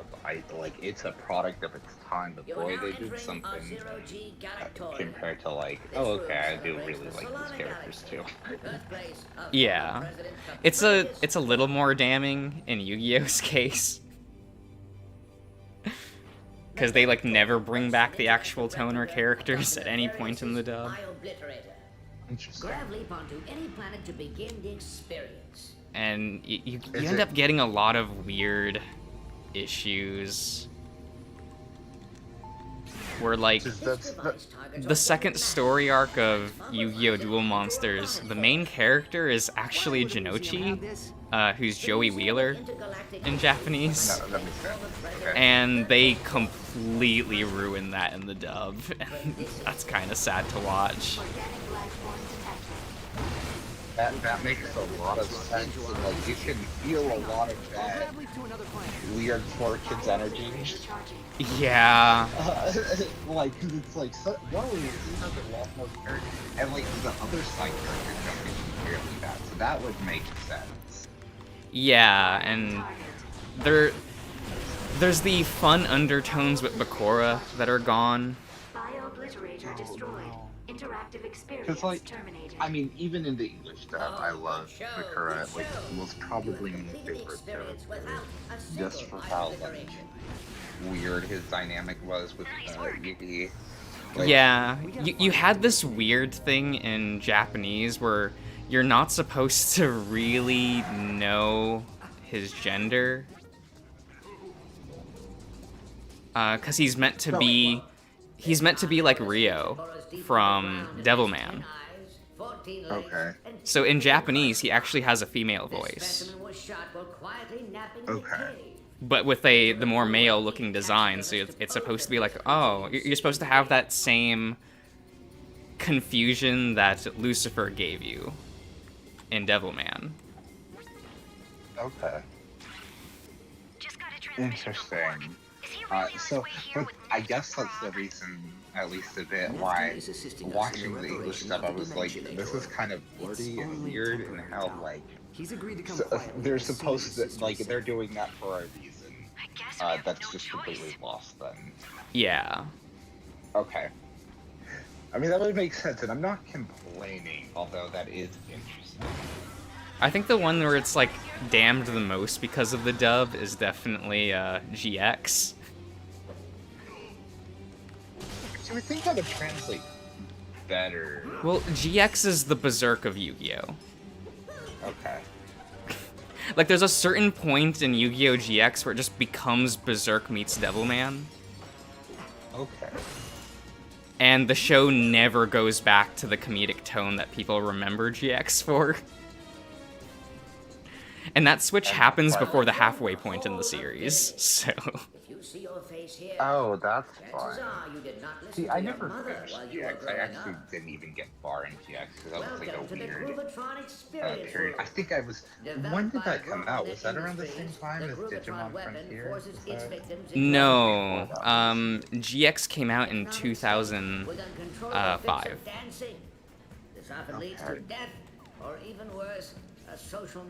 And Frontier came out in 2002. Okay. So I think maybe that's it, because Frontier was like, I think one of my splitting points with like watching anime on TV, which it's like, I don't know if it was strictly a dub thing. I know with Frontier it was like multiple things going on with that particular series, but yeah, the rights changed, like the rights holders changed, and it was a little weird. Yeah, and just like the storytelling in general with that, where it's just like, oh, okay. Maybe I'm just growing out of this, and I think it was just like, no. No, Frontier was just bad. Like, it's... It was just bad. So yeah, I think I missed out on GX because of that. Because like, I got back in eventually later, like around 2008. Well, the GX dub doesn't do GX any favors. No, and I'm sure not including the last 30 episodes or so does not help it. Yeah, it was like the last 40 are just cut for reasons. It's unfortunate because those, like, I think that was some of the best ideas Yoshida ever had when writing for Yu-Gi-Oh! Because those last 40 episodes are depressing in a way that you're like, oh, okay.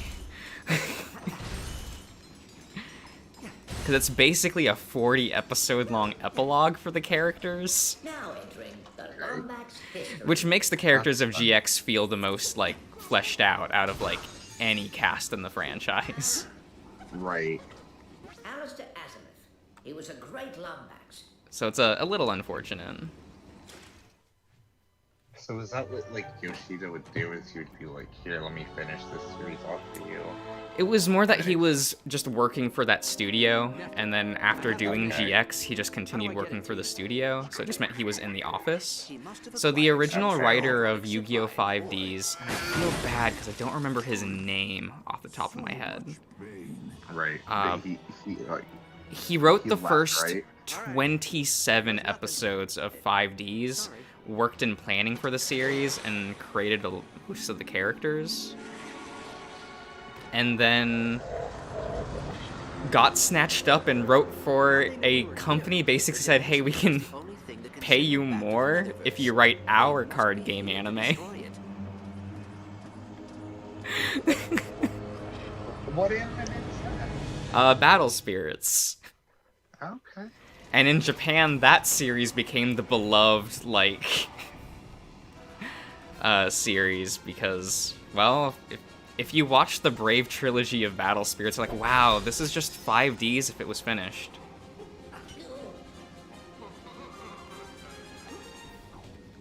Which is kind of fun. Hey, if they're paying you more to do the same idea, and you get to execute it the way Yeah. you want, why not? Go for it. Except it's gonna be far more Gundam-like.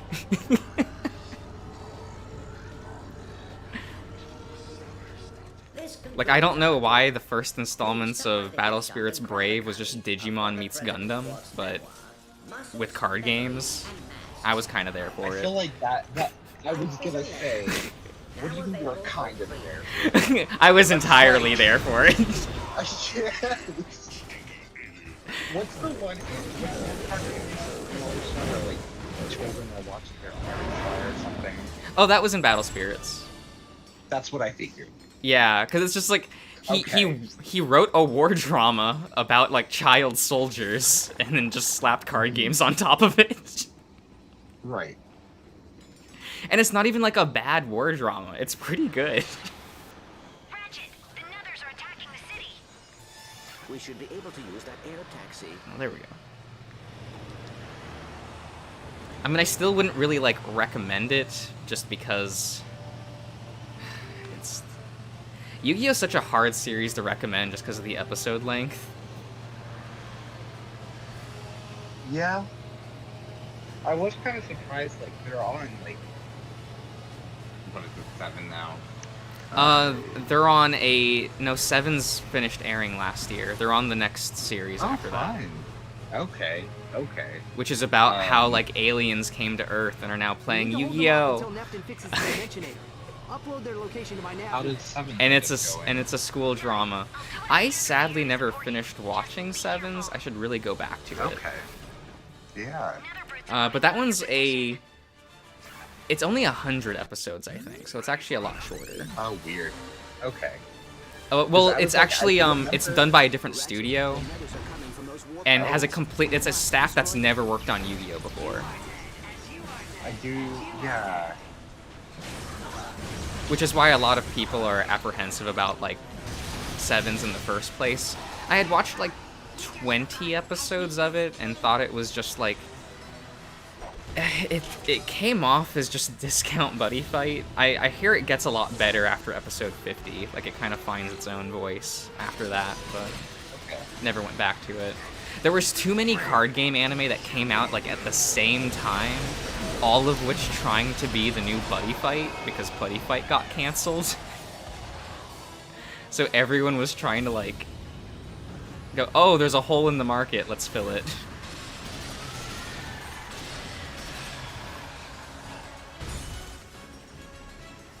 Which is definitely an odd one, but...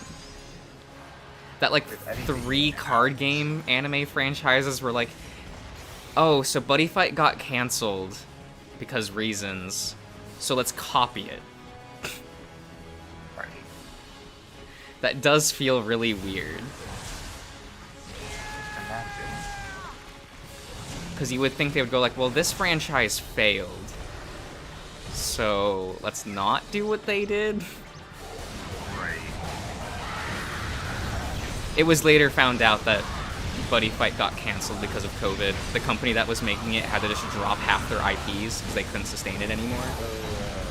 Okay, that sucks. Yeah.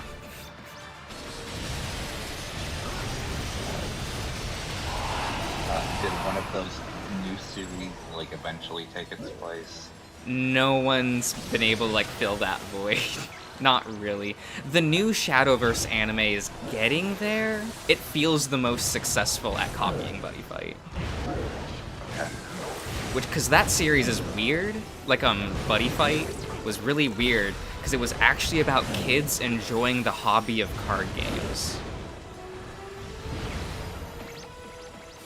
It was very odd. So, like, here's something that's like a bunch of like actual like school children.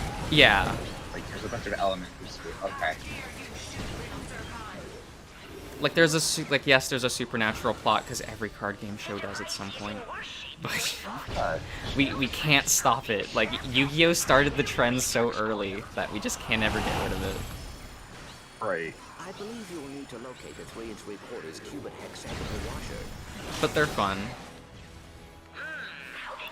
I feel like I got addicted to that genre, not just because it's like, ooh, I got to watch my hobby in anime form, but like, they're batshit insane in terms of like storytelling. I feel like they have to be, just based on like what the stories are trying to dictate. Like, that's not the most interesting thing on its own. So you're gonna have to find some way to like enhance it, and it's gonna be weird.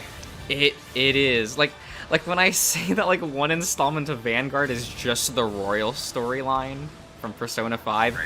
It is very near identical, and it's really weird. Right. Because that's not really what you would expect. Well, by Vanguard at that point, yes, but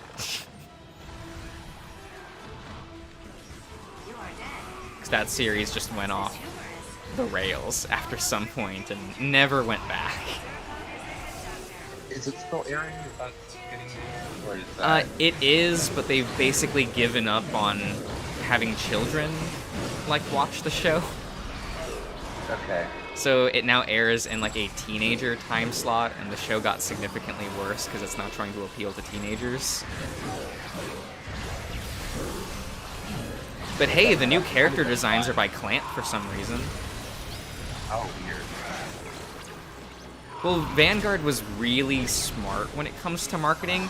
They'll just hire old directors and character designers of popular anime and just say, design new cards for us, like just unit designs and monster designs. Okay. And then have them illustrated by those people. And the marketing writes itself. Like, here, do you want alternate arts of cards by Clamp? Right. Now that makes a lot of sense. I kind of am surprised Yu-Gi-Oh never tried doing something like that. Just to go like, hey, this popular artist, like, one of the most popular units in Vanguard is designed and illustrated by the manga author of Shaman King. They just commissioned him to design a unit and just called it a day. Okay. Which, you know, smart. Yeah. Because it is one of those things that you would almost expect, like, all card games to do, in Japan, at least. Right. But, nope, never really got there. Oh, come on. Okay. Oh my god, So it's a completely, so you've been taken over by a new studio, or was it just for Seven? No, even the newest series actually has the exact same staff as Seven's. Okay. Interesting, so that other one is just... And it takes place in the same universe as Seven's as well. Like, it has a new main cast, but the old characters just kind of show up every now and again. Okay. And they're just like, there's like a 5-year time skip. Aliens now live on Earth. Okay, yeah, I mean...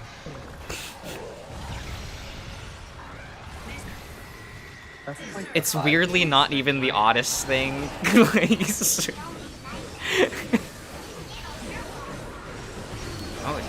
Okay. What's the weirdest thing? Oh, it is kind of the aliens. It's more like it's not the weirdest thing in Yu-Gi-Oh! Oh, okay. To just go like, oh, aliens are among us, I guess. Let's go. Right. No, that does make sense. Like, Arc 5 was like this weird, decided to pull from Battle Spirit's playbook and was like, hey, let's make ours a war drama. And was about a circus boy coming to terms with being drafted as a child soldier and having to deal with the hardships of war when he just wants to make people smile because, you know, entertainment. And he has a circus-themed deck, and you're just like, why?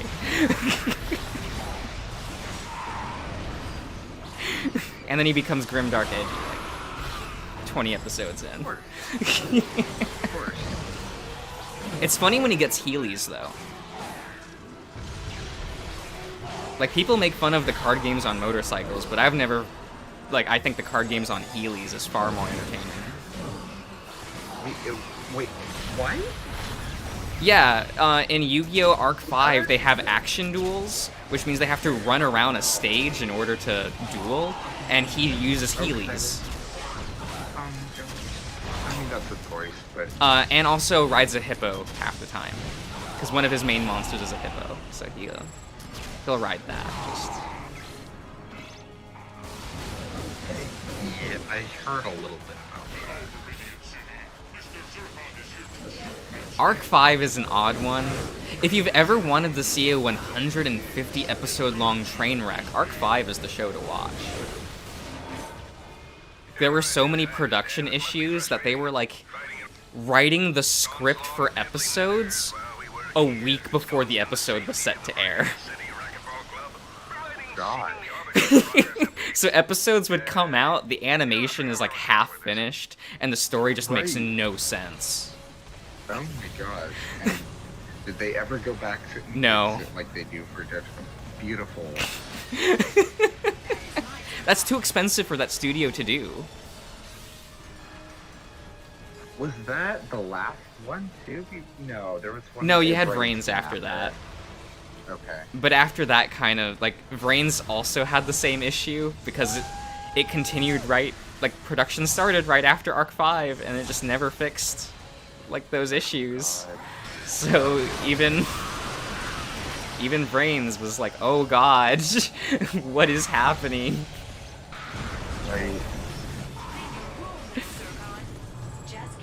So I can understand why they switched to a different studio after 2 installments for that happened. Yeah, that would make sense. So that means everyone's gone, like, none of the same writers, not just animators, it's all... Yeah, like, it's none of the same directors, writers, like, anything works on Yu-Gi-Oh! It all switched with Sevens. Okay. Probably for the best. Because that studio was, like, really suffering. Like, during the Arc 5 and Brains era, they stopped production on all other series because they couldn't handle it anymore.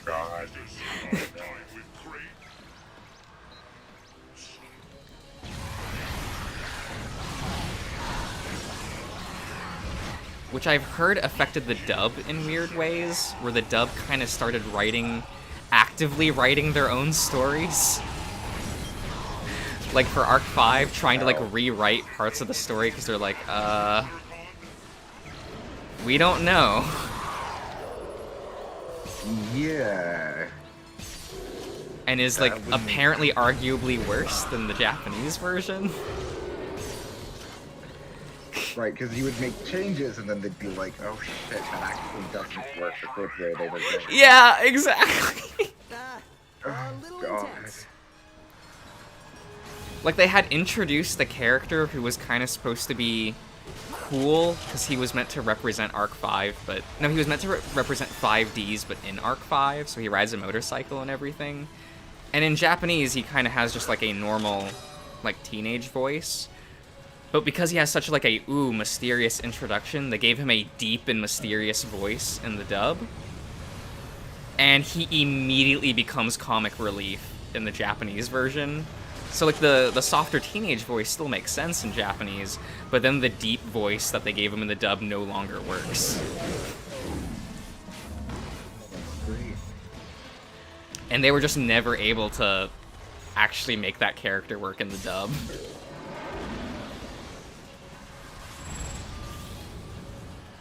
Which is like funny and sad at the same time. Yeah, no, that, like, Yu-Gi-Oh! As a franchise is a huge dumpster fire. Like, when you actually, like, look at it, like, it's so poorly mismanaged. It's fun. Like, that's the reason why most people end up watching is it's still a lot of fun, but it's it's not great. Because that, I'm sure you remember in the Foxcade video, like, you see a very noticeable dip in 5Ds when they're producing a film at the same time as Yu-Gi-Oh! 5Ds. Yeah. Because they just don't have the staff to be doing more than one thing at a time. Right. So wait, is the film canon? Yes. Or is it just like a weird... Oh, yeah, so the 2 Japanese films are canon. This confuses Americans, because there's 3 Yu-Gi-Oh! Films total.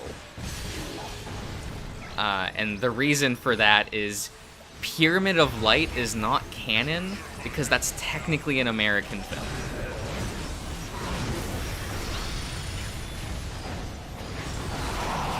If you don't know the story behind that, because of the animated boom for film in America at the time, they wanted Yu-Gi-Oh! To have a film to promote and like to have a theatrical release, but Japan didn't make one, so America commissioned Pyramid of Light. Which is why that film isn't canon. Okay. It's a little bit a lot.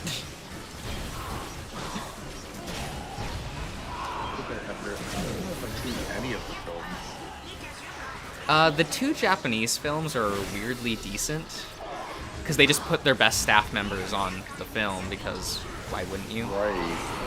Yeah, which... Like, I get it, but, Yeah, but that's the series, and, like, if, like... is what happened in 5D, like, does that, like, lead into the movie at all? It's more that they use the movie as a baseline for the changed lore for the second half of 5Ds. Because the original writer only came up with the story of the first, like, 60 or so episodes. So after that, they now had to come up with, like, a full new villain, full new lore for what the series was going to be going forward. So they kind of used the film as a, like, springboard for that. Okay. Which is probably for the best. That was actually a pretty decent idea. Oh good, I now have a map. Maybe I won't be lost anymore.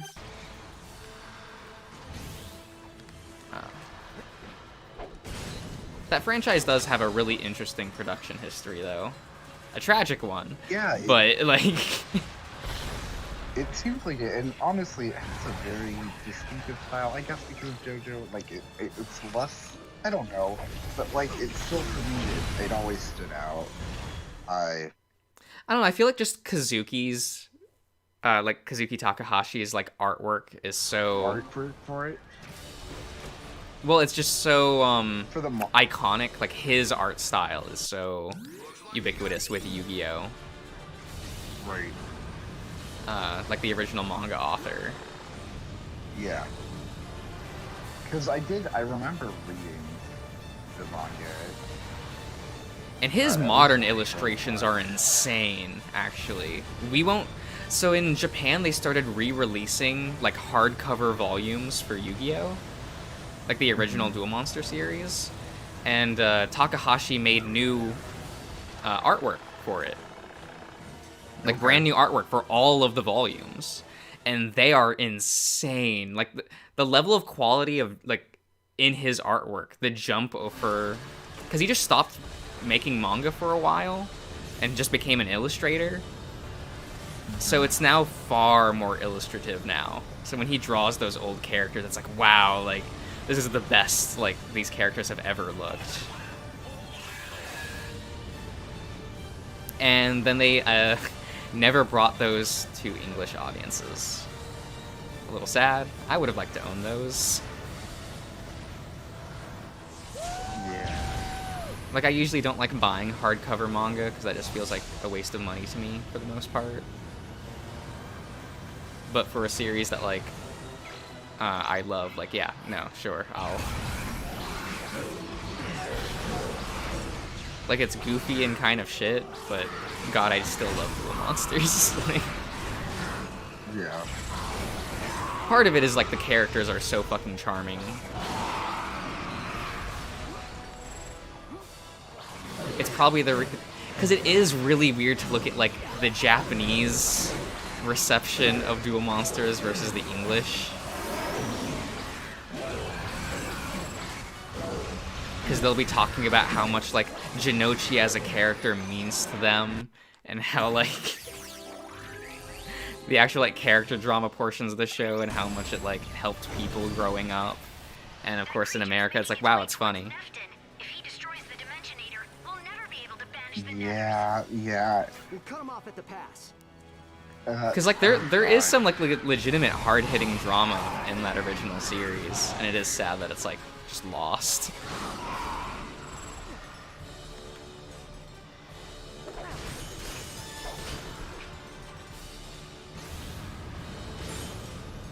And that's not to say that, like, the original characterization was flawless. Like, no one likes the way that Jinochi's character ended during the Battle City tournament arc, because that's just, like, was a really shitty conclusion.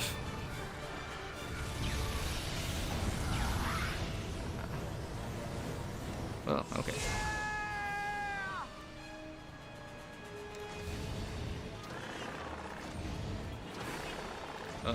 Because, like, people still complain about, like, the final Jinochi duel, like, in the Battle City arc. Japan still complains about that to this day.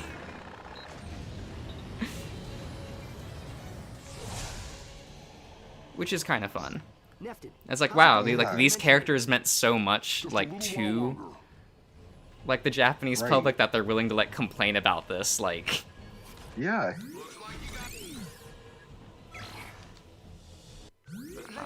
Which I kind of agree with, because, like, yes, I understand he wants the final duel to be Yugi versus Merrick, but fuck, that undercuts, like, Jinochi's characterization by so much. Right. And then there's the dub version, which, like, just further demeans it. Yep.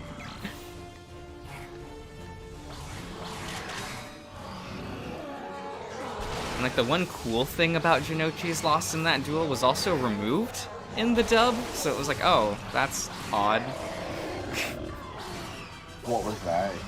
When Jinochi loses, when, instead of Merrick gloating about how he won the fight and how, like, he's unbeatable, he actually, like, stumbles over and starts vomiting. Because that's how much, like, Jinochi forced him to actually, like, it wasn't, like, a clean win for Merrick. Right. He had to actually put his all into defeating, like, arguably the comic relief side character. So it's supposed to still show how far, like, Jinochi has gone. Like, he's able to push Merrick to that point.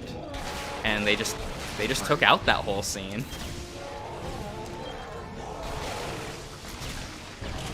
But because that scene, like, serves to show, like, Jinochi's, like, growth, while also telling the audience that Merrick isn't unbeatable.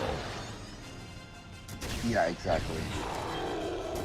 You have that, like, good moment of characterization, like, oh, like, Yugi and Atem can win this, like, and that's kind of, like, important for like, yes, you know that Yugi's gonna win just because, you know, kids show. But like for suspense purposes, you know, that like those kind of scenes matter. It builds anticipation, as it were. For sure. And that series, like, arguably, like, at that point they figured out how to actually do anticipation. The first 50 episodes of Yu-Gi-Oh! Are a fucking slog. Like, Duelist Kingdom, I know people are, like, nostalgic for it. But fuck, the adaptation of it. The duel with Pegasus is 6 full episodes.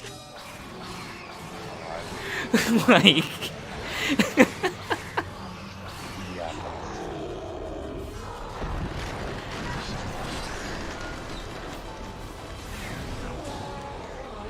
And one of those episodes, they do 2 turns in the actual card fight.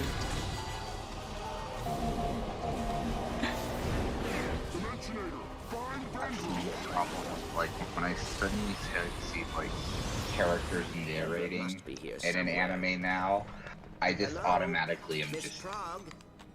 I remove myself. It's very hard for me to, like... I don't know, I'm just going back to which I realized was also part of the like, about Hunter x Hunter with the Green Island art.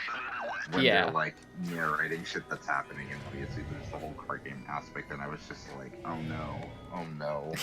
I wonder if, you know, Duelist Kingdom had anything to do with that. Just memories of that. Be here somewhere. It's a little like for Greed Island anyway.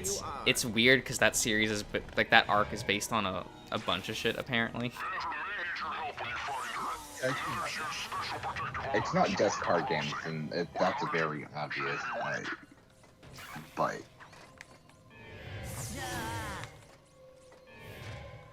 because the card game itself is more based on Magic the Gathering.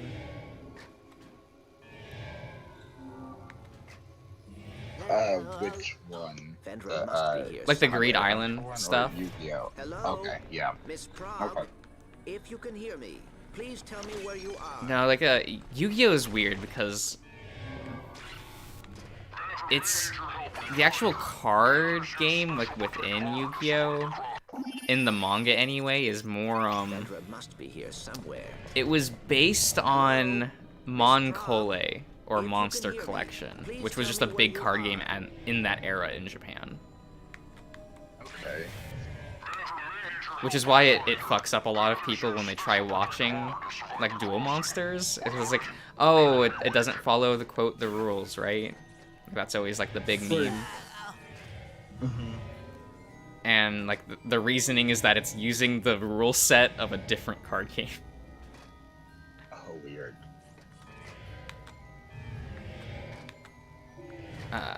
Which, like, was kind of neat. That's kind of novel. Because it's like, it was Takahashi's experience with said card game. Right. No, that makes sense. And it's later when it's like, oh, we can market this too and do our own stuff. They kind of, like, turn it into something else, its own thing, I guess. Can I not jump over this? Okay. Okay. Yeah, it's a little awkward.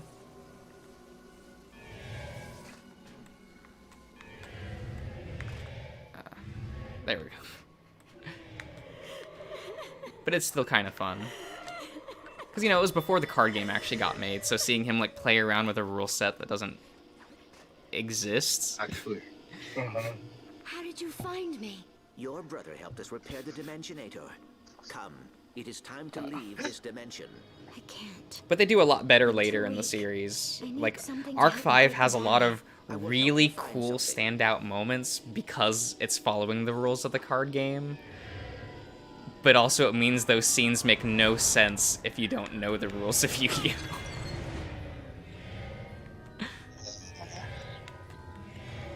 I can imagine, like, you can at least follow a lot of the rules, or, like, not the rules, but, like, the moments and how, like, they feel them. A lot of the bullshit is at least connected with, like, trying to convey certain emotions or things. So if it's just strictly like, I mean that is cool, especially if you're a fan of both, like emerges too. I imagine like if you are, it would be more meaningful. Yeah, like it's neat when they're able to do it, but it is also like, wow, you show this scene to someone and you're really hyped because, oh my god, like ranks aren't levels. But like that line has no meaning unless you know the rules of the game. Yeah. Yeah, like just like that, the line that Tyson just posted, like XZ monsters don't have levels, is like a fan favorite moment in the anime, but It worked. Bring me another. you have to know what XZ monsters are, and you need to know what levels versus ranks are, so. That's real good, pal. This guy is not going down easy. Tal, you okay? I do think that Vanguard does it a bit better, because they more tie things like gameplay-wise with the theming of characters. Oh, you know, just fighting an You said that interdimensional like monster the size of a Vanguard spaceport. is like it's just in that like you kind of just gotta choose something and go with it, like a certain element or type. Yeah, well, you're forced to. You're hard to, okay. Which just seems like it would work better in that context. Yeah. Because you can kind of see why characters choose the deck that they play in Vanguard in a more obvious way. Right. And they use things to kind of convey a lot about the character non-verbally using that. The example I always use is who is basically less likable Samire, which is really funny. Oh wow. But you're like actually not supposed to like her, like she's written that way on purpose. But like her backstory is like her parents were in a car crash and they're now like permanently comatose, and that happened when she was like 5, and the show takes place when she's like in early high school, so she's had to live with that for a while. Right. And the deck that she plays is Grand Blue, which is the deck aesthetic is zombie pirates, and that's cool. And the play style is all about reviving units from your graveyard, because even in her hobby, she's constantly thinking about, she's still hung up on like wanting her parents back. Interesting. And like no character ever goes like, oh, do you play Night Rose because you're still hung up about this? Like no character ever like says that. You're just supposed to like understand that. Right. Which is interesting too, because like that maybe you get like, if you're just watching the show and want to try out the card game, it just helps. Yeah, Vanguard really wants you to identify with the deck that you play. Right. So everything normally is like very much like, oh, you either want to, they want you to identify with the unit itself, the character who plays it in the anime, like they want you to feel connected to the deck that you're playing. So Josh, what deck do you play? I play Nubatama. To free her from a stasis field. What one's that? Nubatama focuses on hand destruction. But the specific like unit that I really like is Shiranui, and his whole thing is he feels abandoned and betrayed by the world, so he betrayed it. Okay. Very petty, but like it's powerful. And the way he does, the way it's reflected in the card game is that he uses the opponent's monsters as his own by taking control of them, and the thematic implication is that he wants his opponent to feel as betrayed as he did. That's very good. So he's like, I'm gonna attack you with your own units so that you feel like betrayed by your own deck. I do approve of that. It's a fun deck to play. People don't like me for playing it, but... Well, yeah, I mean, you're doing that, and we have video evidence of you playing that deck. Yeah, and also, yeah. like, shuffling your hands menacingly. How is that menacingly? Which, now that I know that... what do you mean? That's just normal. That's just how card game players shuffle their deck. I just think maybe there's a reason that you chose that deck. I do really like Shiranui. If it's all about hand destruction, and here you are just being like, oh, can you hear my cards right now? My cards? Just like, it's a constant subtle reinforcement. Subtle in the loudest way possible. You're not wrong.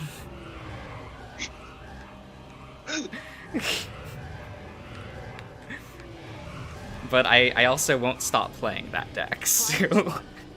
Thanks. Got it. That's fair. I love Shiranui too much. I never want to see this place again. Ratchet, I have Vendra. At least that's the deck that I love, like, thematically, because I just, like, how much they tied, like, For some reason, Vanguard's, like, really weird, because they'll have novels about the monsters in the card game, and they'll have full backstories, and, like... And they'll be like, well, we have to make sure that, like, the play style of these, like, units also match the story we're telling in the novel or anime, like, on top of everything else. Right. It's a lot, but I kind of love it for that. Yeah. Because I always kind of liked how Ryuzu, the character that I joke is like just Maruki. In the final card fight with him, his whole thing is like he wants to create a perfect future so that no one will have to suffer again. So to convey this, his whole win condition is he just gets to stack the top 12 cards of his deck.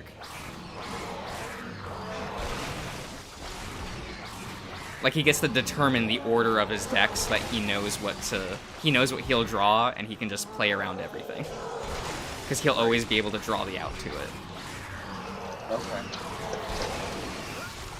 And that is how that deck plays, like, in the actual card game, which is fun that they, like, managed to make that work.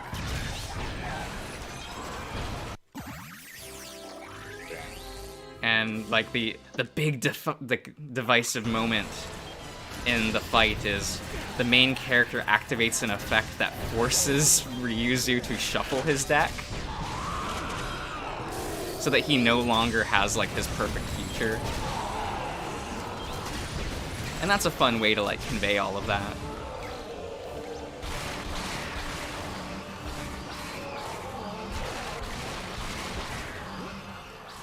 Because originally you're just like, oh, what? You just throw, like... Chrono, you're just throwing his unit at the bottom of his deck? That literally does nothing. And Chrono's like, now shuffle your deck. And you're like, oh, I get it, okay.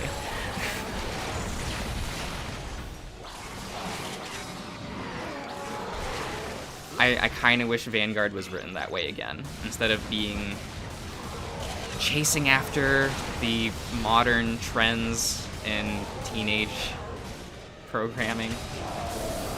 Kind of annoying. I've always really hated the, like, shows that are aimed towards teenagers, I guess.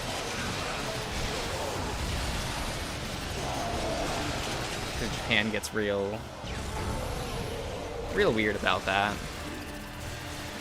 I always kind of prefer shows aimed towards, like, specifically adults or towards just kids. Yeah. Okay. Yeah, that would be Whoops, weird. I'm falling. Is that where we get, like, the weird edgy shit where it's just like, oh, you're trying too hard and it's not really working? Because, like, it's just like...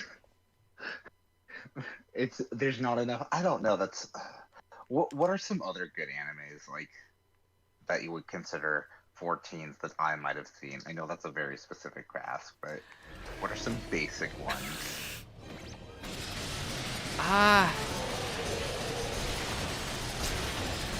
I almost just want to say every modern isekai. Okay. Like, shit that's, like, Sword Art's aimed towards teenagers, Attack on Titan is aimed towards teenagers. Okay. Like... I was gonna say, I haven't seen Sword Art because I just had a feeling about it. So, I just, like, I'll wait a bit. And Attack on Titan, I did watch, a lot of the first season, and then it was just like... Right, and a lot of the more popular stuff with teens is like Shield Hero. That time I got reincarnated as a slime. Okay. I'm a spider, so what? Oh. Yeah, the teenage like thing is a lot of isekai and a lot of teens just I don't know. It's the main reason why I just, like, almost hard stopped watching seasonal anime, because I'm just like, oh god, like, 90% of it is aimed towards teenagers that are chasing after what's popular right this second. Right. And, like, with kids shows, a lot of it is just, as long as you're selling the toy, you're allowed to write whatever the fuck you want. Right.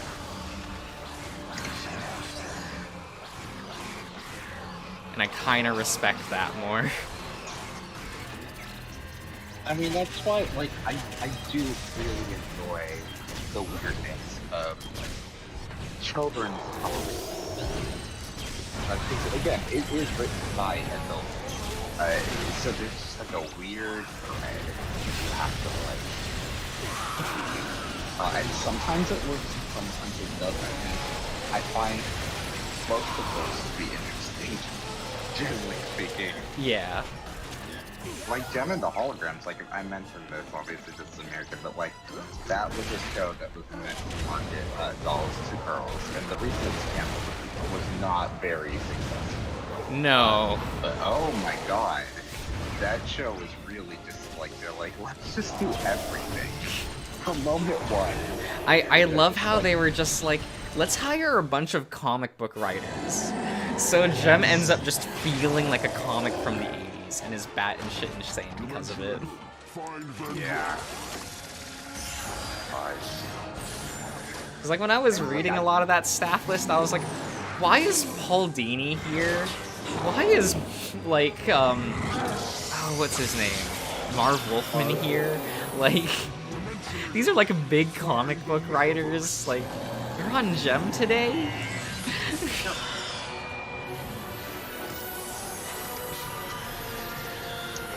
I almost wish they would sometimes let, like, comic book writers, like, do other things.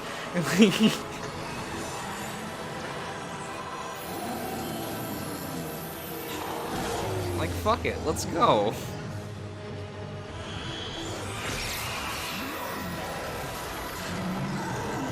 It's not like modern comics are awful. There are good comics that are still going. What's your favorite one? I'm like trying to think of one that actually really like that's coming out right now. Because it's like I thought about it and I'm like, man, a lot of the stuff I really liked got canceled last year. Where are we going? A deal's a deal. We're going to jail.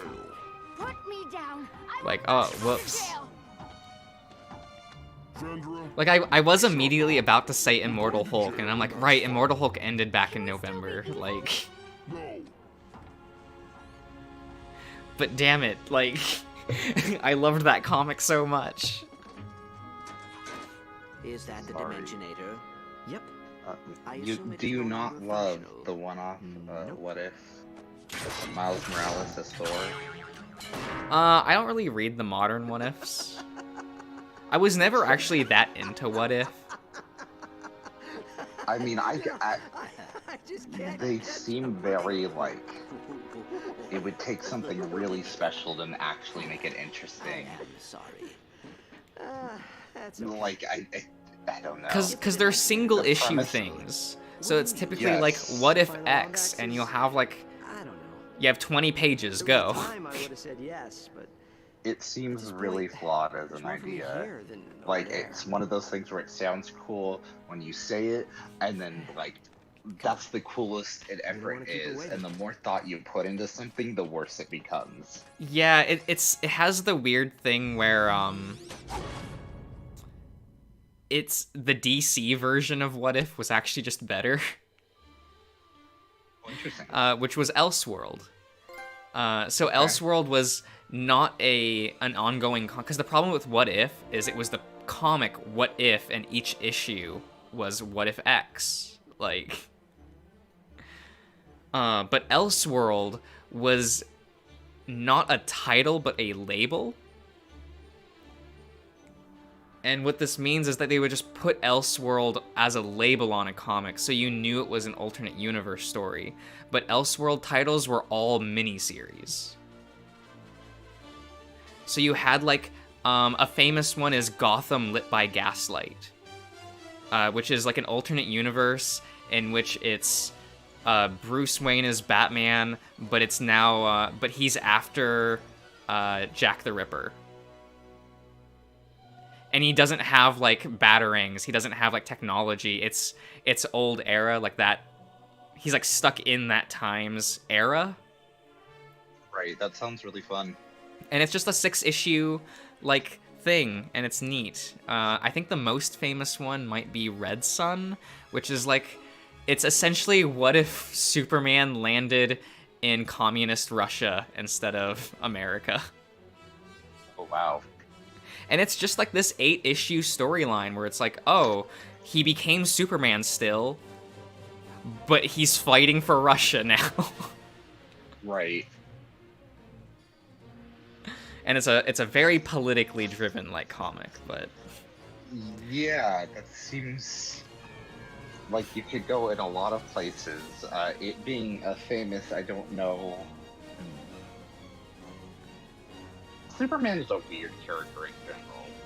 so it's odd because I would say he's a weird character outside of comics. Now that makes sense. Because it's one of those things where it's... I think most comic book readers don't really criticize Clark and Superman for being boring, but most, like, movie fans find, like, Superman boring. Okay, my thing is that I don't inherently find him boring. I think that a lot of people who make products related to Superman find him boring and are like trying to find ways to spice things up or to change things and to put their own take on it because of their own uncomfortable, like, they don't know how to interpret the material, which leads to really weird interpretations that really aren't that successful, and they just keep happening. I don't know. Yeah. Oh, I'm sorry for ignoring chat, guys. I didn't mean to. I'm sorry. But you know how I am. I'm not an attentive person. Shut the fuck up. You're attentive when it's something you are, like, obsessed with. It's healthy to not be obsessed with chat. Whether it's healthy to not be obsessed with chat because you were going off on a rant you've gone off on before, at least this time it's something that's wrong. Oh, facts. Because I do like Superman. I don't like Superman. I like Clark. Okay. It's that issue where it's I feel like if you're a comic book reader, you see Clark, Bruce, and Diana, and I think movie audiences typically see Superman, Batman, and Wonder Woman. If that makes any sense. Yeah, no it does. Because, like, I love Clark, and I wish I got to see him when I watched a film adaptation.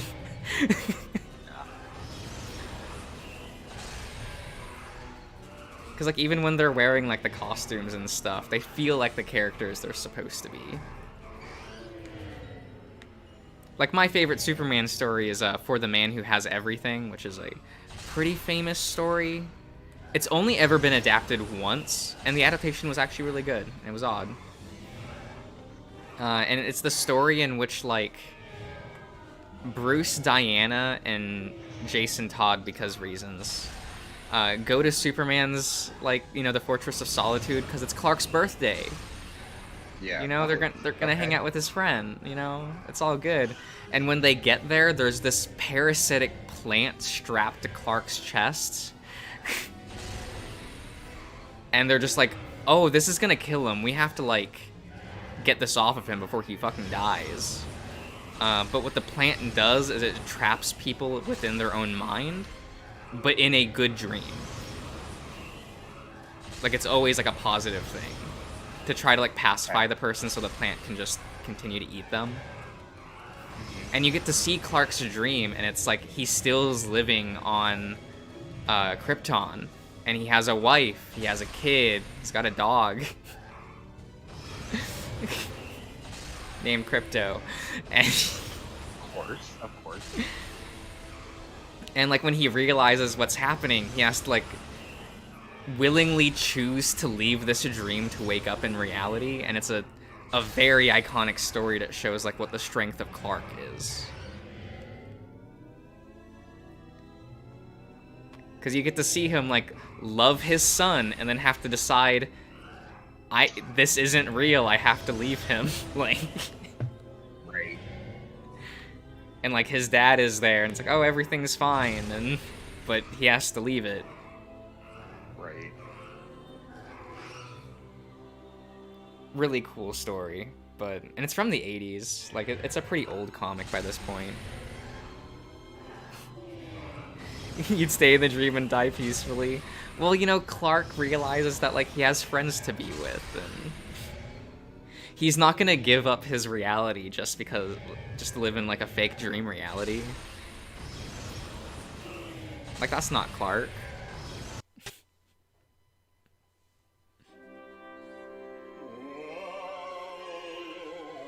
Fuck them friends. One of those friends is a billionaire. So... And the other one's a literal princess. His friends are kind of cool.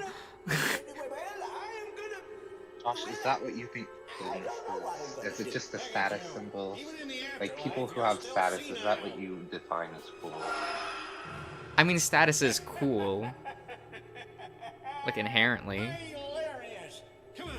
No, I like plants that make people have good dreams. I think those are good. They're necessary for this world. Do they kill you? Yes. But, like, you know, you could find a good use for that. This is true. Help people suffering to die in peace. I think those plants are good for the world. I'd argue they are necessary over Batman, and we should get rid of the Batman entirely. We should kill the Batman. They're killing the Bruce, I think, wonderful. this summer. And they're replacing him. What? In, like, actually? Yeah. In the story? Mm-hmm. Okay. Oh, alright. It's a choice. Because they did the same thing to Diana last year. She's no longer Wonder Woman. And Clark isn't Superman anymore. Like, they want to just replace the Trinity, because they're like, oh, well, wouldn't it be cool if we just replaced the Trinity? Right. And, like, everyone responded with, no, we kind of like these characters.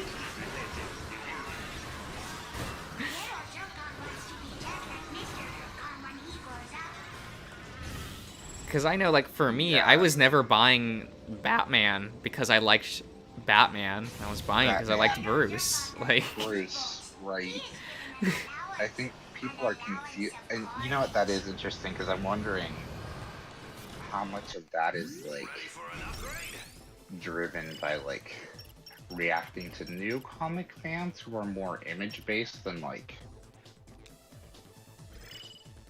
I don't know, because like I could feel like people would be confused by that, by like how many people just really like the image of something, especially now, rather than the actual characters. If you haven't been following them.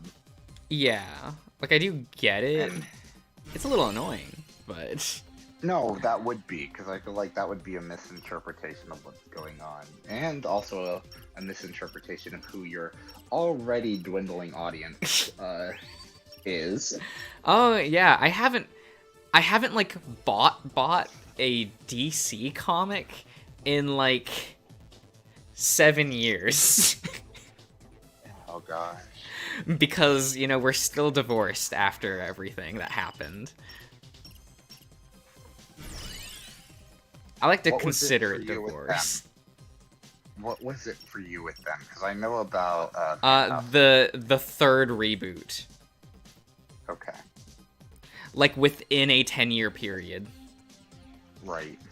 Where they're just like, we're resetting the continuity again, and I'm like, I'm out. I'm done.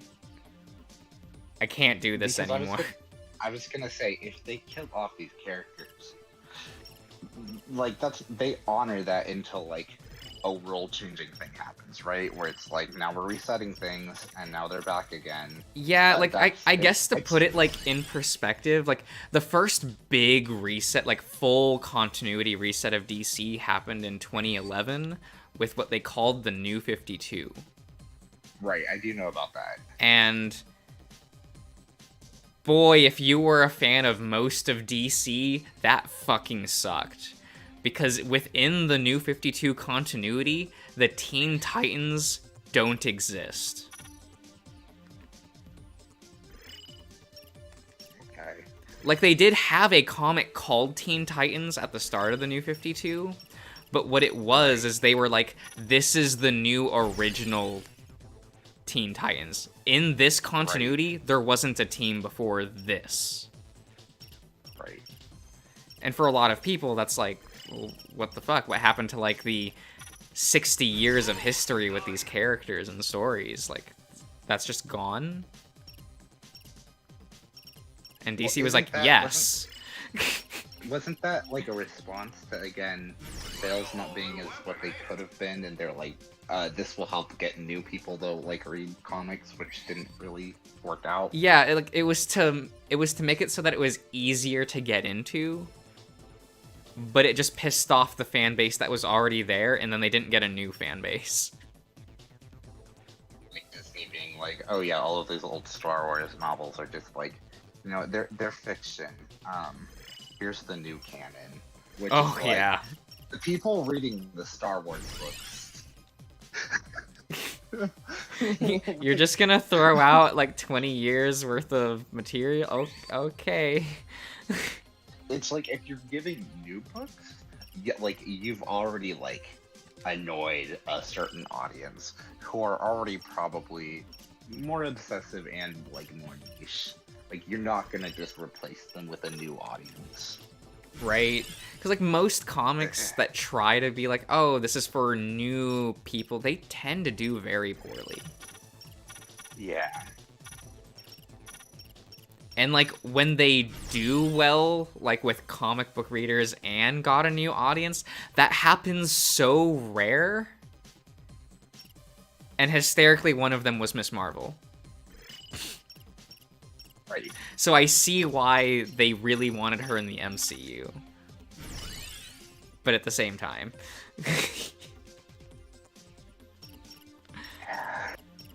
Was there no better alternative than how you brought her into the MCU? It'll be interesting to see what they're doing with that. I'm curious to see if there's a reason, or if it's just like, we just felt like it. I mean, I feel like it's the cynical in me says that's probably it. Yeah. Just because of like, oh, well, this is what I'm used to, you know? Like, was there any real reason to change Bane during, like, Dark Knight Rises to the extent that they did?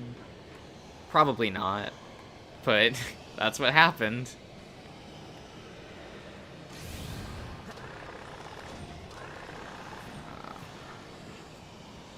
Because I've seen, like, adaptations where they change things because, like, kind of because, but I'm still fine with it.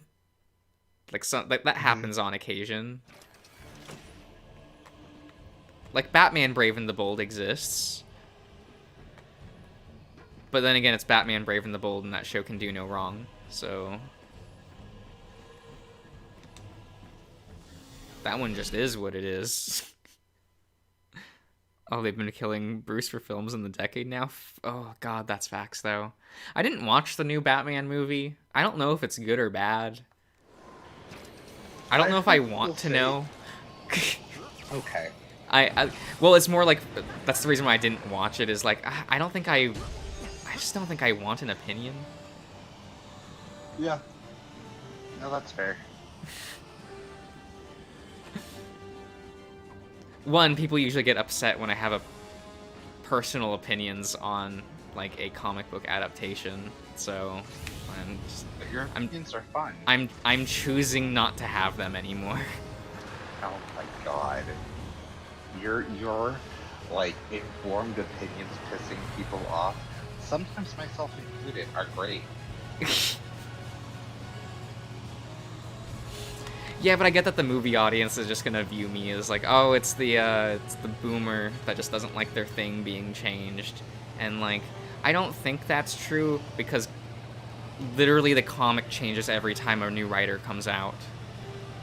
Like, any time that, like, a comic book changes writers, it inherently changes. Right. And we just kind of judge each individual run by a different writer, as is what it is. Like, and I suppose that would be like, okay, you would get content more often, because, like, once you release a film, like, that is that for a few years, and you're either gonna stick with this one or continuation for that, and that kind of just is. Whereas in the comic, you can kind of respond to things, or they can change, so you really have to wait. You're not just presented with a finished product, right? Yeah. And that's kind of fun. So there's... I do wish they would more take into account, like comic, like, film adaptations for comic book characters. I wish they would take into account, like, you are creating this version of the character for this generation, for better or for worse. Please don't, like, completely fuck with this.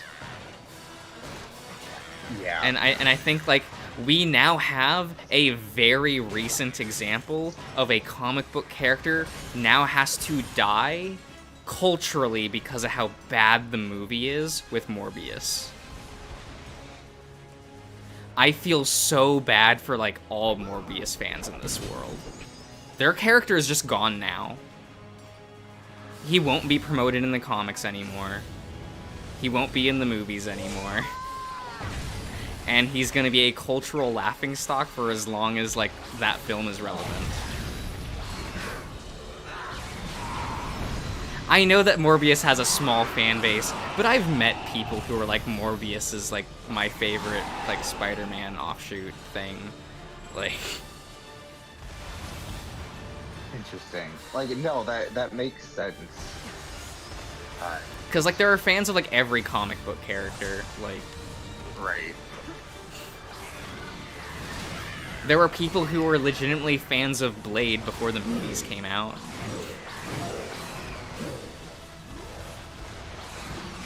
For better or for worse, but...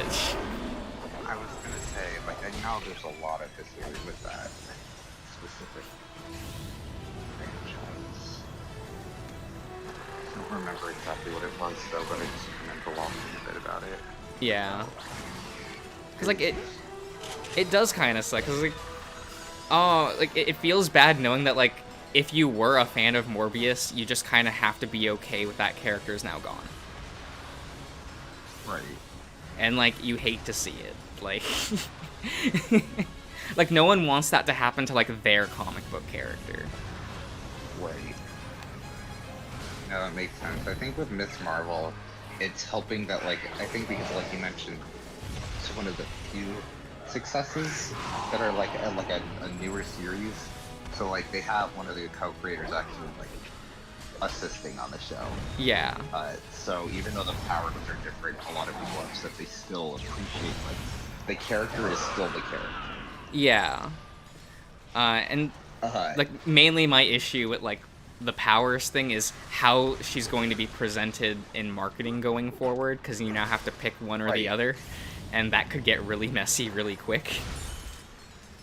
I'm hoping, because they did say in the second episode, in like the weirdest, most offhand way, oh, it looks like the power is coming from you and not the bangle.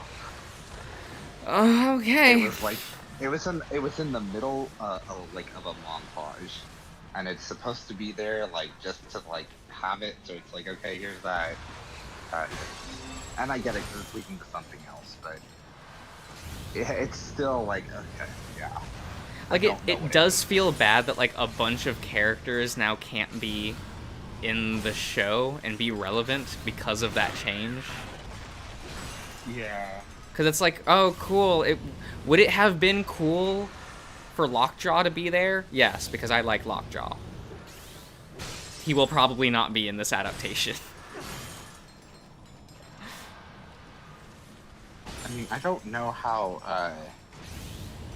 much they're doing for this. Well, I assume everything that they're doing right now is original content, because there's no... I don't think there's any way they would use the original villain that she fought in her first story arc. Oh no, it's definitely not, but they do have a character that showed up in the comics right now, except, what is it, like, Kamran just showed up. Oh, okay.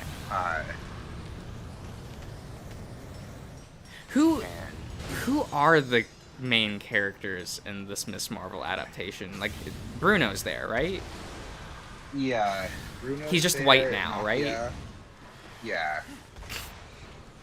Bruno, Nakia, and then... I remember, like, when the trailer came out, and I was like, who's this man that's constantly next to Kamala in these shots, and where's Bruno? Oh my god.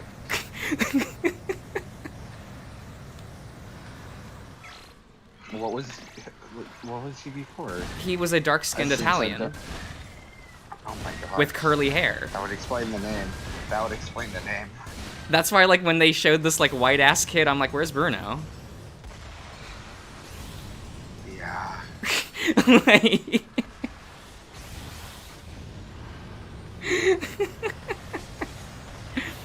like, I kind of thought that was... I thought that was Josh at first. I'm pretty sure his name is Josh. He was like a white jock. That's one of their classmates. Okay. Who, like, probably wouldn't be introduced in an episode 1. Well, you could remove that character in the adaptation if they're not gonna, like, adapt a lot. Yeah, because there's only 6 episodes for the first season, and I don't know if there'll be a second, and it's like clearly filled up. Is Zoe Miss there? Marvel. Zoe. She's a white blonde girl that's like the Yes, she is. She's a redhead now, and she is like she's like kind of bitchy, kind of just the mean girl. Yeah, but it seems like she's great. I fucking love Zoe.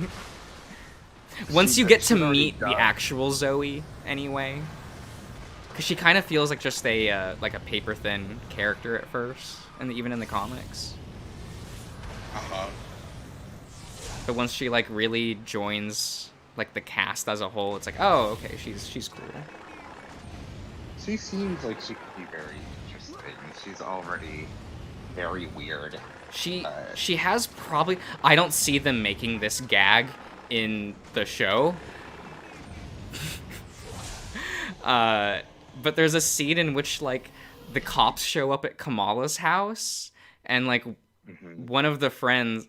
Like, it's all of Kamala's family, her black friend from school, and some of his relatives are there.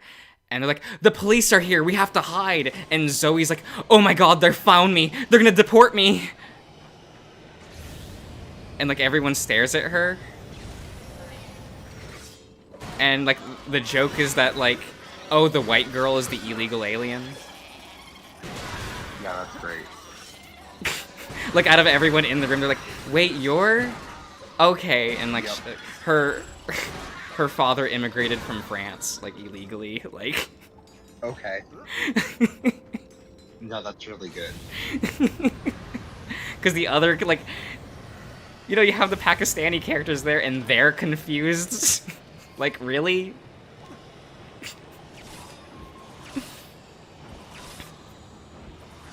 It seems like, I also okay. assume we'll eventually get a, we don't talk about Bruno joke. I assume that has to be in this adaptation.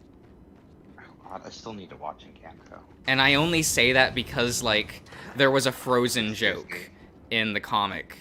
Like, near the beginning of, like, Miss Marvel's run, there is, like, a Frozen reference, like, gag. Like, Kamala mentions Frozen. Like, she upsets Nokia in one scene.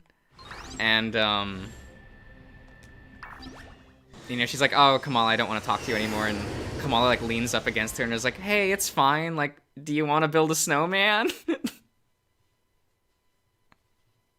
Because Kamala's, like, a cringy teenager, right? Like... Yeah. Oh, yeah. That very much comes across. Because at first I was talking to Darian about it, so like, oh, well, they have to put in the Frozen gag. Like, one, everyone remembers it, because it's such a, like, oh... Like, it was so of the era of when that comic came out. Because that comic started, like, a year after Frozen came out, so... That was still, like, a relatively, like, popular thing. She talks about Ant-Man a lot. That's an odd pull. Yes. And I think a lot of it is because Paul Rudd is playing Ant-Man, but also... Yeah, because it's Scott Lang, right? Yep. Like the character for Ant-Man. Cowards.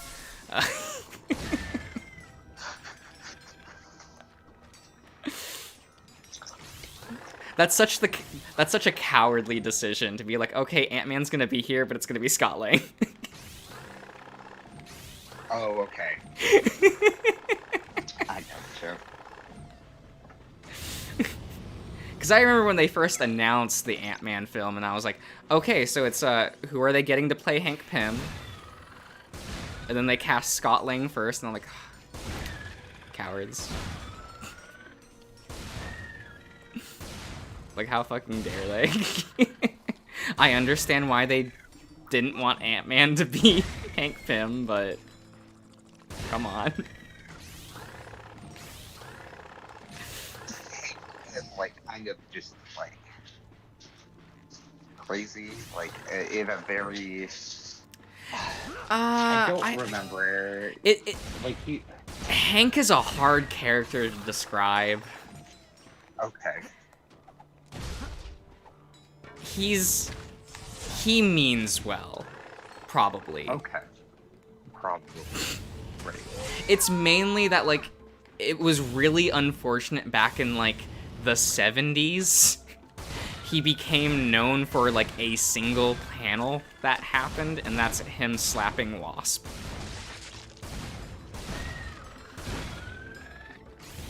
And even though, like, something like that never really happened again, the character is just forever branded as wife beater. Okay. So we kind of knew that, like, Disney wasn't going to touch that, even though it's like you can just not use that. That? Right.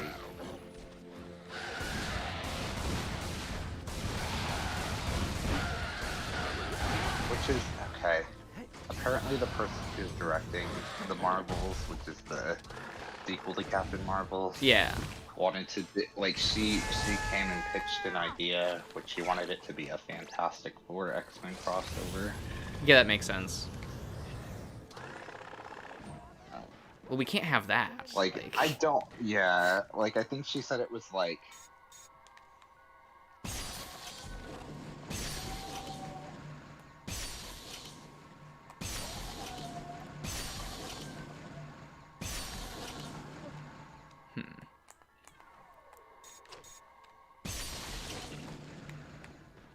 Man, the Fantastic Four is going to be so weird when they eventually do that. 1, 2, 2 and a half.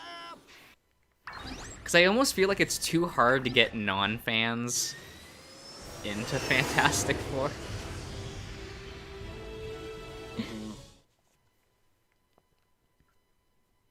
That, and they've said in the past they will not use like the team's dynamic in the comics because they don't want people to confuse the Fantastic Four for the Incredibles. Which is so dumb. And like Disney owns both, which is part of the problem. But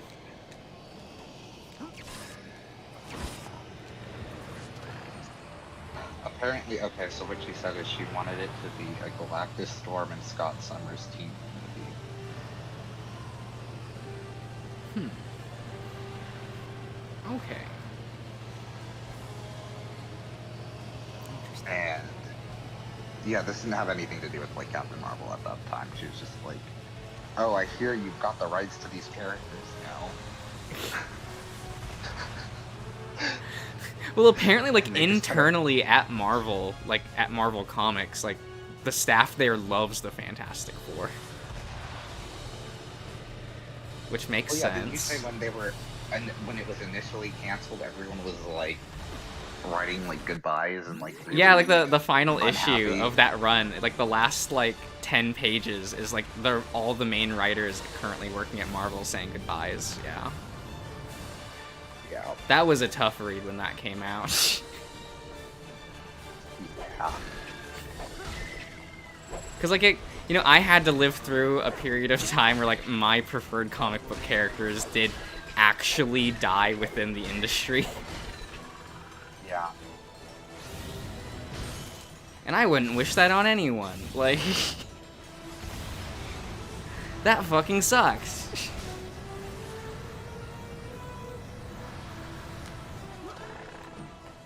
Now, they probably won't make, like, a similar mistake for the Fantastic Four, because, well, that would look really bad on the company if that happened again. Yeah, I doubt they will, and, like, wasn't, like, Fantastic Four, like, the most recent one, that was, like, a pseudo-passion project that they were, like, the people in charge was confident of, and just kind of like tried to throw something together out of like a film that was not gonna work. Yeah. With that, so though even like reading what the original script was, probably wouldn't have still been bad. Sorry to say. Just in a different way. Yeah. Yeah. No, it seems like it wasn't going for a big or I think it was more just like here's my version of this stuff. Like, I remember reading that, like, he wanted Doctor Doom to not be called Doctor Doom, and instead that was going to be his online username. Which just shows how little confidence you have in the source material. It's funny because knowing the tone they're originally going for, which is supposed to be kind of a horror thing, right? Yeah. Hearing that detail makes it seem like this was gonna be a comedy, but I'm pretty sure they would have played that as like a serious moment, which would have been very fun. Oh yeah, oh my god. Like that was gonna be our clue that this was a bad person, this was the villain, which is just so good. Yeah, I'm not. In a very unintentional way. I'm not about it. Like, it was again. It's that he was using a spin-off of the Fantastic Four as like the base for the adaptation, which is like, why? Because it was more based on the Ultimate Universe, which they keep doing for the Fantastic Four, and I don't know why. Why do people dislike the Ultimate Universe in general? Oh, okay. So the Ultimate Universe was just edgy Marvel. Okay. Like that is how like how the Ultimate Universe was written for like years. Okay. and they were doing a lot of weird things. It kind of felt like the MCU before the MCU in a way. Where it's a lot of things that are just different for the sake of being different, whether or not it works or not.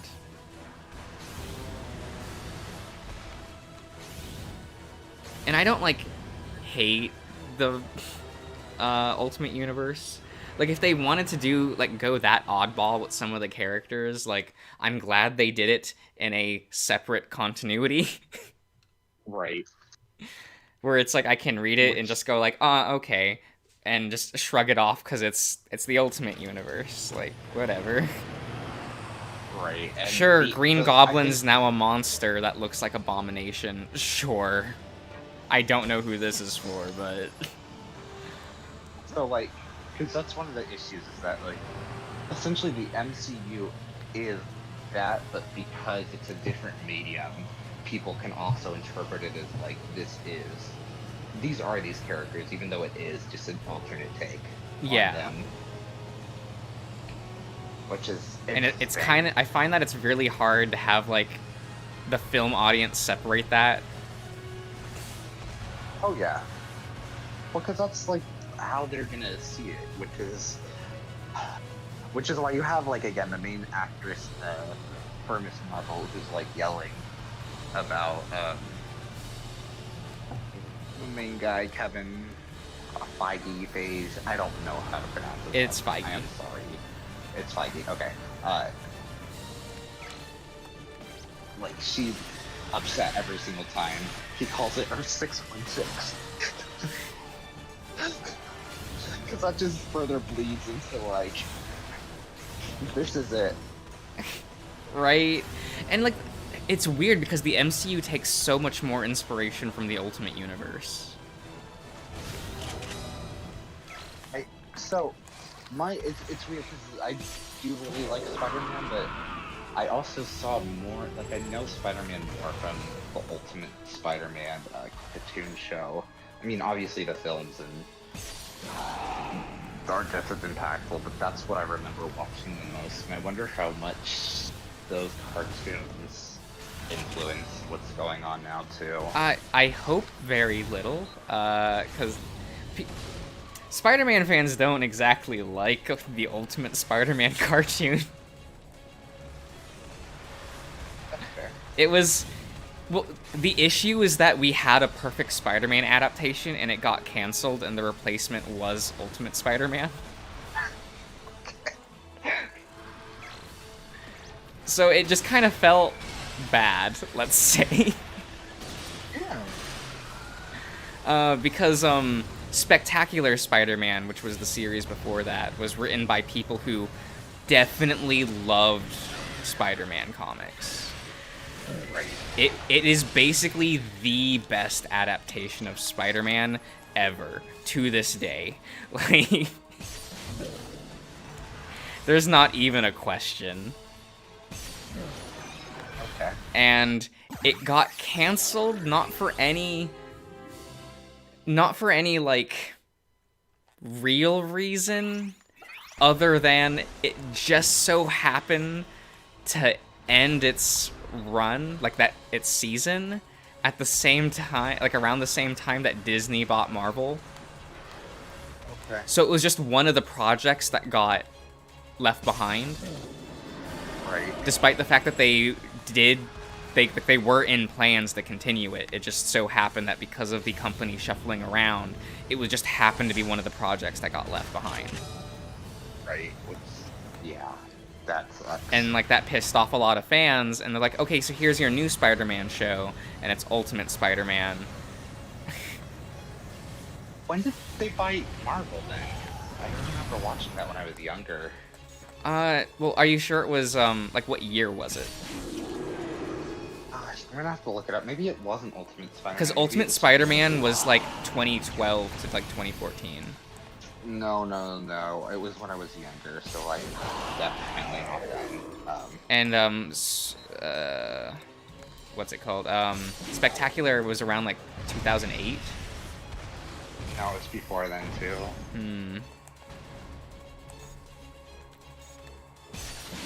Was it just the 90s one?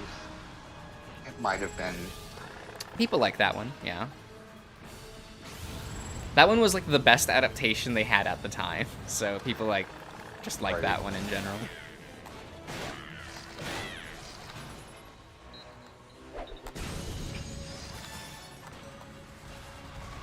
Oh, it was Spider-Man Unlimited. That's what I'm getting confused with. Okay. I get you. No, that's reasonable to get that mixed up. Yeah, it's the two on.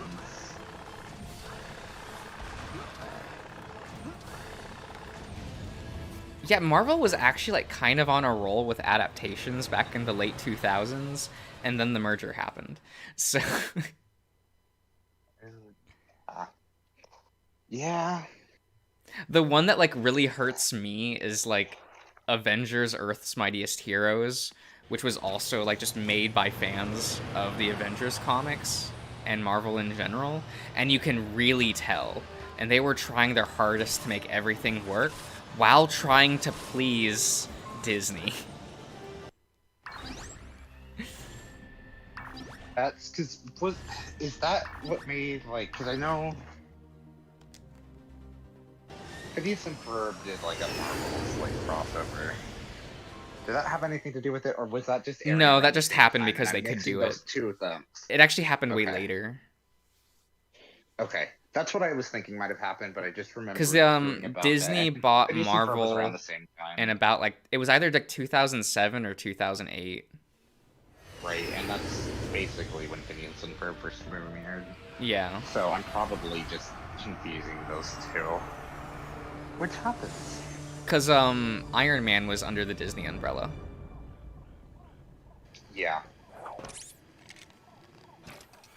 It's kind of weird that like the MCU is like since 2008. Oh yeah, it's an institution at this point, which is something. It's led to a bunch of like really weird filmmaking decisions. Oh yeah. Everyone's just trying to do that again, and it's like, yeah. And like in theory, there are MCU films I like. I thought it was funny that the only Phase 1 film I liked was the fan base's least favorite. That's fun. Because the only one I liked was Captain America: First Avenger. Okay. I like that one too. It's funny because I've pretty much liked most of the Captain America stuff, but I thought I would hate him and that character. I only watched as far, like, in the MCU, the last film I watched was Age of Ultron, so I only watched up to Winter Soldier, and I didn't like Winter Soldier as much as the first one. Okay. I did really like Winter Soldier, but the problem I had was, like, the first film actually felt like a comic book movie. Oh yeah, no, this one was, like, totally just aping, like,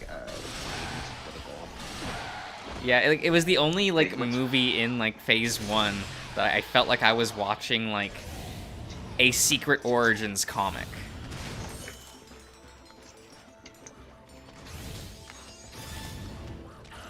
There aren't... Okay, so...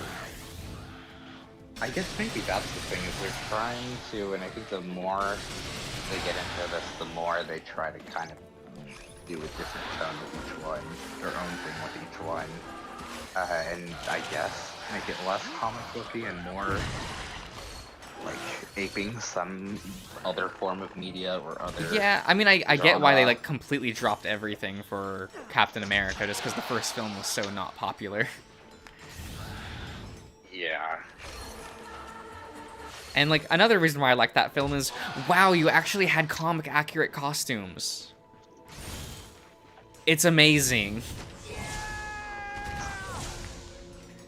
You mean you don't like maroon for every single color? Oh my god. You don't. Oh, have a good night, Jim. I to this day I'm surprised that Red Skull kept his comic design. I feel like if that movie was made in like Phase 2, he would not have had his comic design. I believe that. Because, like, they didn't even, oh, God, the other Captain America villain, and I always forget his name. It's, like, Baron something. He has, like, a pink hood. And I heard that they immediately got rid of his pink hood in the MCU, and I was like, oh, okay. And, of course, the reason was, well, like, the movie audiences won't be able to take him seriously if he has, like, a weird pink hood. Don't you test me, bird. I will. Looks like you got Don't understand that. Like, especially because it seems like they're usually more successful when they do their own things. Like, I know you're not a huge fan of Guardians of the Galaxy, but that was like, it's weird how successful that was. It's more that film hurts on, like, I was never a big fan of Guardians, like, even in the comics. Right. Yeah, it's Baron Zemo. Because that movie comes off as like, hey, you're not getting a Fantastic Four movie. Right, because you're getting this instead. Yeah, because they're just using Fantastic Four characters and lore for that movie. And I'm like, oh, okay. Was that because a lot of it was done before they had the rights? Probably. And they're just like... but I guess, like, I didn't want to see Ronan the Accuser be reduced to a comic relief villain. Right. Because, like, I think Ronan's cool. Yeah, he's all business all the time. But...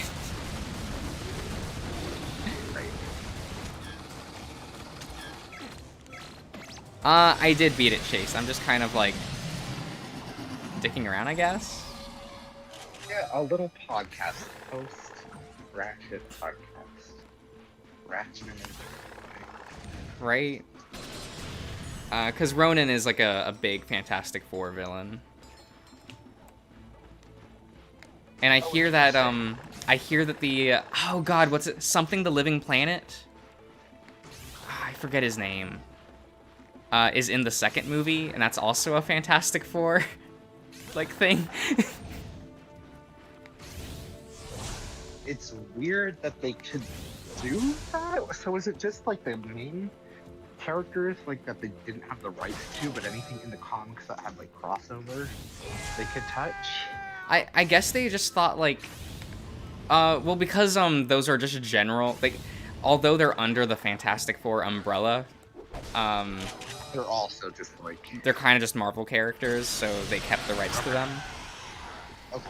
So they just had the rights to these characters, so they're like, well, we're gonna use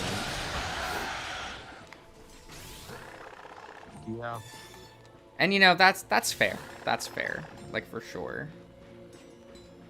And it's not even, like, I don't even think it's an issue that, like, the film is a comedy, because, whatever, it's the Guardians of the Galaxy. They don't have a tone. Yeah, so, I kind of was getting that from... So, I was just kind of iffy on the movies themselves, where it was like, I guess I kind of like it, where it's like, I played the game and I was like, holy shit, I love this cast. And apparently, like, one, there is no real definitive cast for Guardians. No, like, so Guardians is a trash fire of a comic. It's basically Suicide Squad in terms of, like, revolving door. We don't know what we're doing with this comic. Yes. Which is why they chose it for the movie, because they're like, well, no one's gonna complain. Right. So what they did was they just made Infinity Watch into a like, they more adapt, like, Fantastic Four and Infinity Watch for Guardians is what it looks like to me. I didn't watch the second one, but I did watch the first one back when that first came out. I don't remember it very well, but... Right. Because the cast is, like, mostly people from Infinity Watch.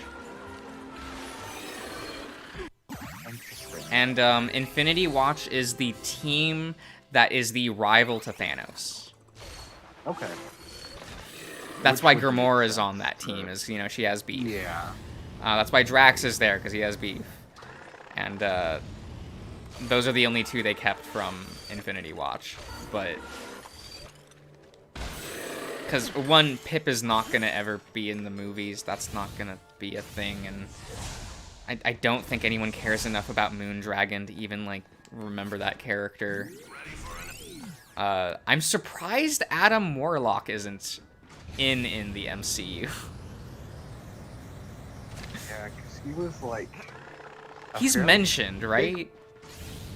I don't... He must be. He's like a decent part of like the last third of the game. Like, I heard that he was like the end credits spoiler thing in one of the Guardians movies. Probably just... Oh no, it definitely is. Because she just says Adam. And it's like that gold society. And I'm just like, oh, okay. I was more distracted because my favorite TV, like sci-fi TV show, the main character from that was just playing one of her like servants who said the line, and I was like, holy shit, that's Ben Browder. So I was distracted by that. But yes, she does mention Adam. Okay, and that kind of originally had me excited for Infinity War, and then I heard that he's not in Infinity War, and I went, oh. Okay. That's a little. Is he always kind of a messy character? Like what? The history of Adam Warlock is really messy, but he's iconic for being Thanos' rival. Which is probably why they introduced him, just so that like if they decided to go that route with Thanos, they would have his rival. Right.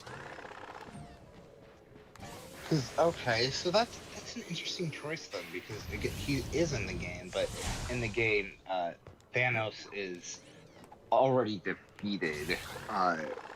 Well, yeah, because Thanos is a bitch. Killed. You know, it is what it is. Right. Yeah. Infinity Gauntlet was like the only time Thanos was threatening and relevant. It's interesting. Like, he is not a threatening character in the comics. Oh, that's great.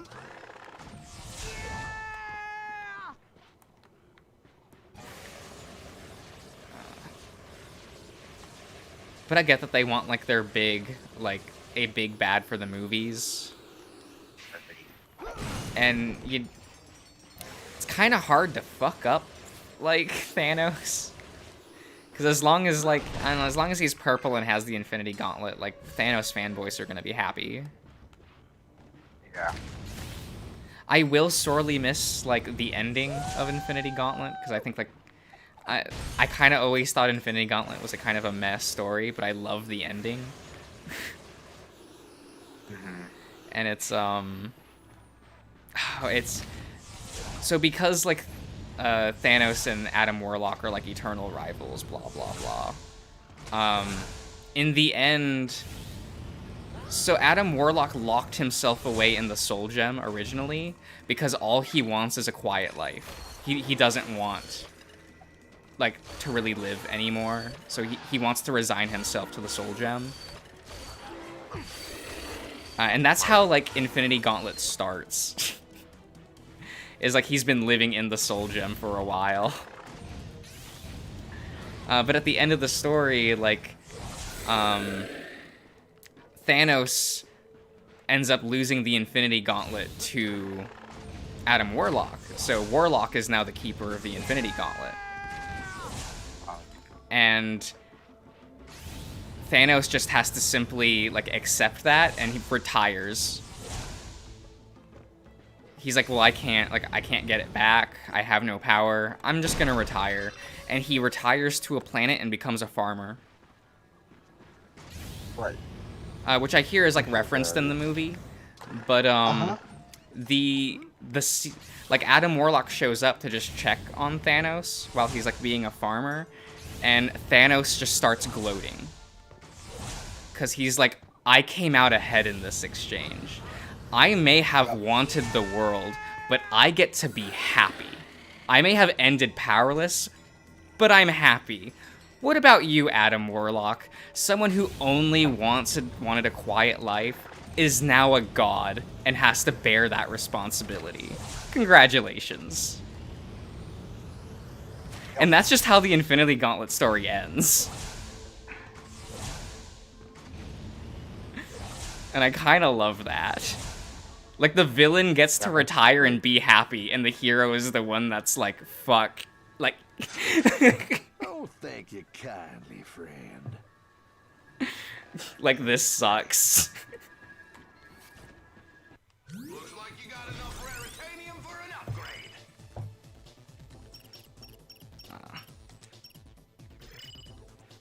So it would have been cool if they were able to do that in the movie, but... that probably wouldn't have been satisfying. Not after, like, a decade-long build-up, probably, for people, even though that is pretty good. Maybe if Adam had been introduced earlier. Yeah. That, and it wasn't even Adam Warlock that defeated Thanos. It was Nebula.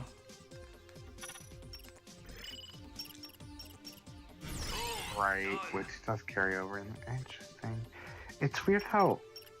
I do appreciate the game was just like, let's do the MCU. I like that they were just like, well, we can't be the MCU, so we're gonna try to do our own, like, weird mixture of things. Because, yeah, that's there from the comics where Nebula's the one who defeats Thanos. He doesn't have the Adam doesn't have the Infinity Gauntlet. He does end up being the one who, like, ends up with the Soul Stone, which is the, like, villain of the game, essentially, is a, like, girl with grief, like, basically almost destroying everything. Oh, okay. And so he's like ends up being like miserable. I mean, that's Adam Warlock. That is his legacy. Yeah. Like he gets people that you go into a cave to wake him up, and then he ends up with this responsibility, and that's how you end his story. It's just like, well, I guess I just got to deal with this now. Yeah, that's kind of how his deal has always gone. Yep. Which, good for him. Yeah, good for him. He gets to be miserable all the time. Yeah. He's like the final villain in it. Where it's like, I'm pretty sure it was like Adam all along, but like a villainous side of him from the Soul Stone. Oh, yeah, so the story actually called Infinity War, Adam is the villain. Okay.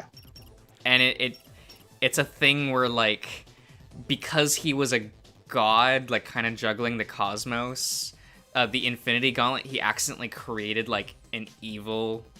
Like, the evil within him leaked out of him.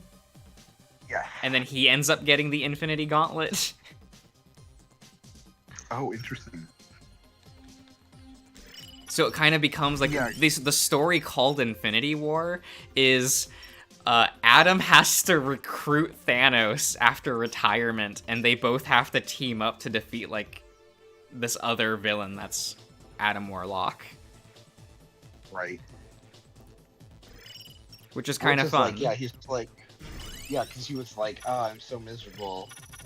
And then he finally gets a chance to, oh, wait, no.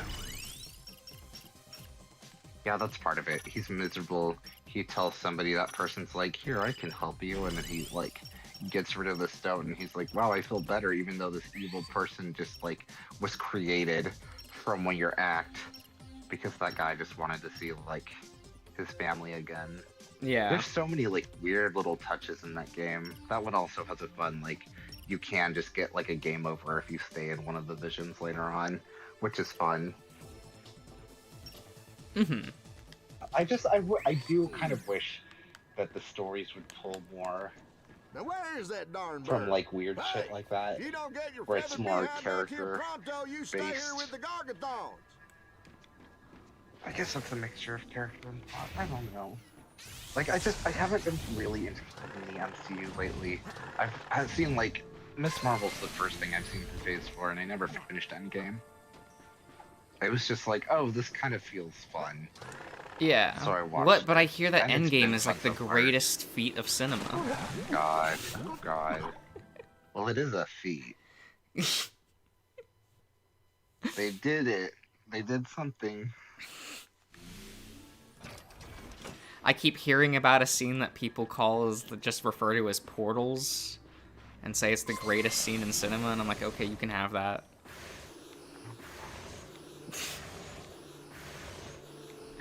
I'd rather have the opinion of no opinion on these movies. I mean, that's fair. People get very invested into them, and I'm very scared because I'm kind of getting invested in Miss Marvel, and I shouldn't, because I know what that does. Because these films are not meant for that. They're not meant to be pieces on their own. And I know that this is the television show. Apparently, WandaVision was like an exploration of grief, and then that was just thrown away for the film. So I'm so excited to see what ends up happening with the Marvels, and to see how they interpret what so far is really interesting. I really like, as other people have put it, for them, the show has been refreshing because there's like a lot of elements that like Muslim families or people from Pakistan will they'll just naturally like start speaking their language, or like have like moments where it's like, oh, here's this big like festival, and it's just not explained at all. Yeah.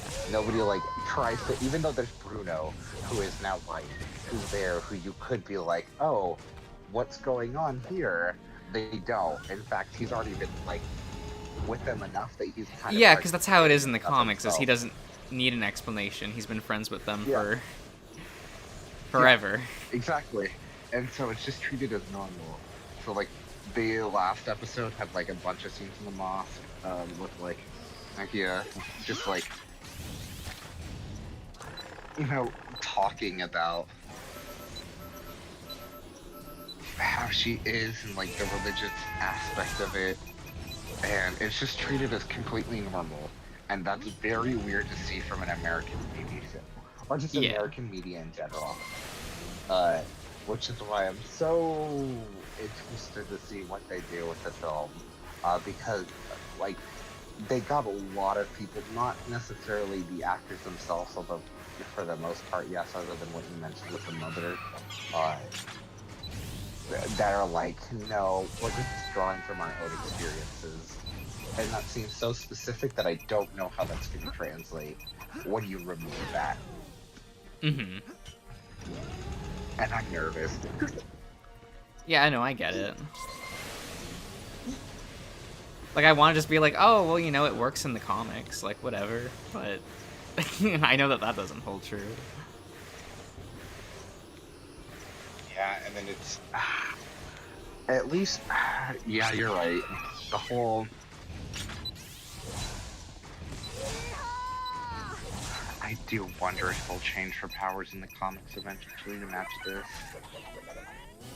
I almost think that, like, they just have to for market synergy, because, like, it would be weird to have toys in, like, the Marvel section, and you have Kamala from the comics next to Kamala from the show.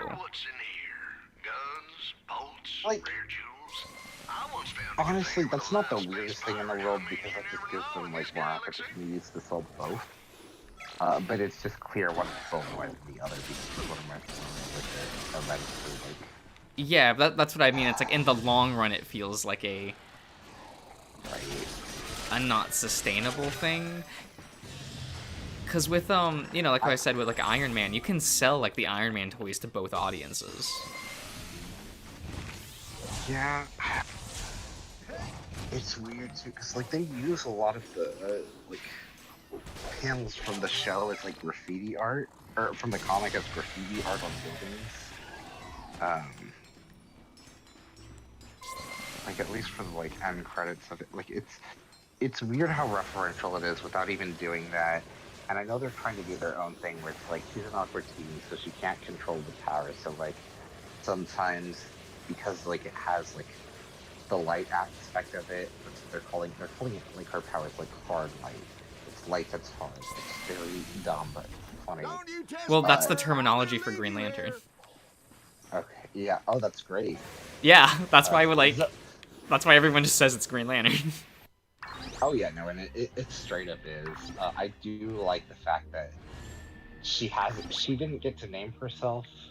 Zoe is the one who's like, oh, I was saved by her in the first episode. What was her? Oh, it's Nightlight. That's the name.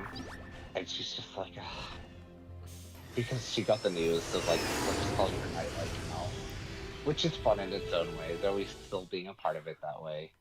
Like, Zoe kind of gets to name her in the comics too, but she does use the name Miss Marvel.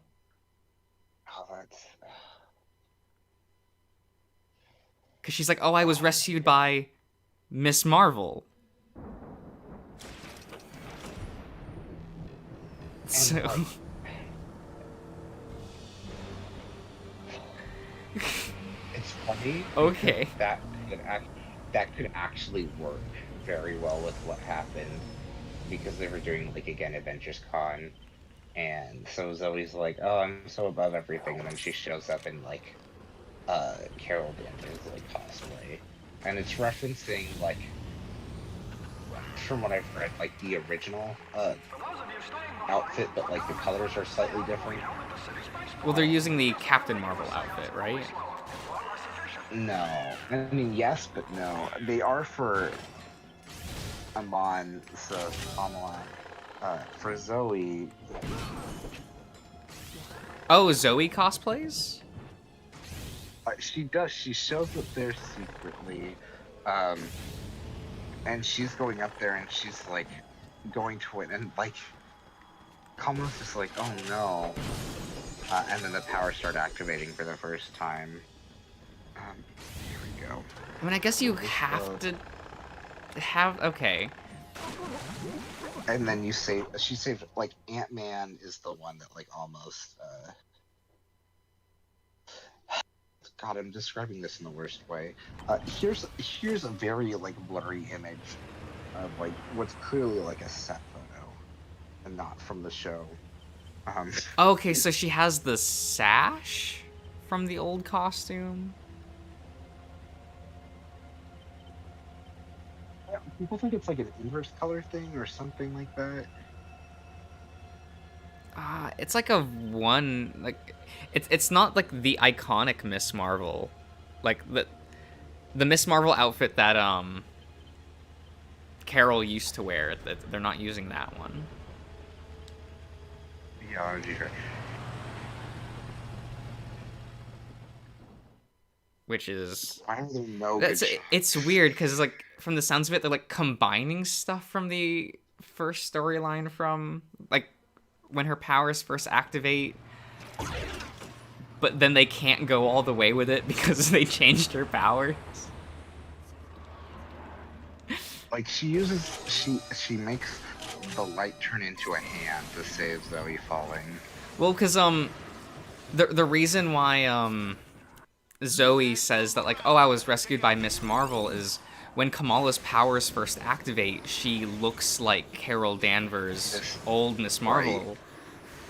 Because she's that's what her look. She basically transformed herself into that. Yeah. So, right. Well, accidentally, yeah. But Okay. So, but like the fact that they're doing an Avengers Con and she's cosplaying as Carol Danvers, like she could say that still. Yeah, they could have had it just be like, oh, Captain Marvel saved me, or like Miss Marvel, like. You could totally do the exact same thing and it'd be seamless, like... Yeah. They definitely wanted to go for a jokier thing. Like, a lot of it is very jokey, which is very... It's weird sometimes. I do think it mostly works. But there are some scenes, like when she's rescuing a kid in the second episode. It's a little bit too, like, is this supposed to be oh, okay, it is a joke. But it takes too long to get to the point where you're like, oh, this is a joke setup. Mm-hmm. So it's a weird mix of things.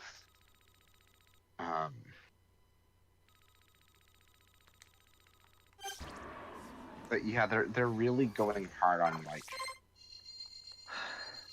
mixing in her powers. But she got that bangle, and now she's getting visions of like what might be her grandmother, and they're bringing, or I guess it would be great grandmother, and they're bringing up like actual historical events, which is kind of, I don't know, is the partition from India of like of Pakistan becoming like its own, like was that part of the comics, or is that just doing for the series? I can't remember off the top of my head. They're kind of seeming, they're kind of like. I think that was I think that might just be a movie thing, or like a series thing. I think so too, and I think that might be like part of. They're trying to like merge her family's background with her powers, and her awakening of them, which is why I'm like, they are kind of setting this up for like if they do or redo this character, I can imagine them using this because of how much they're leaning in on like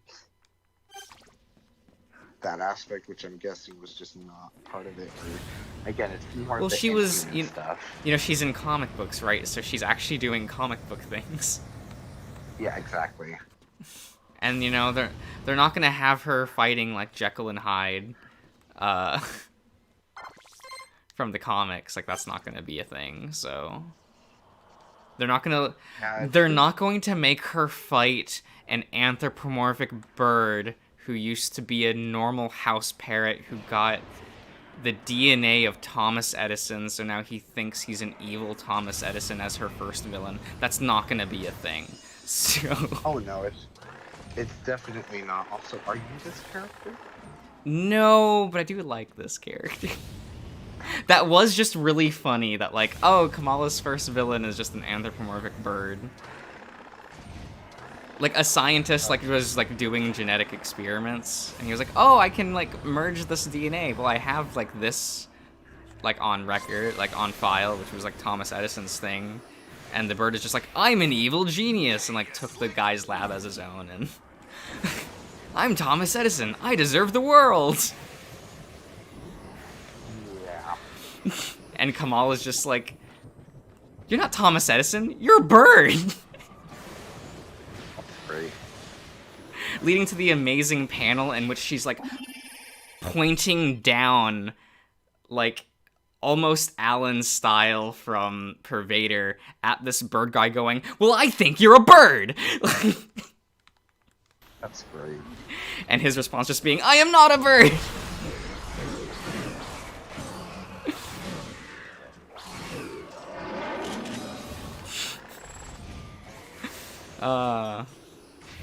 That shit's so funny. Like, Kamal in the comics is just, she's constantly doing fun shit.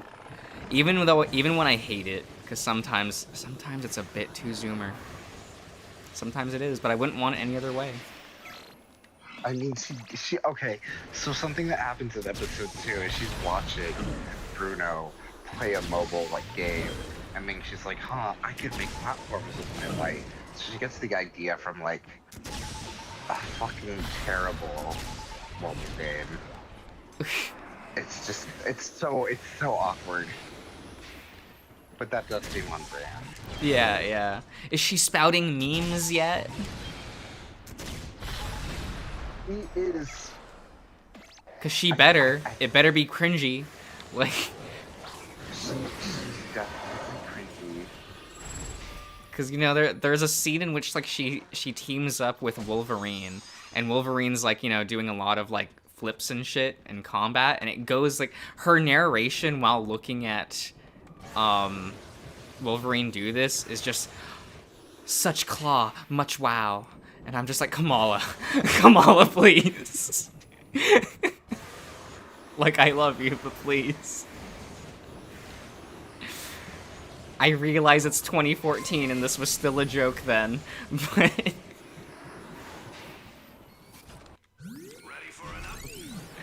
That's okay, but like...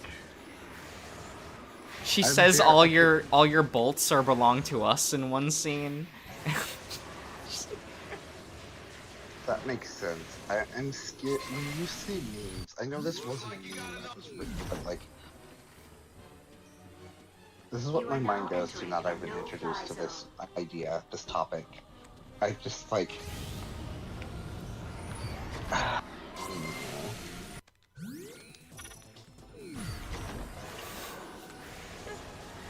I mean, Selkie, she is supposed to be like an actively cringy teenager, and the other characters are having a bit of the cringe because of her. She throws a car in one scene while shouting skadoosh. Like, I don't know what to tell you. Like, the opening of the second episode where she's like, I have powers now, is very much like, she thinks she's so cool, and it's very awkward to watch her, like, think she's so cool in high school where everyone else is just looking at her like, what the fuck is wrong with you? And I'm very nervous. I do like that they're using her powers, like, oh, that was one of the things, is like the light appears on like her nose, and they're trying to treat it like a pimple where she's trying to hide it from other people, so she ends up in the bathroom. And I guess thinks she's like on her period, but she's trying to like help her that way. So like they're trying to like make it like still like awkward teenage shit. Yeah, yeah. But look, Diesel, I'm surprised that I liked reading Miss Marvel. Like, I thought I was gonna hate that character. She's charming enough, though. They really sell you on, like, parts of her personality. That, and, you know, she has such a huge, like, side cast that, like, if you really want to, you can read it for them and not her. Because Zoe becomes such an, like, Zoe and Nokia are, like, get really involved in things. Bruno does a lot. I assume they're not going to bring in Wakanda with him. I don't know. He got accepted into Caltech, and he's like, but that would take me away from Kamala, and like, I have a crush on her, but she likes Kamran, and that makes me jealous. Even though it's like, it's very clear, like, he's like purposefully flirting with her. Yeah. To like get close to her. It's like, I don't know. But like they're all teens, so it makes sense. It's fine. It should bother me by how like predictable some of it is, and I know this does, at least to some extent. I don't know how it happens in the comics, but he is a comics character, and I have a general. Yeah, I don't remember the name. I assume it's the other Inhuman that she meets near the beginning of the series. Because there is like an Inhuman she meets, and he's like, "Oh, I'm also Inhuman, and we should, you know, isn't that cool?" Yes, so it is that, and then she, like, apparently. Yeah, he's evil. So, and Bruno gets to be like, "Oh, I told you, you shouldn't have, like, you know." But of course, they can't do the whole like, "Oh, they can't say Inhuman." Yeah, so that's part of the issue. So people are thinking they might be Kree. Well, they have to be something that's been introduced in the MCU. Yeah. As awkward as that may be. Oh, that means Medusa won't show up. And I really like her relationship with Kamala. I mean, they might do it. I don't know. Well, but then why would Medusa show up? Like, Medusa only cares about her extended family being the Fantastic Four, and her actual family being the Inhumans. Right. So, like, in the MCU, there's no reason for her to even, like, look toward, like, even look in the general direction of Kamala. And it would almost go against her character if she did, so... Right.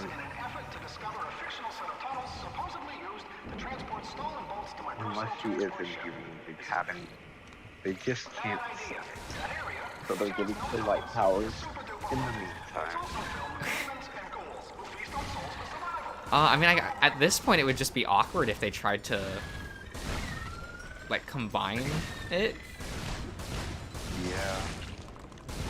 Because they're probably just gonna focus on mutants, right?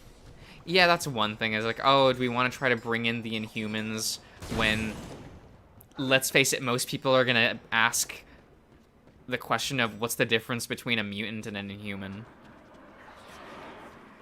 Yeah. They're just people who are like have a genetic gene that gives them powers, right? They're the same. And yeah, No.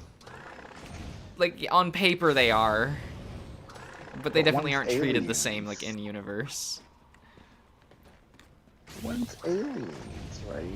Inhumans are like... It's complicated. Yeah. Cause they're like the Inhumans are Earthlings, but they're people that were experimented on by, I forget the alien. There's two. Was it the Shi'ar? Was it the Kree? I don't remember which. Like experimented on like people when they came to Earth once upon a time, and then like those ancestors, like their descendants would be the Inhumans. Right.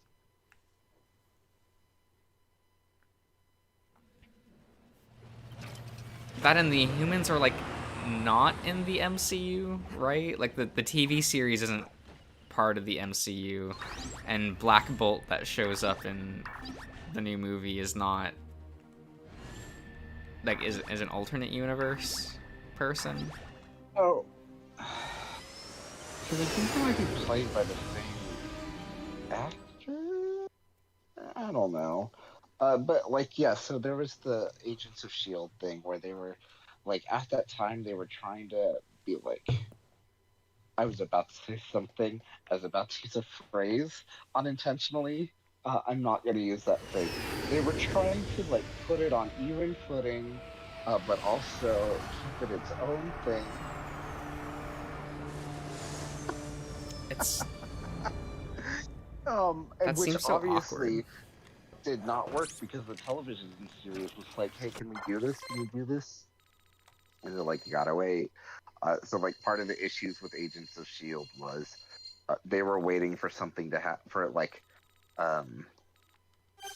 what was it, Winter Soldier to come out, so that a lot of what was going on early on was just like, oh, psych, this is wrong, and we tricked you, and, like, now that everything's out with the movie, you realize that they're, like, this whole operation is kind of sketch. But they had to wait for the movie. So I think that was 19 episodes until, like, a 22-episode season. So they had to, like, schedule things around the films, or they could do their own thing. So, like, Inhumans were part of them trying to do their own thing. Because obviously they didn't have mutants at the time, and, like, that's what everyone wanted from them. But, oh, man. That show, I didn't watch that show, but I've heard, back when I was reading a website called the AV Club before it, like, got sold and was kind of dismantled, a lot of people would watch that, and I would read the reviews, and just the community there. It was a lot of fun, but it seemed like a really messy show. Yeah, I feel like the Inhumans are such a hard sell. Because it's like, oh, it's a secret society on the moon. Yeah. On the dark side of the moon, anyway. Not that other side of the, and not next to that other set of people on the moon. Or the what? Video game, please. Not that other thing.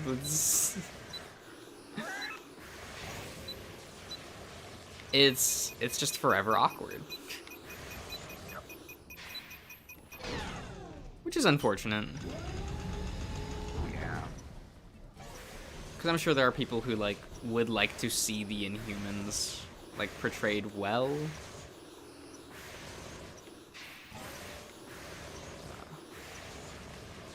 But then again, when, like, arguably, and I do mean arguably, the main character of,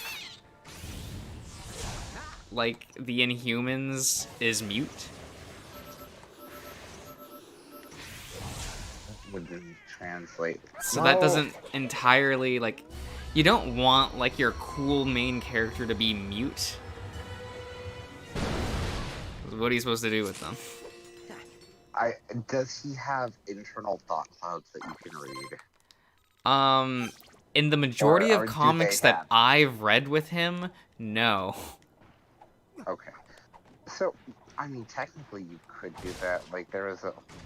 Like Mad Max Fury Road was really popular, and that was basically just nothing but action scenes with very, like, little actual dialogue in it.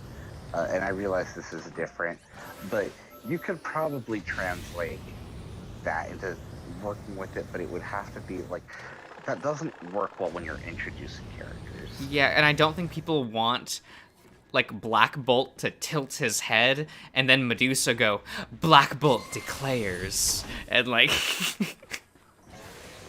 that would probably be real awkward. No, Selkie. Black Bolt would never do sign language. He's a king. He kind of just tilts his head, and then someone else will speak for him. As he stands next to his 8 wives or whatever. Like... Because the Inhumans just be that way. Yeah.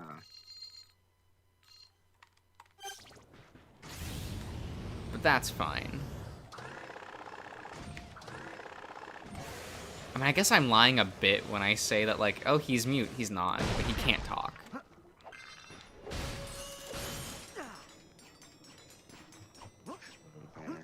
It would be bad if Black Bolt talked. People would die.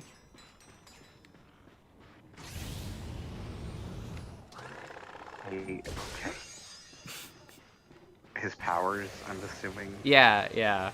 He has like a sonic shout. He cannot turn it off. Okay. So anytime he speaks, it will send a gigantic shockwave. Right. And it kills any normal human. Like, his whisper, like, murders normal humans. That's fine. So usually, like, if they want Black Bolt to job in a scene, they'll have him shout at whoever the villain is, and then, oh, he survives, like... Right.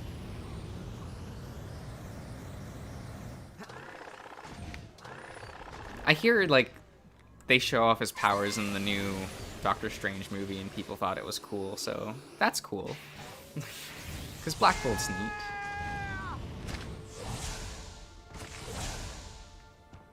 Though I would just say, like, the Inhumans are neat, but that's it's not a popular opinion to have.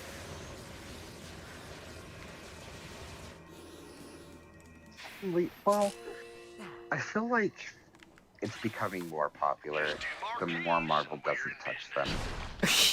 You know? Which is very funny.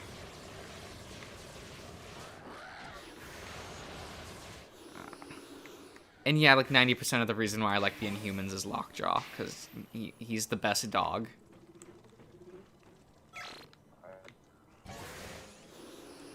He's like Black Bolt's pet dog, and just everyone loves Lockjaw.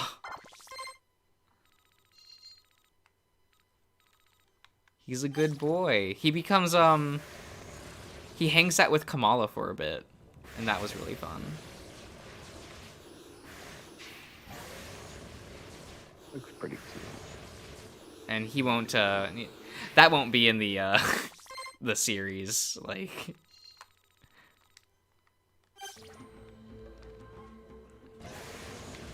Because Medusa was like, hey, help our new Inhuman get her bearings.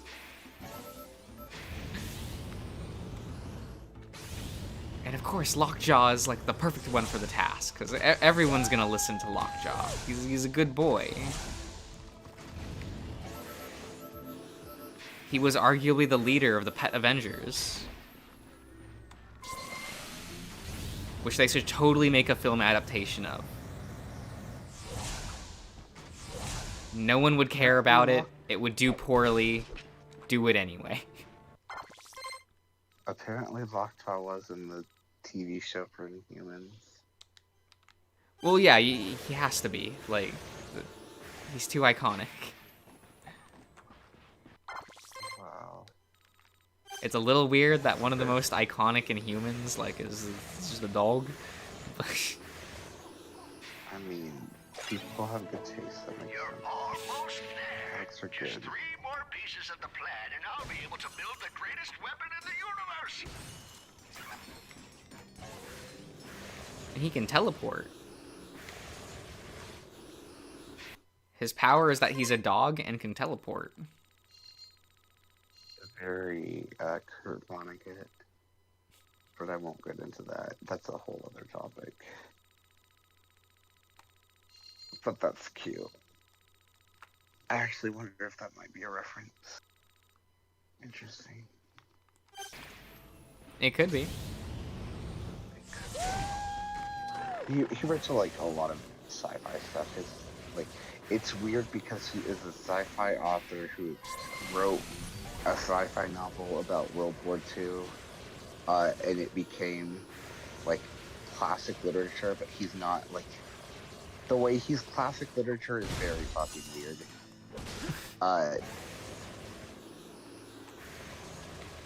Yeah, I like his writing a lot, but yeah. So Yeah, Diesel. It's the tuning fork dog. Yeah. And you could tell because like he comes up in what was it, 999, when they mention fucking Ice 9, and I was like, I can't believe you're going there. I can't believe we're doing this. That was so bizarre. Now that I've actually seen the game, like all the way through, what a weird game. But yeah, so Japanese game could be inspired by that writing, so like, it wouldn't surprise me if a character like that happened. Although, what a weird choice. So maybe. Anyway, this Funko Pop Lockjaw is a choice. Wait, what?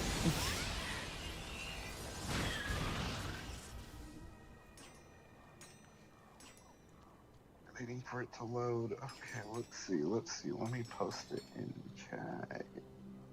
VC. I mean, Marvel Funko Pops were always a mistake, but... Why is it like this? Why does it look that way? For this very moment, for this reason. Well,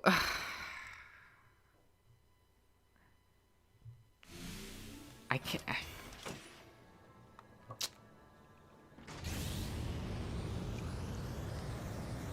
I don't know. I don't know. I don't need this. Do you have thoughts on America Chavez? She's cool. I don't have, like, strong feelings about her, but anytime she shows up, I'm just like, yeah, you cool. I've heard a lot of people really liked her, and then, like, the images I posted happened. It's just that writer was not the best at writing for her. Yeah, you know, that happens. Really. Yeah. And, like, when a bad writer happens in comics, everyone just kind of universally goes, we're going to forget that this happened. Right. And we just all silently move on. Yeah. And usually so do other writers. They're just like, huh, this seemed to be a mistake. Let's not bring this back up. Usually.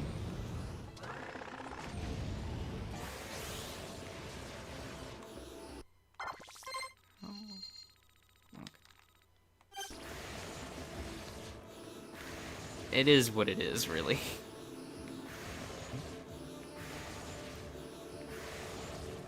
Yes, Born, it is, like, late. For some people. It's like evening for you. What I would consider evening. But time is irrelevant almost to me. 5. You're like, this is like 8 p.m. I mean, sometimes it feels that way. We're just chatting on. Unfortunately, I'm frustrated. The thing I didn't want to happen, which is kind of like finishing this game, or me joining at a weird time, like, you know, the ending of the game, happened. I was trying to avoid that, who cares? But, yeah, I figured. Don't people like the chaotic energy in these streams? Yes. Man, I still don't know what I'm gonna do on Tuesday. I feel like people want me to do something, but... What's Tuesday? Tuesday's my birthday. Oh my gosh. What would you do? I don't know. I was thinking of just, like, doing a drawing stream or something. Yeah, that could be. Cause, like, who cares? Well, I don't know what video game I'd stream on the birthday. Like, I guess it's it would also be the anniversary of my first, Arches stream. Cause that's what I did for my birthday last year, was like, I'm gonna stream Arches. I guess you could draw something from Arches. Well, I could. Or I could draw Brian. you could do that. You know what you could do? You could draw the scene where Deb is hanging in the closet and Cam's freaking out and the cell phone pops up. And you see that really cute picture of, like, Devin and Cam, like, 5 years ago when they were in college, and it's, like, on the phone as a screensaver. Yeah, it's cute. And, like, the background. You could do that, except instead of that, it'd be, you and Leo. I would never draw something so self-indulgent. No, we definitely don't have proof of you in the middle of two angry wolf boys. Ready for an upgrade? No one saved that. No. Extreme Tennis Ace? No! God, no! Oh my god. Oh my god. That is... Who said that? I that's a good suggestion. Ian did. Ian, God bless you. No. What a wonderful suggestion. No. Look, there's never gonna be more Tennis Ace content on this channel. It's never gonna happen. Mrs. Zircon is here. Like, just no. I know that we know, and that you know, but not everyone does. That's okay, they can figure it out. I'm so excited for that to happen. I'm so excited for a new update to come out, and he's just gonna be like, that's nice. Mrs. Zircon must Happy for you. just tell someone, like, ah, yes. And then just completely ignores the update. Yep. That is probably what's going to have to happen. It really is, because you know you already have at least one person who comes to the stream and is like, hey, Tennis Ace, when's the next Tennis Ace video? At least now that you've finished what's available. Probably. But, like, the second a new build. Now where's that darn bird? Hey! If you don't get your feathered behind back here pronto, you stay here with the Gargathon! Oh my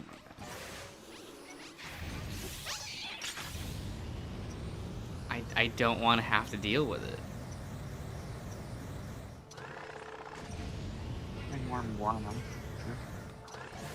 Oh fuck, I could play Moriyanatsu. Especially because I don't know how many of the people here have actually watched you, like, watched that stream. Or, not stream, that was an actual playthrough on the channel. Yeah, that was really early, so most people probably haven't. Going shopping, and death is on sale. Maybe it's better that way. June and date Torihiko instead. Be like, bye, June. Or Juichi. God, I always call him June. It's Juichi. Incredible. Do you not like Juichi? Is he not your favorite? I fucking love Juichi. Are you kidding me?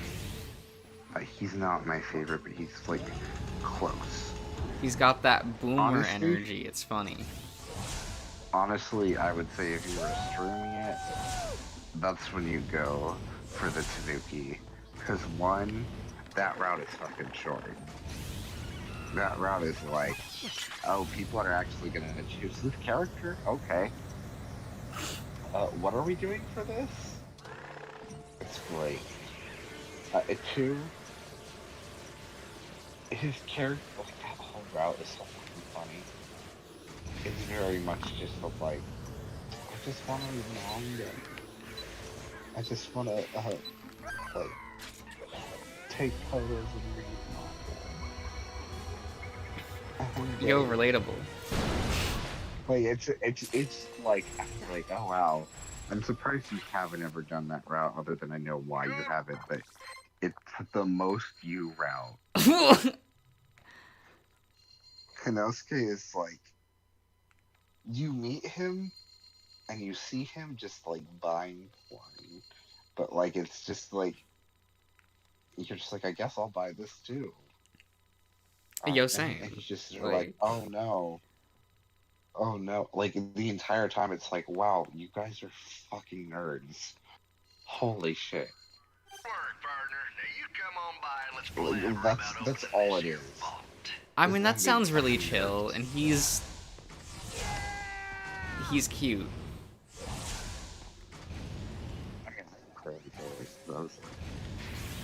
I relate to you.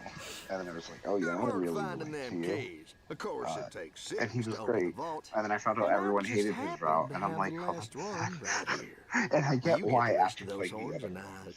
Because again, there's so much, like, on his route, post-camping, it's like, 3 days later, 3 days later, 3 days later. Like, you have like 4 days of actually doing stuff. And like, most characters get like 2 sex scenes. He gets 1, and he's like, oh, fine. I wanted to do it this way because that's what like I've read about, and this is how I always imagined myself, because that's what like how it is in manga. Like, if there's like a beast man and a human, this is how it always goes down. So I wanted it to be like that. But okay, I'll give it to you this time. And the second time we were like, oh, I guess we can try it that way now. Everyone shows up, they're like, surprise! And he doesn't get to do that. He's just like completely locked out of getting more. And it's just the most withholding thing, and it's so funny that like out of everyone, what happens there, it makes 0 sense because it doesn't happen in any other round. Huh. It's so funny. It's like designed just to make sure Kanosuke can't be happy, like fully. Weird. But he's cute. Why can't the cute boy be happy? Why can't best boy be happy? I mean, he gets to be happy in his own way. I was talking about Torihiko. I know. There's that. And you can make him happy, but you have to like go after Juichi, which makes him jealous enough to where he will actually like, no, idiot, I'm in love with you. Because like for him, Juichi's like the only threat. Juichi and probably what's his name, the dragon. Oh yeah. But even then, it's like different. Man, people really fucking love the dragon. And I kind of just never got it. I didn't get it until I played the round, and I was like, oh, okay. the route has so much more love put into it than literally every other route. It feels like a separate game. The way that like Flynn's route in Echo just feels like there is so much more thought put into every single detail, and it almost feels like standalone in its own way. Like there's so much more choices in that route. It's very purposeful in how it's telling a story. That's what his route feels like. Where it's like, this might not be the character I would go for romantically, but clearly there's so much substance here that, you know, I'm gonna reconsider a lot of it. It's the only time where I actually felt like, oh, I'm part of this town that I'm visiting. And that's partially because you basically move in with him, like, immediately. Oh, okay. You're not just staying with your grandparents. You're like, oh, hey, I'm gonna go work for this business, and it's just easier if I just also live there. It's in trouble. It has an entire different cat. Like, it's so wild. We should return to the smuggler and collect and our how ambitious reward. it is. And I think that was the first route that was done. And you can tell because they're like, we don't have the energy to do this again. Why'd you do it the first time? Different writers, but like, so many new assets, so many characters, so many different story beats that are only available if you've chosen his route. Like, basically, the first half of the month is mostly the same for every character, except if you choose his, and then you suddenly have all of these new events. It's so weird. Huh. It's like that game is like, I do like how that game is unfinished because I think in its own way that makes it better. Now we can talk about your new cut. There's 3 people you can't be with. Oh, 2 of them are already like end up with each other in multiple other routes, so that's fine. And then there's Torihiko, who you can end up with if you choose a certain things. The only way you were getting a boat more is But over it my might feel a dead little body. bit incomplete. Oh, all Might right. not live up to what you wanted.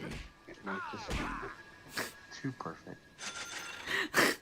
You are getting like it's good only at happening in a dream. It doesn't happen in a dream. It actually does happen, but it feels like it.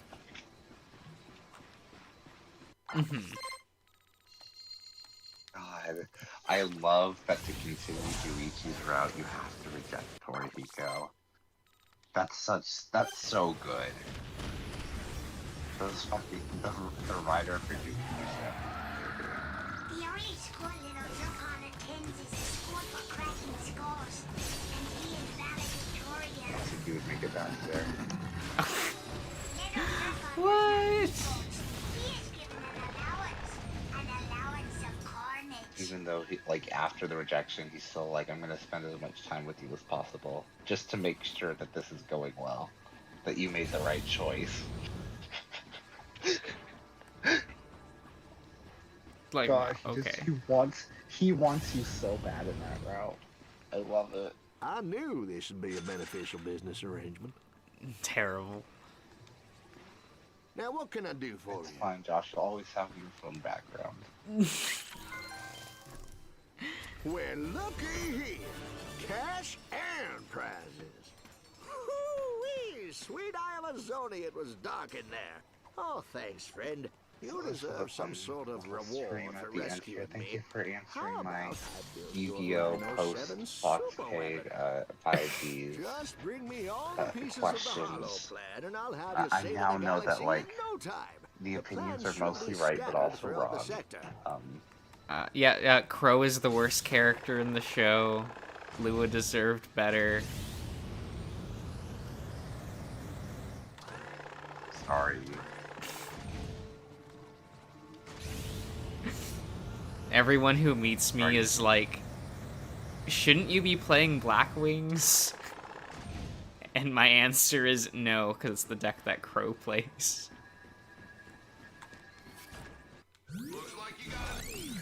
God. Oh my god. So I refuse to play the deck. What did Crow do to you? He did so much. Bitter? Are you bitter? Yeah. That he was one of the people who got the sign? Like, we still got it. Yeah.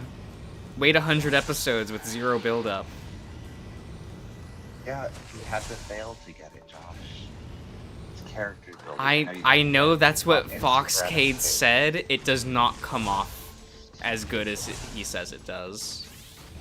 Because they just drop Lou as a character for like 80 episodes and he's barely mentioned. And then he comes back and then he becomes a signer. There's no build-up. It's so anticlimactic when you actually get there.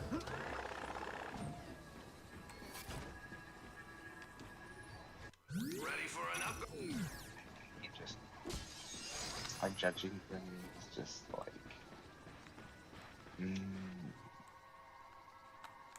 You just care too much, Josh. You care too much. A little bit. But I care about a lot of things too much. Yes, you do. You do.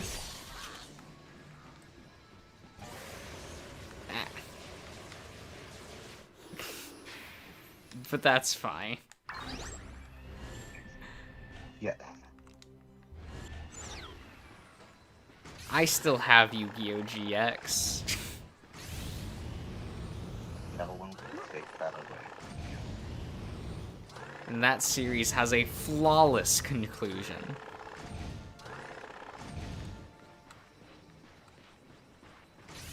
Unless you watch the dub. But, you know, that's the dub.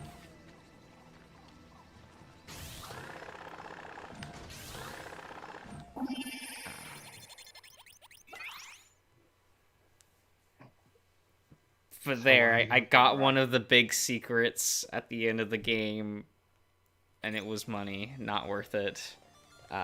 Amazing. That was Into the Nexus. It was not a very good Ratchet and Clank game. It's fine, though.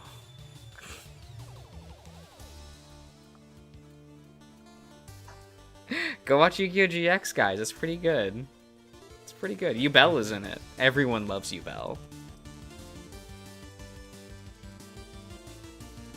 They have the Japanese actress for Bulma from Dragon Ball. It's a little weird to see her there, but... Oh, okay. But she plays one of Yubel's voices. Since Yubel has both a voice actress and a voice actor. Okay. And Yubel just switches between the two. But only in Japanese. That aspect of the character was dropped in the dub. I mean, that's a whole other person they have to pay. You're right, but they also went out of their way to censor Yubel visually as well.